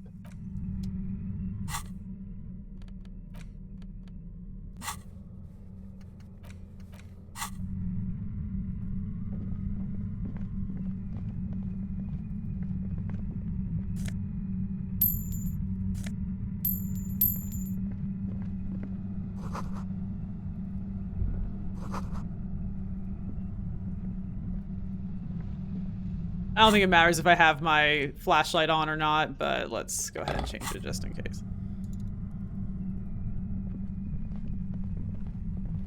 Suddenly, Yep, your okay. entire body is paralyzed. It's like a thousand. I know you're feeling. Can't say it's a pleasure, officer. I was really. As she says the word, oh, that's an awful decision. Why would you? They're both awful decisions. Don't focus on the pain. Focus on doing your job. Tell her she's under arrest. You're under arrest. You're overwhelmed with a new surge damn it. of violence. You gonna kill me too? No, I'm using a pale. The blasted from that pale emitter. I saw your equations. You should probably check on Kim. Look back at Kim. A pale latitude. Signals Yep. are relayed. So, precisely. At the upper limit is the. She's been holed up in here for. What's the pale? It's the. I built it myself. That's illegal. Oh yeah. No. Yeah. Have you experienced I it stuck yourself? My head in there, but yeah, let's. So she thinks of you. If you've got some. God damn it! Fine. She's carrying a 12. Just keep her talking, and you'll be. How you know we were coming? And so you found. Her tone is bitter. She didn't rat you out. As opposed to the other knives she. I was. That's her admitting them. No. Who ratted me out, by the way? It was Plazia. I knew the kitten, but she couldn't have known I was on the coast. How did you find me? Your first guess wasn't entirely off. Even now, Kim is a paragon of professionalism. Well, fuck. $8. How the fuck did the rest of you get by? You called me the human I can did, opener. That did make her forgive them. A little. I do it by asking Like questions. A strong moral compass. She still wants the opportunity to make a case for Do you have an alibi? I was with the boys the whole night. Yeah. And I can't do either without some. Wow. Now I'm curious. Don't know it. The shot couldn't have. She has a. That didn't go super well. You have a gun. A knocked away AD front loader. Sure don't. The breach? No. Yeah. Evidence. Who doesn't? Yes, I'm sure. And anyway, so part of. That really comes as a blow. Okay. Beneath it, she's relieved. Tommy didn't. No. She deliberately. I got lucky being a dispatcher. Never had, based on what I've heard about you. You are serious. Yeah? Where? More questions before doing anything. Who killed the merc? How should I know?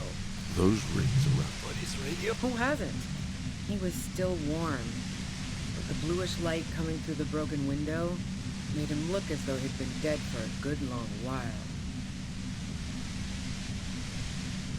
Okay,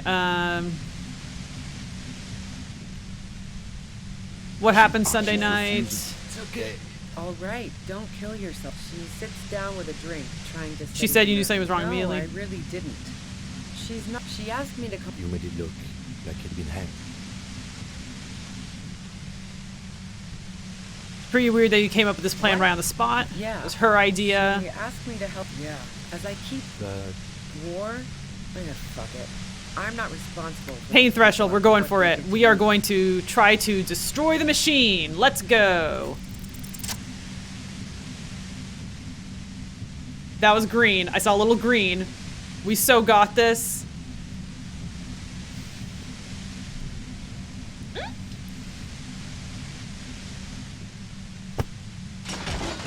You did it. Boom. The compressor lies broken on its side. It's quiet in your head again. It's Oh, thanks for bearing with me with the save, the reloads, guys.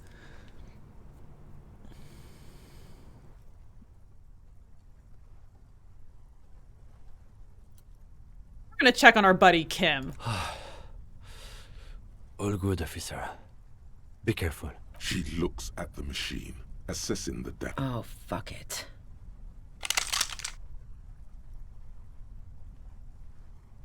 Convince her to put the gun down. She's truly desperate. She thinks she has no other options. You need to give her options. What options? You know.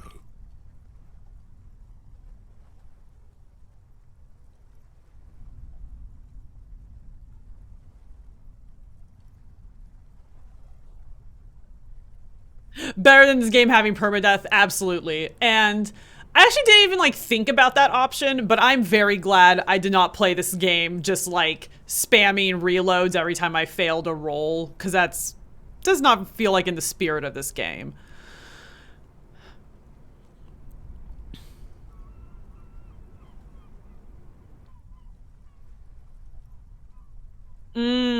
Should I try to talk her out of it or just let her walk away?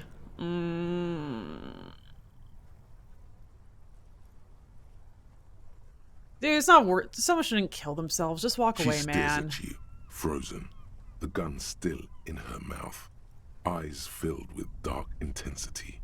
Then something shifts in her. Gratitude, doubt. She's still ready to go. Her neck and shoulders relax, and her grip on the gun loosens.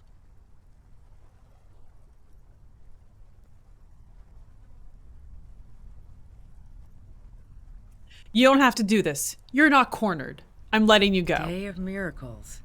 I'll take it. She runs past you, then past the lieutenant, and disappears into the darkness of the tunnel. Good call. Aw, thanks. I would have done the same, had I not been incapacitated. He couldn't take it like you. It irks him. Then he gets over it. Think she didn't do it. Her tent. We should check it out. Whew! Okay, so putting back...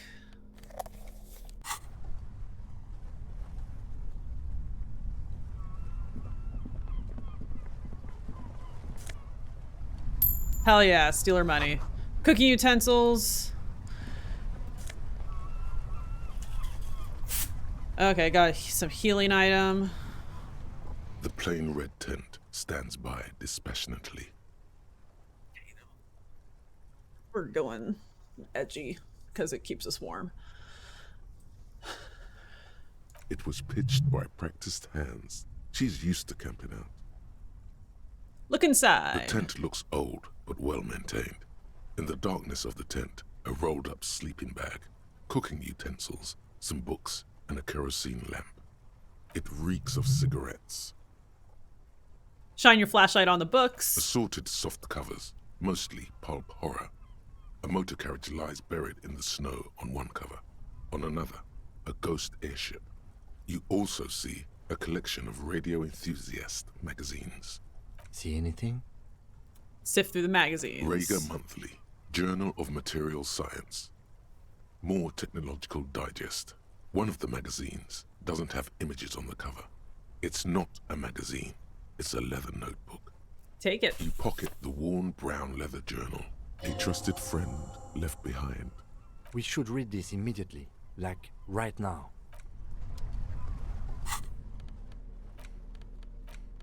A thick journal. The cover is worn like someone used to carry it around in their back pocket. Examine it. It's made of full-grain leather. The lower left corner of the back cover sports an embossed brand name. Schneller. Schneller is a stationery brand from... She's got good taste and must have taken whatever she recorded here seriously. Unwind the strap. The journal falls open. About 2/3 of its ruled pages have been filled. Study the handwriting. The large cursive of someone who writes quickly and confidently, perhaps too confidently. Many phrases and even paragraphs have been crossed out, with tiny corrections scrawled above and in the margins. Flip through the pages. It's a mix of logistical notes, diagrams, and personal reflections, all dated. It's good she left in a hurry. We could learn a lot from this. Anything personal? Short, wry observations of people and places. Probably a way to pass the time on the road. Also, what appears to be attempts to sort through some difficult decisions. There are a few passages with many questions in them. Staff issues. Always tough on the leadership. You smell traces of betrayal.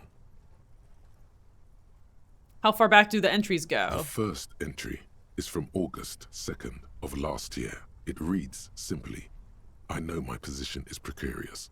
All I can do is make myself as useful as I can while looking for a way out.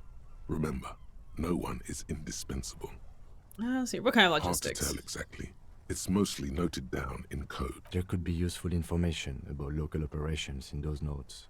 We have a junior sergeant at my station who's good with codes. I can give this to her after we finish this.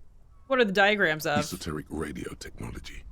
The most recent ones. What did she write on the pertain day to that latitude Laylee compressor. died? Nothing on March 4th. March 5th, though. Well, that's bound to come back and bite me in the ass. I'm bad at this. Loyal to a fault. But that's another matter entirely. People don't write like this, but okay. You have no idea what she means. These are personal notes. Don't expect to understand all of it. What's the most recent entry? The most recent entry is from today. It reads, even when I leave here, if I leave here alive, what's my next move? Staging a lynching is a crime, even if I'm not accused of murder on top of that. Forever on the run. Not really my idea of the open road. Man, I was really looking forward to winning. It looks like she might have been framed. That would be a first, or a fourth. But who's counting, he thinks. Very rarely does anyone actually get framed. Who do you think killed the merc? Could have been Titus. Then again... No one's heard a shot. Maybe there's a hardy boy we've yet to meet who acted as his accomplice. Either way, we need to keep an eye on him. One thing is for certain. We have business back in the whirling and rags. Questions to ask. We should get to it.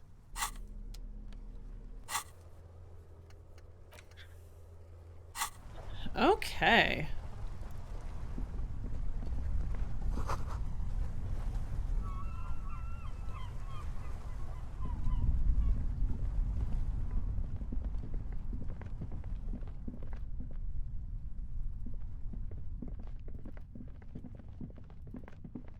I'm so excited to walk all the way back because the game has bugged and won't give me my fast travel. That wasn't a very good song. I try.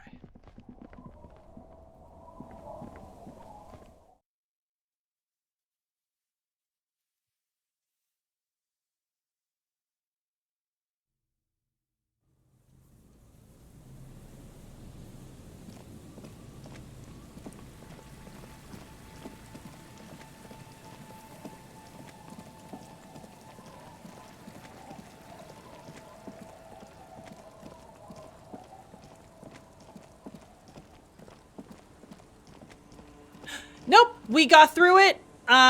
We let her run away because she was going to, she was gonna kill herself, and we're like, no, lady, just go, and she did. So now we're going back to Whirling in Rags because, like, I didn't mean to click that, by the way, but I guess y'all can do it.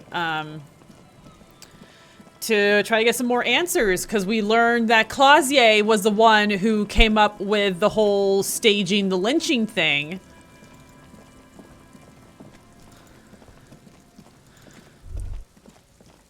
Stop. Now. It is time. For what? Crisis. Death. You can feel it in your blue soul. What am I supposed to do? Arm yourself with anything you can, unless you have nothing.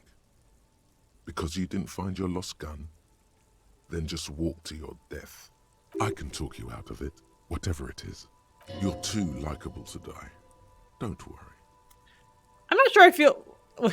I'll fight with my bare hands if I have to. It would be better if you didn't have to. It's not just your own life that will be at stake. Well then. Let's get a multi-tool in hand. And then... quick save. I'm all out of shits to give, loincloth. Welcome to the fucking reckoning. Put your damn gun down. People are gonna get hurt. We need to talk this through. All right? Shut up. Not gonna talk yourself out of this, loincloth shit fuck. This is the mercenary at the gates. His chest rises and falls under the ceramic breastplate. His fingers reach for the butt of his sidearm. There's something very wrong with him. He's dangerous. This is a misunderstanding. Nothing irreversible has happened yet. You can just return to your unit and forget all about this. The crypt. is merciful, willing to spare us if we just forget about our murdered and humiliated commander. I think we should just kill everyone, Courty. You are all drunk. Come to your senses. You won't gun down 7 people in the middle of the street? This isn't a frontier town or a jungle outpost. Easy, Lizzie. Let me handle it. I know guys like this. I'm sure we can come to a peaceful agreement. Ain't that right, fellas? He is facing overwhelmingly superior firepower, and he knows it. Peaceful. Nest in your abdominal cavity like a little wild mouse. The masked man's words are barely intelligible, but you can hear them. Fuck, there's the third one. How did we miss something like this? The lieutenant is genuinely worried for his life. You should consult him before getting in there. We do. My plan is not to get killed, but we have to intervene.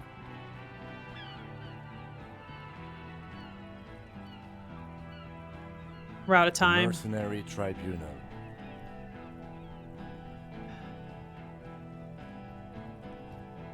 If this turns into a firefight, we should take him out first.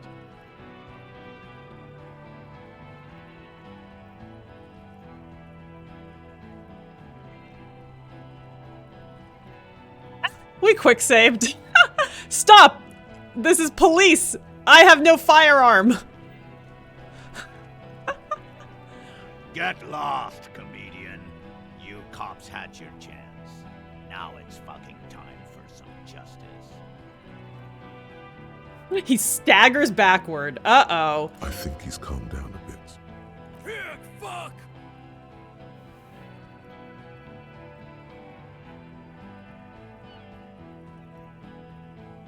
I can see you're drunk. Ah, yeah. Welcome to the fucking party. You're probably gonna get killed too. I don't give a shit if you're cops. No one is going to kill anyone. Let's just put the guns down and talk like civilized human beings. With a wordless gurgle, the killer loads his long rifle. The leader gives a small nod to the helmeted man. You feel your fists contract as you stand there between these men, all carrying real weapons. No, it's okay. Soften him up and trust the others to attack if it comes to that. Make him talk. Present an argument. Even if it comes to a fight, it's always a good idea to drag it out. Get under his skin. I don't know about this getting under his skin. He'll only get under yours. I'm barely keeping you together here. This is it. Peace. Always peace. It has worked thus far. Start with the first idea you have. Move down from that. Please.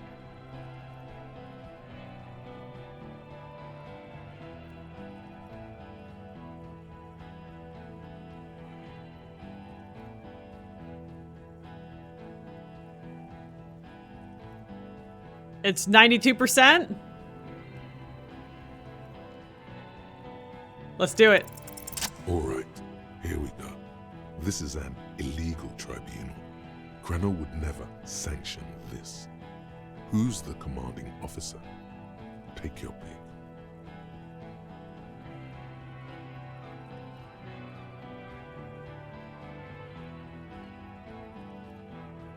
Prenal does not give you the... they don't seem to really care about authority right now. You were called Downwell once. What happened? What always happens when you get good at your job? That name meant night raids. Fucking extrajudicial funky time. Burn villages. Shit that sounds bad on the radio. Bisonhider, welcome! We're in the middle of a firefight right now. Or a potential firefight. I guess a standoff. That's what they're called. Same thing happened when we were called whatever the fuck it was.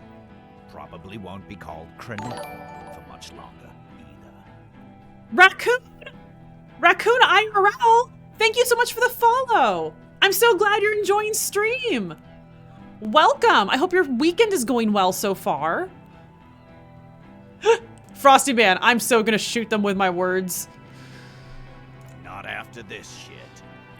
Okay, it's not much, but he's thinking about something else, and his hand is off the gun. This did something. Easy now. Tell them these men didn't do it. There's a peaceful way out.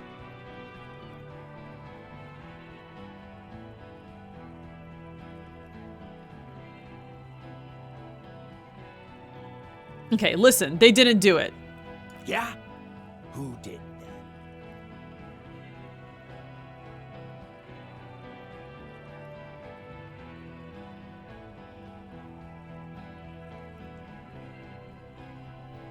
Ooh.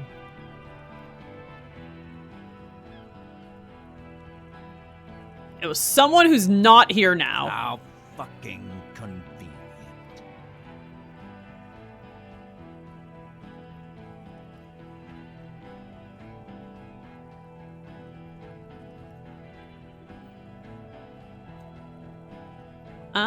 Because we're fairly certain it was a sniper.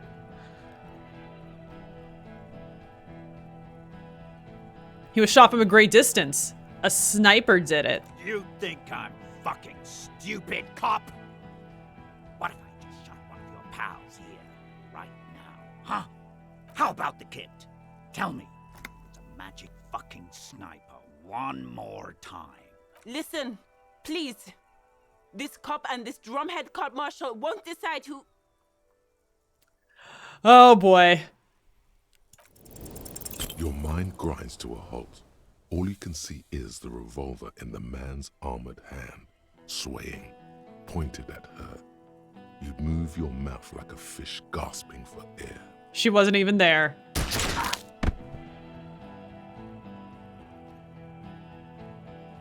Well, we didn't die yet. The shot rings in your ears, a low, tinny ring. Then the Hardy Boys yell something. I'm okay. I'm okay. The woman grabs her left side. She's down. Her white shirt soaks of blood red around her abdomen. She gasps for air. Fuck this! Gene! Cancel Lizzie! Now! Okay. Talk about the hanged man. Of course, nothing bad will happen. Talk about his dead friend. He seems stable enough to take it. Am I sure? Even better, it will further destabilize him, costing time and maybe even lives. I feel like I got to know your dead friend during our investigation. Don't fucking talk to me about my brother, loincloth. Okay, yes. Immediate failure. Things are worse now. He's observing your every motion carefully. Who is that? I didn't know you had a third guy. Rude is the killer. Rude, the killer. Owen Cloven. He doesn't talk much. All of you cunts inside out. Okay, let's just keep talking. Talking shit won't help you.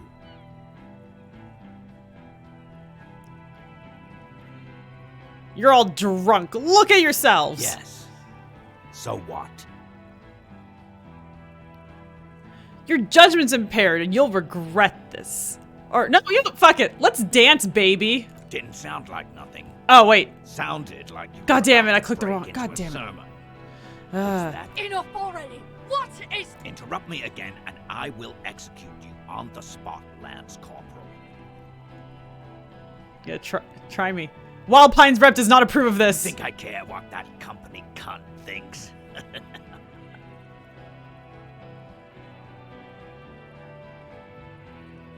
She's not going to, they're not going to forgive you massacring a bunch of innocent people.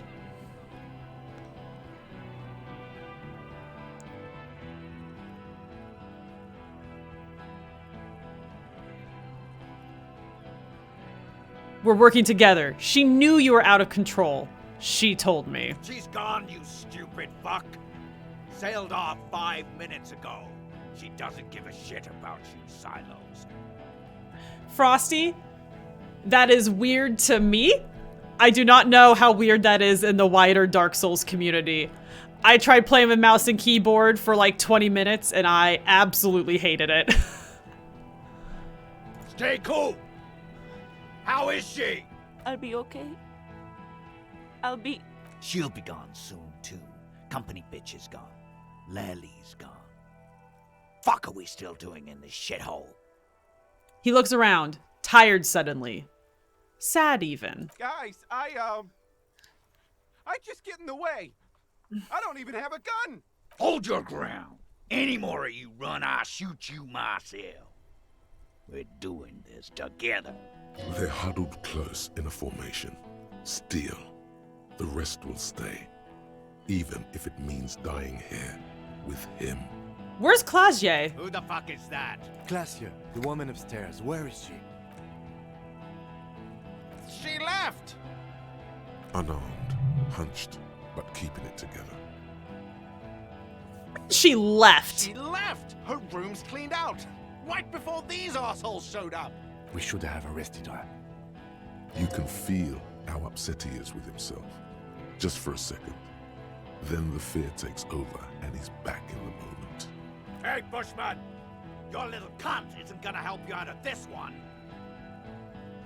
It's all about controlling the cat. That sounds awful. Oh, no. No, no, no, no. Old Craig's lived in the year 3021. She's gone. Forget about it. What's that, loincloth? I can't hear you. Sounds like you got your mouth full of dick. I wish. Shit, this is it. Tell him anything. Tell him you have more information.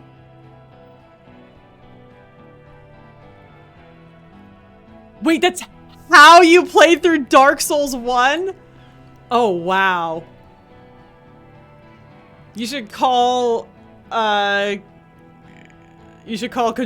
or not Kojima, Miyazaki, and ask for a trophy for that.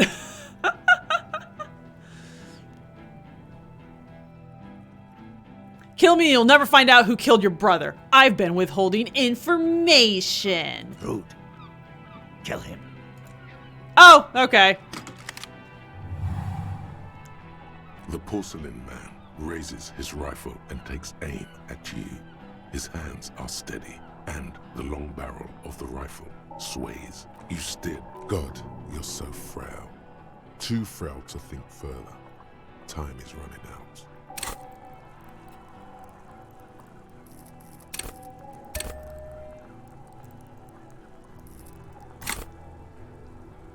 Ooh, we got up to 28%, boys!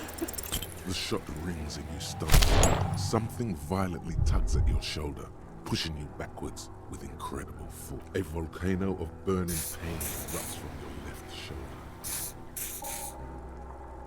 God, please. Then, 2 shots ring and you hear a scream. But you're too hurt to see who got hit. Glenn, dying in a puddle of blood behind you. His mangled torso has 2 gunshot wounds.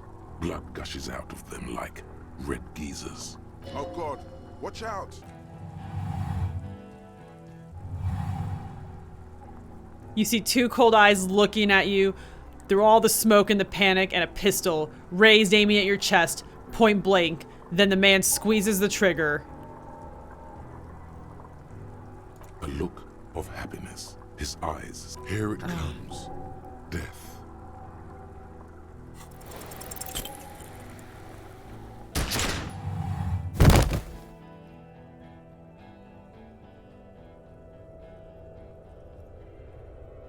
Okay. You can't. There is no time. Something in the pain is too immense to scream. Nothing. A persisting darkness. You're bleeding out.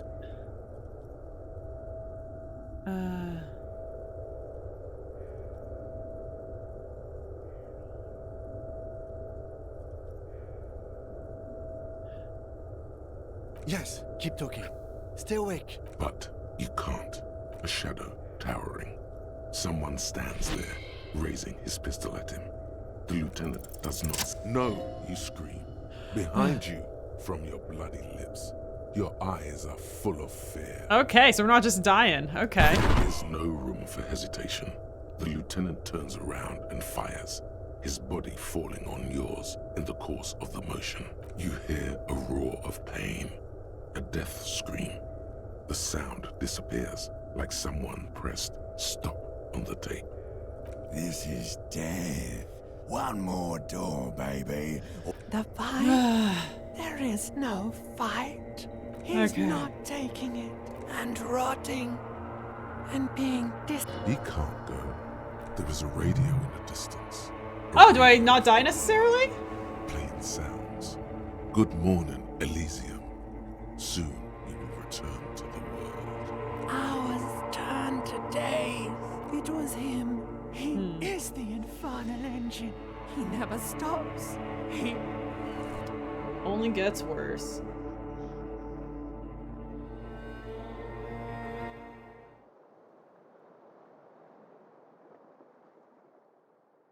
You see the lieutenant's familiar shape in the orange jacket. It turns double, then triple from the pain. I'm alive. Sunrise, Parabellum.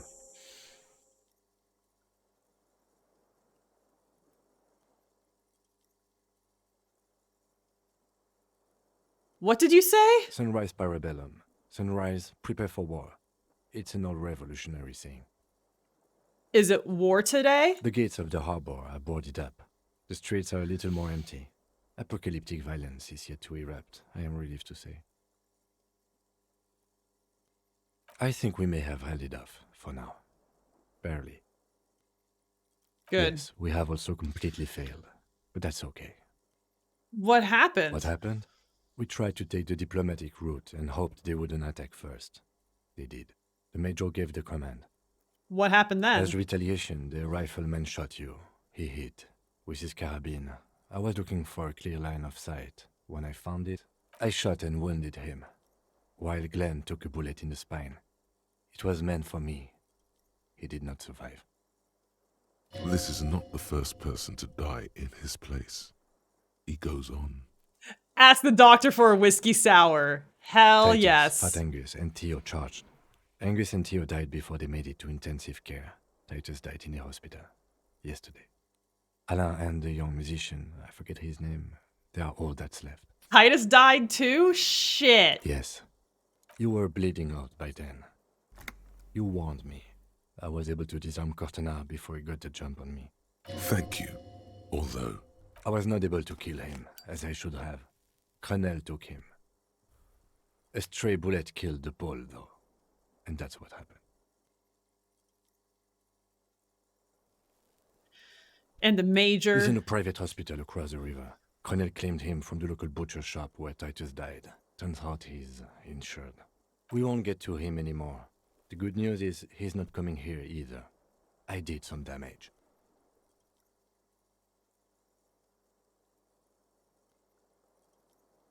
Yeah.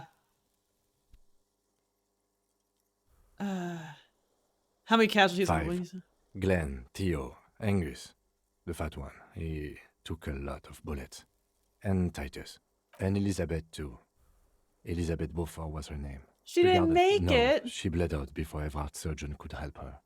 Everard sent his personal doctor, but a costly loss for the Union. She was being trained for leadership. I did all I could. I know you did. It's all right. That's right. Thought you only smoked one a day. This is the one. Titus is dead. Yes. Yep. All.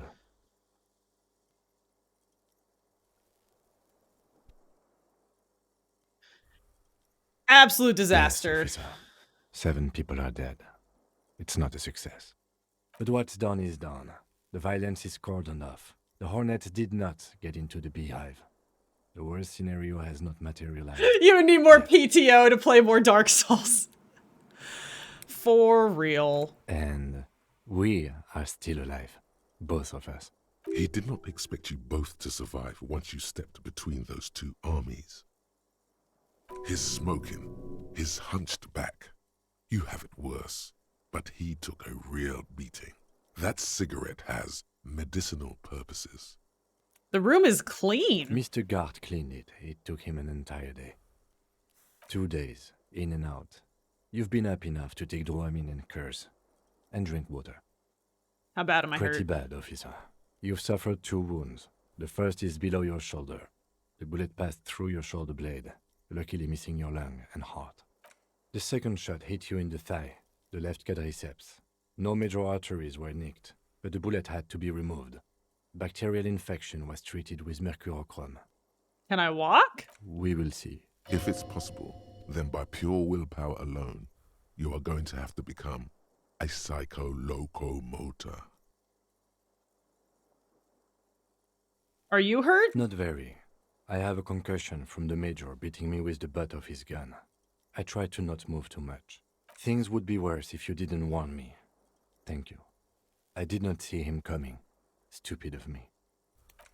We're gonna get up, y'all. Maybe.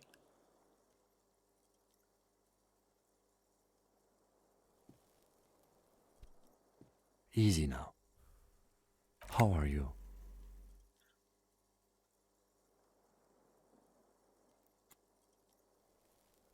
I feel fantastic.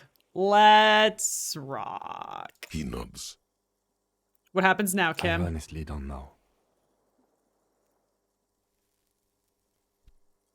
Good, because I totally do. Do you? Because we can't talk to Everhart. The harbor is in lockdown. Everyone in there is outside our grasp now. And Joyce has left too. Joyce is gone? Yes, she left yesterday morning. To meet the board of Wild Pines, or that is what I've heard. There's a pin somewhere in the machine that keeps Connell from sending in a death squad. Maybe it's her. Maybe she kept her hand. Either way, Ruby's gone. And Classio too. We really should have arrested her, you know? You've checked? She's really... Guard confirmed she left 20 minutes prior to the tribunal showing up. Who did it then, Kim? Who killed the hanged man? I don't know.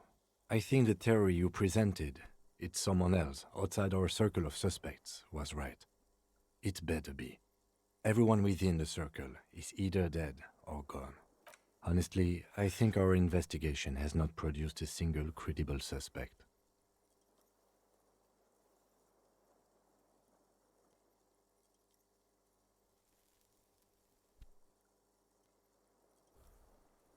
What about that hole in the wall? Someone was checking her out. I don't know.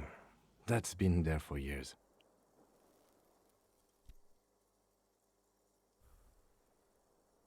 There's still a 28% possibility the shot came from a distance. We should go upstairs, rethink the ballistics in situ. I agree with this. What else? See? There's that. You can do ballistics.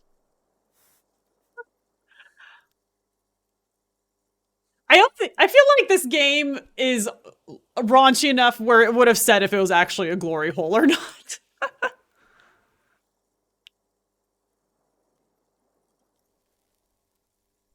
Fucking Maybells, Kim. What? They were on the roof. I did not catch them. Every piece of garbage in the city is not connected to the case. You don't have... He's wrong. No, Kim. Every piece of garbage in the city is connected to the case. Okay. Goddamn footprints. Yes. God curse the footprints. Not solving the case for us. Au diable. There's something creeping around out there. I What sense is? it. Something. Something. The miracle hasn't happened yet. It's not over yet. He does not know what to reply. It's morning outside. You think. You know what I think about? Solving crimes. He arches his brow. The ceiling fan patiently spins overhead. Solving crimes is hard. It really is very hard. You're not ready to give up, are you? Are you ready to limp? I'm ready. Where do you want to limp to? We should check Mrs. Katarzyna Alazier's room upstairs. Why not?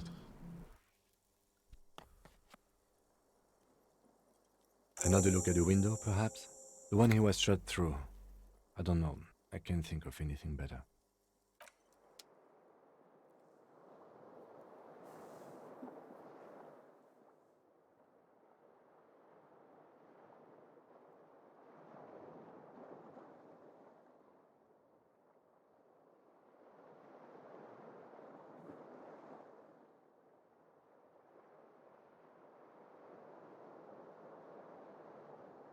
Just a second, guys.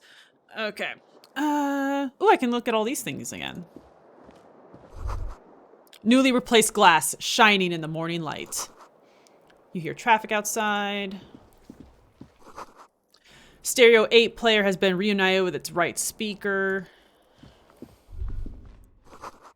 See gleaming white enamel. Oh, I can walk through to Kim's room.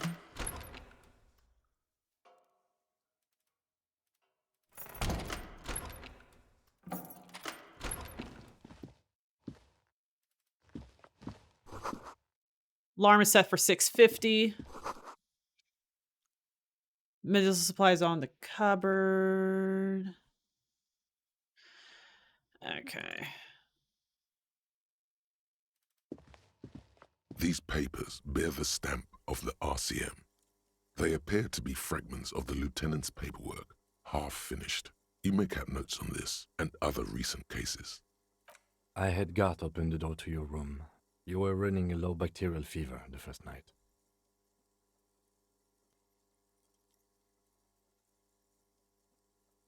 Thank you for keeping this alive a little longer. It would have been easy were it not for my concussion. We both got lucky, considering the odds we faced. Let's go. Okay. So definitely seems like we're not going to beat the game tonight like I initially was hoping. Oh, so I can't run now because my leg hurts. God damn it. But I'll probably keep going, guys, for a few more minutes. See if we can get a new lead before we call tonight. If I give up, then I do want my sleepies eventually. Next to the stack of bills, you see a note. A few lines jotted down in large, uneven handwriting, just as the writer was about to rush out the door. I'm sorry, I fucked everyone over. P.S. I didn't kill him. P.P.S. Gift upstairs. A gift?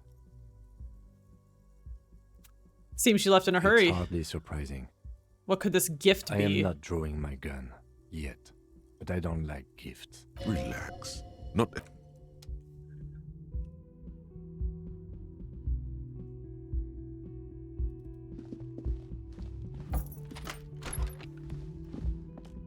The medicine cabinet, pity. I was kind of hoping the gift would be in here. I mistook you for more of a drunk than a chemical abuser, Lieutenant Hefreiter. Should we go? Mm-hmm. Okay, fine.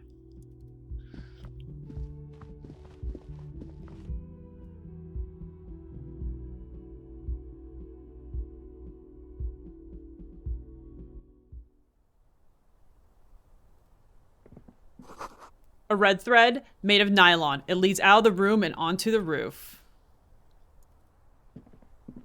You see the same two neon-lit shapes, a man and a woman, only now a red thread bisects the room, pointing from the antenna outside to the cupboard on the wall. This is ballistics. She's left a trajectory for us. A ray of backward motion explodes from his mouth to the roof outside, A prime, to then widen into a radius of locations in Martinez, B prime, B double prime, and B triple prime. Where does the thread lead? It suggests the bullet came from the extreme upper quadrant of possible angles, from a point beyond the roof. B triple prime, the island in the bay. The island in the bay. Can I even get... I don't know what that is.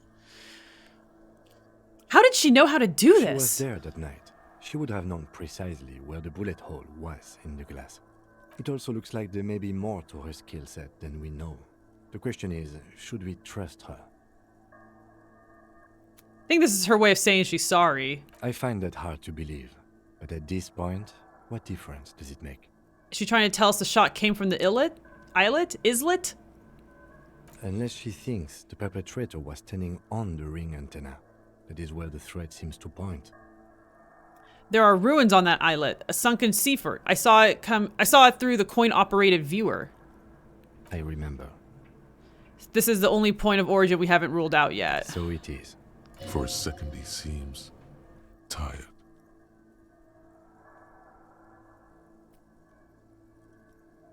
You seem unenthusiastic, buckaroo. I just haven't gotten a lot of sleep these past few days. He doesn't really believe this will yield anything. Maybe we need to go to the island. The wind blows in from the open window. The lieutenant sighs, looking into the cold distance across the water.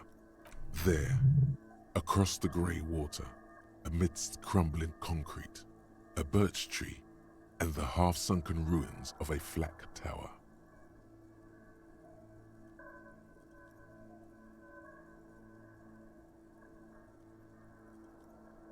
I'm going to the island. Are you in? Of course, of course. I mean, how do we get there? Joyce Messier had a sloop, but she's gone. Lillian, the net picker. She's tearing her boat. Ah, yes, of course. The village. Let's go.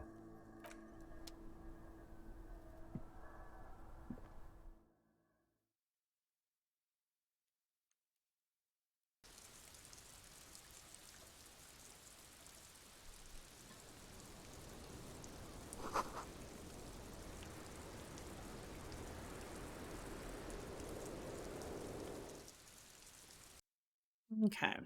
So let's get over to that fishing village.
Oh boy.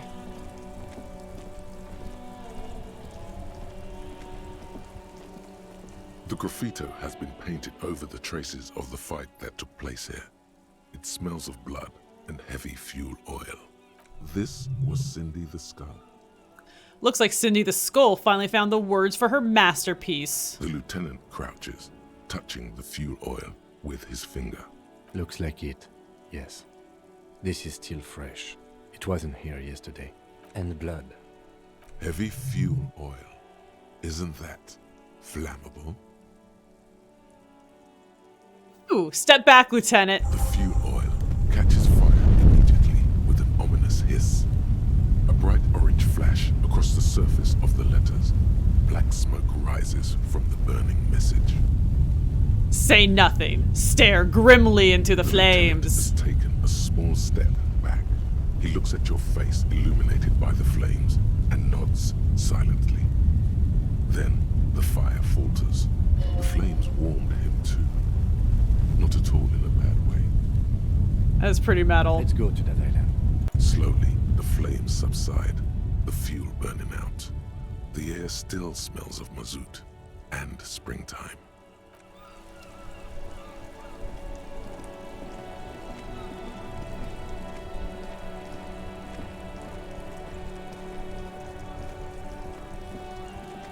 And I have to walk because I'm on my stupid hurt leg. And it won't let me fast travel.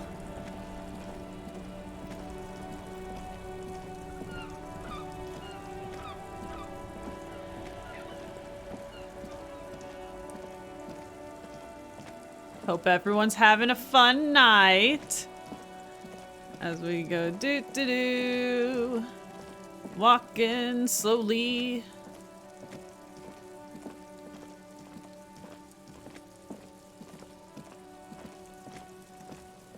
Across the thingy.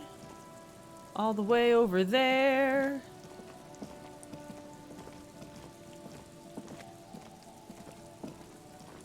And all the way over here.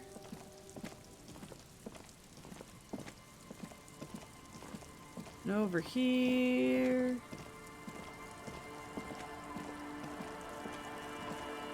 Over here.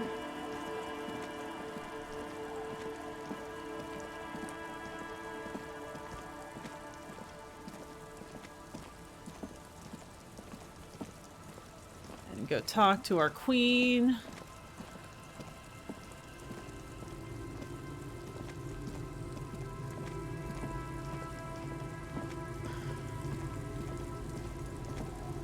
Officer, what happened? You're wounded. Why are you wounded? You look terrible. Aw, baby. It's okay. She sounds almost disappointed with you. Oh. Reprimanding you for falling and hurting your knee.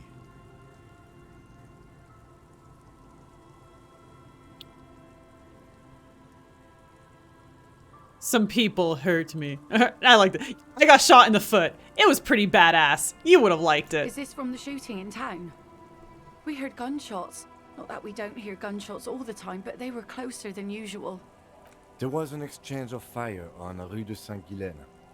It's nothing to be worried about, madame.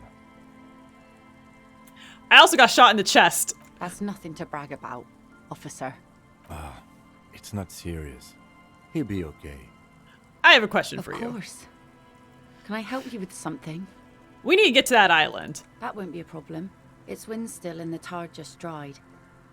We've got 2 days of relative sunshine ahead.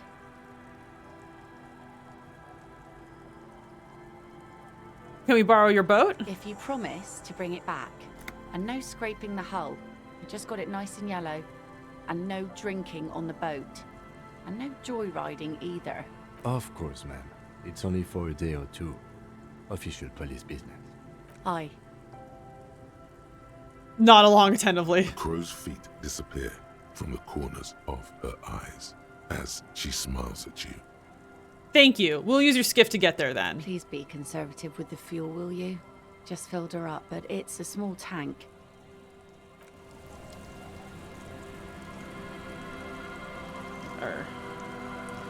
Is it down here? Okay, so that's where it is. Okay. Awesome. Possum.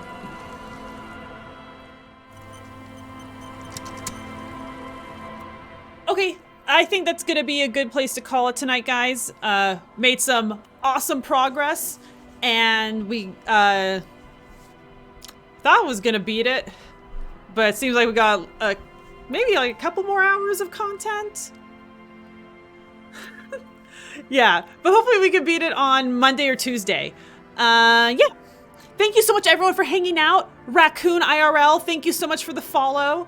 Yeah, we'll be back with this game on Monday, so be sure to watch out for that. Also streaming Blasphemous right now if you guys want to check that out. Be sure to follow me at Nala for Power on Instagram, Twitter, and Discord for updates, and I'll see you all Monday. Have a great rest of your weekend, everyone.